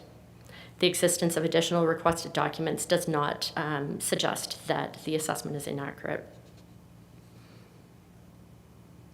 So I would respectfully submit that the board should give primary consideration to the market value evidence and the valuation before it, as those are the matters that fall squarely within the board's jurisdiction. So we'll just turn to page 33.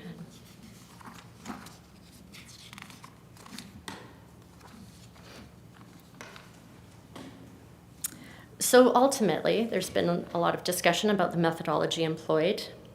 Regardless of this, the assessment must be validated against the marketplace. The strongest market evidence available consists of the 4 sales within the subject complex, and that would be the 4-plex. These properties share the same builder, age, quality, design, market area, and overall utility. They require the fewest adjustments and therefore represent the strongest comparable sales available. The subject property is also the largest unit within the development, and it occupies the largest lot. It would therefore be reasonable to expect it to command the highest value within the complex. When these sales are adjusted to the legislated valuation date, every assessment to sales ratio is below 100%, which in other words, every assessed value is lower than its corresponding time-adjusted sale price from 2003. That demonstrates that the assessments are supported by the marketplace and are conservative relative to the available market evidence. And I would also like to point out that the complainant's sales, although located within the same general neighborhood, differ significantly in lot size. And I'm on page 36. 36? 36, yes. That's the response to the sales comparables provided by the complainant. I'd like to point out that these sales, although located within the same general neighborhood, differ significantly in lot size, floor area, structure type, the quality of construction and finishings, 4-plex versus a duplex versus a detached home, and other characteristics. And the market itself recognizes these differences as demonstrated by the substantial variation in their sale prices. By comparison, the 4 units within the subject development represent the closest substitutes available and therefore provide the most persuasive evidence of market value. So the respondents submit, and I have included all of the comments on that page 36. So, you know, when you're looking at some of these properties, you have some that are a house that's older, smaller than the subject property, which we wouldn't consider comparable to a fourplex property. We do have duplexes in there, again, not necessarily comparable to a fourplex property. The subject property is located at the end of this street of Lawrence Grassy Ridge. It's at the end of the street where there's a trail beside the subject property itself, which does lead into a utility corridor and then directly to Quarry Lake.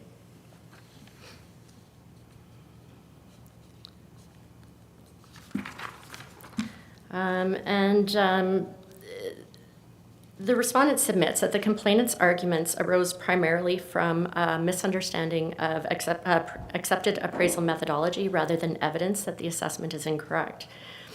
To summarize, when the evidence is viewed as a whole, the respondent has demonstrated that the assessment was prepared in accordance with the Municipal Government Act and the matters relating to assessment and taxation regulation. The best comparators, as mentioned, are the comparables directly in the subject property's fourplex property, including the sale of the subject property itself. We have also demonstrated that the market modified cost approach was properly applied and that the resulting assessment reflects the market value as of July 1st, 2025, and that none of the issues raised by the complainant establish that the assessment is incorrect. Accordingly, the respondent respectfully requests that the board confirm the assessment at $2,106,000. Thank you.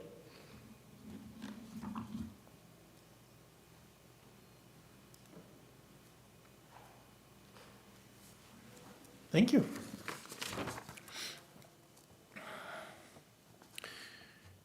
Any questions from the complainant to the respondent, please? Yes. Please come up to the podium and push that red button.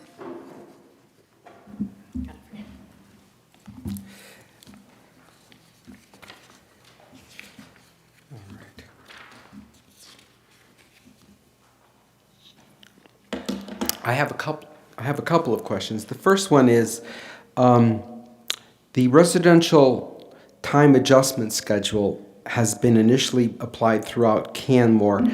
Is it in any way modified by property type? So we have two different categories for the residential properties within the town of Canmore. We are looking at residential condos, which would include apartment condos or that type of stratification. And then we have the other residential, so that includes the detached housing, the duplexes, and the fourplexes. So those two categories are the only stratification within the time adjustment calculation.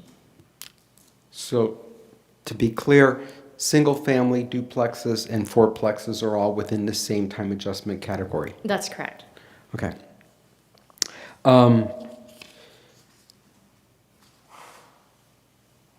Were there any other coefficients of adjustments applied to my property other than the single-family duplex fourplex? Specific to the time adjustments? Yes. No. No. Okay.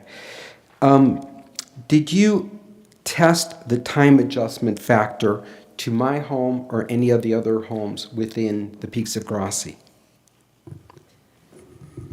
So when we're looking at the sales, and that was included in your disclosure, you had the list of all of the sales within that neighborhood that we provided you. That's in your disclosure. Yes.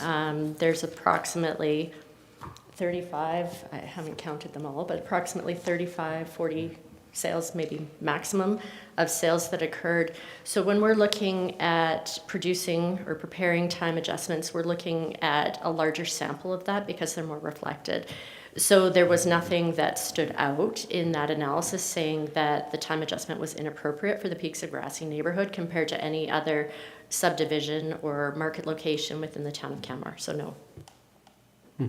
So confirming my time adjustment sales is exactly what is used for the entire city for that classification of properties.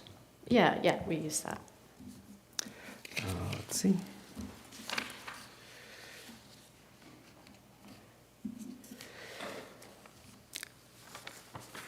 And to confirm, you believe that the time adjustment sales as applied to all of the properties within Canmore purchased on November 2023 is still appropriate of 1.2046%? Yeah, and so as mentioned, we're using a larger sample so that we can see what the actual market activity is within the town of Canmore. So when we're doing that, we're utilizing multiple regression analysis to come up with a monthly adjustment to adjust all of the sales per month to that common valuation date of July 1st, 2025. So there's been we are looking at the broader market, as we mentioned in our presentation with the principle of substitution. Nobody is going to pay more for one property if they can get it cheaper somewhere else. So I would suggest that that relates as well to the locational difference. The market is not split out beyond the property type stratification within the town of Canmore appropriately, because they are all behaving in a very similar upward now trajectory. And then this is my last question. Of the properties that you provided, the 40-ish so that we addressed, I think that was page 32 of your reply. Did you utilize those in any form of mathematical calculation to verify or confirm the time adjustment factor and its consistency based on those sales? Okay, so I believe you're talking about the sale list that you included in your disclosure, not in mine. No. This was the one on your reply, where you identified all the properties and you identified... 33, page 33? Yeah. These are the sales that we've included. We don't have in ours the entire comprehensive list. That was in your disclosure. That was in mine, okay. Yeah. Do those conform with the 1.2046? The time adjusted Time calculation adjustment you're talking about? calculation, Yeah. So because they all sold in different points in time, and so I'll just, we're talking about page 36 of my disclosure Okay. now. And so that's the properties that you have specifically raised out of that larger group that you had in your disclosure.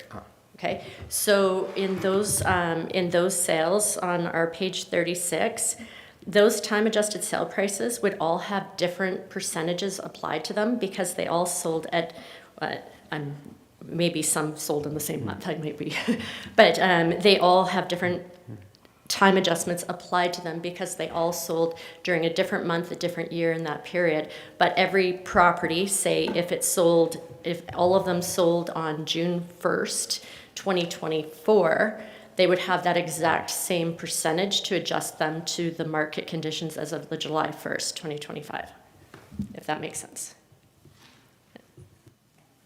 I have no additional question. Thank you. Any questions from the panel for Ms. Bannerman? Not for me. No questions, thank you.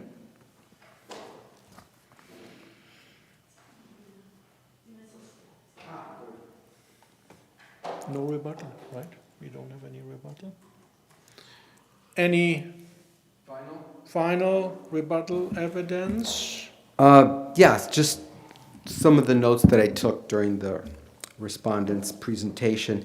I counted the respondents saying that the reply addressed market value 20 times, yet I never saw an example within any of her presentation materials other than the generic calculation of time adjustment value, an individual property sale in that neighborhood as a confirmation that the formula that has been applied to the property is correct.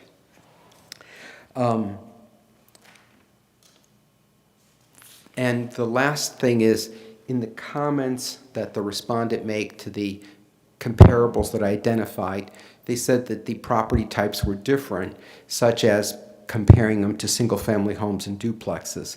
While I appreciate those are differences, virtually everyone would appreciate that a single-family home and a duplex has a much lower concentration and is perceived as higher. So by me utilizing the predominance of properties in Canmore, single families and duplexes, I'm in no way helping my position. I'm actually harming it because of the limitations of fourplexes in the Peaks of Grasse. Thank you.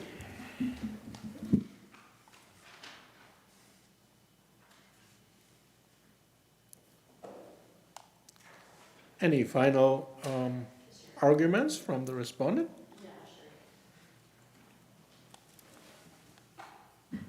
So just to respond to the comments that were made by the complainant with regards to the formula for the time adjustments. So the monthly time adjustments were included in the complainant's submission, which he would have received through a 299 request that he made on his property. But with regards to all of the other sales and their adjusted sale prices to the market conditions, it's a simple reverse calculation. So you take the adjusted sale price divided by the sale price, and you get that monthly calculation. Also, in response to the differences between the single-family properties, the duplexes, the fourplexes, which was just mentioned. So it's more than just the property type that would determine what the properties are assessed at or what the market value is. It's all of the characteristics that are going into those property assessments. So the square footage, the lot size, quality of construction finishing, the age, things such as that is used in the development of producing that assessment. So that's being applied directly to the assessment models. So when they mentioned that, it is all of those different characteristics that are going into it, and that is further supported in our disclosure document where we list all of those. You can see that the adjusted sale prices are very different between the various different property types to the property sale prices adjusted to market conditions of those units within the fourplex itself. All four of them, not one of them, not two of them, not three of them, but all four of them sold at an assessment to sales ratio of below the 100%, which means that they're still being assessed conservatively compared to their sale prices. So just to summarize, we do submit that the four sales are the best indicators of the market value. The sale of the subject property is an exact property. It is the perfect comparable for the subject because it is exactly the same. It is the same property. The expectation that they were adjusted to the market conditions 2.5 years later from the 2003 actual sale price or transfer through Alberta land titles. It is expected in an increasing market that these properties would see an increase to their adjusted sale prices. So as mentioned, when the evidence is viewed as a whole, we've just demonstrated how the assessment was prepared in accordance with the Municipal Government Act and the matters relating to assessment and taxation regulation.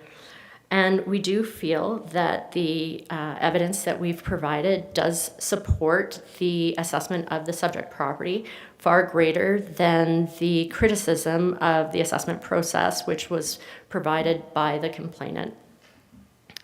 There has been nothing provided by the complainant that demonstrates an exact replica of their property. All of the property comparables that were provided by the complainant were significantly different than the subject property itself, which is accounting for the differences in the assessed values of those properties. So we do feel that the assessment is a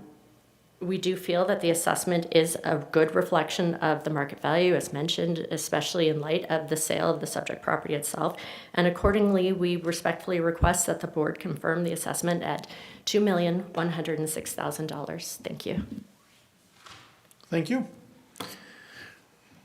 Final word, Mr. Porcari.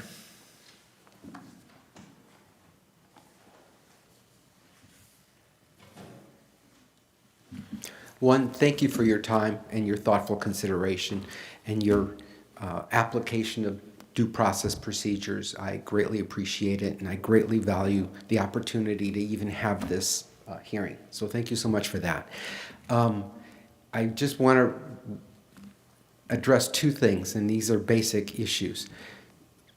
The comparables I used were market value because that's what the law included, and that's what the provisions in the Canmore valuation codes addressed.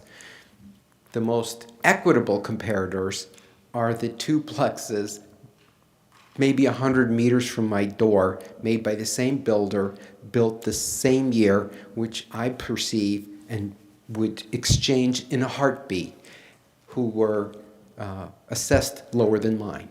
Now, I know that that's not the law, but that is certainly an equitable consideration. As the respondent said, that I am cherry-picking unrelated properties as comparables. Those homes, when you're offered to swap even Stevens, are more than a comparable. I think that's a fair application. They're included in my complaint as comparables, and you can look at them. So I am not identifying unrelated properties. And then lastly, the respondent never addressed a comparable after mine in 2023. So for the next 1,000 years, I will be facing my own purchase price for my assessment. Doesn't seem appropriate to me that there should be some contemporaneous look at the market to address that. So I believe that at some point, the respondent is going to have to abandon those purchases from 2023. Thank you. I made you smile. Thank you. Thank you, everyone, for your cooperation and for your helpful presentations. At this time, I would like to ask the parties if they feel that they have been heard today and if they feel that they have received a fair hearing. I have. Thank you. Thank you. I will now declare the hearing closed. No further evidence or submissions may be received by the board. The Municipal Government Act requires a written decision within 30 days and gives the clerk an additional 7 days to issue the decision. We will make every effort to meet or beat those requirements, and the clerk will forward our decision to you at our earliest opportunity.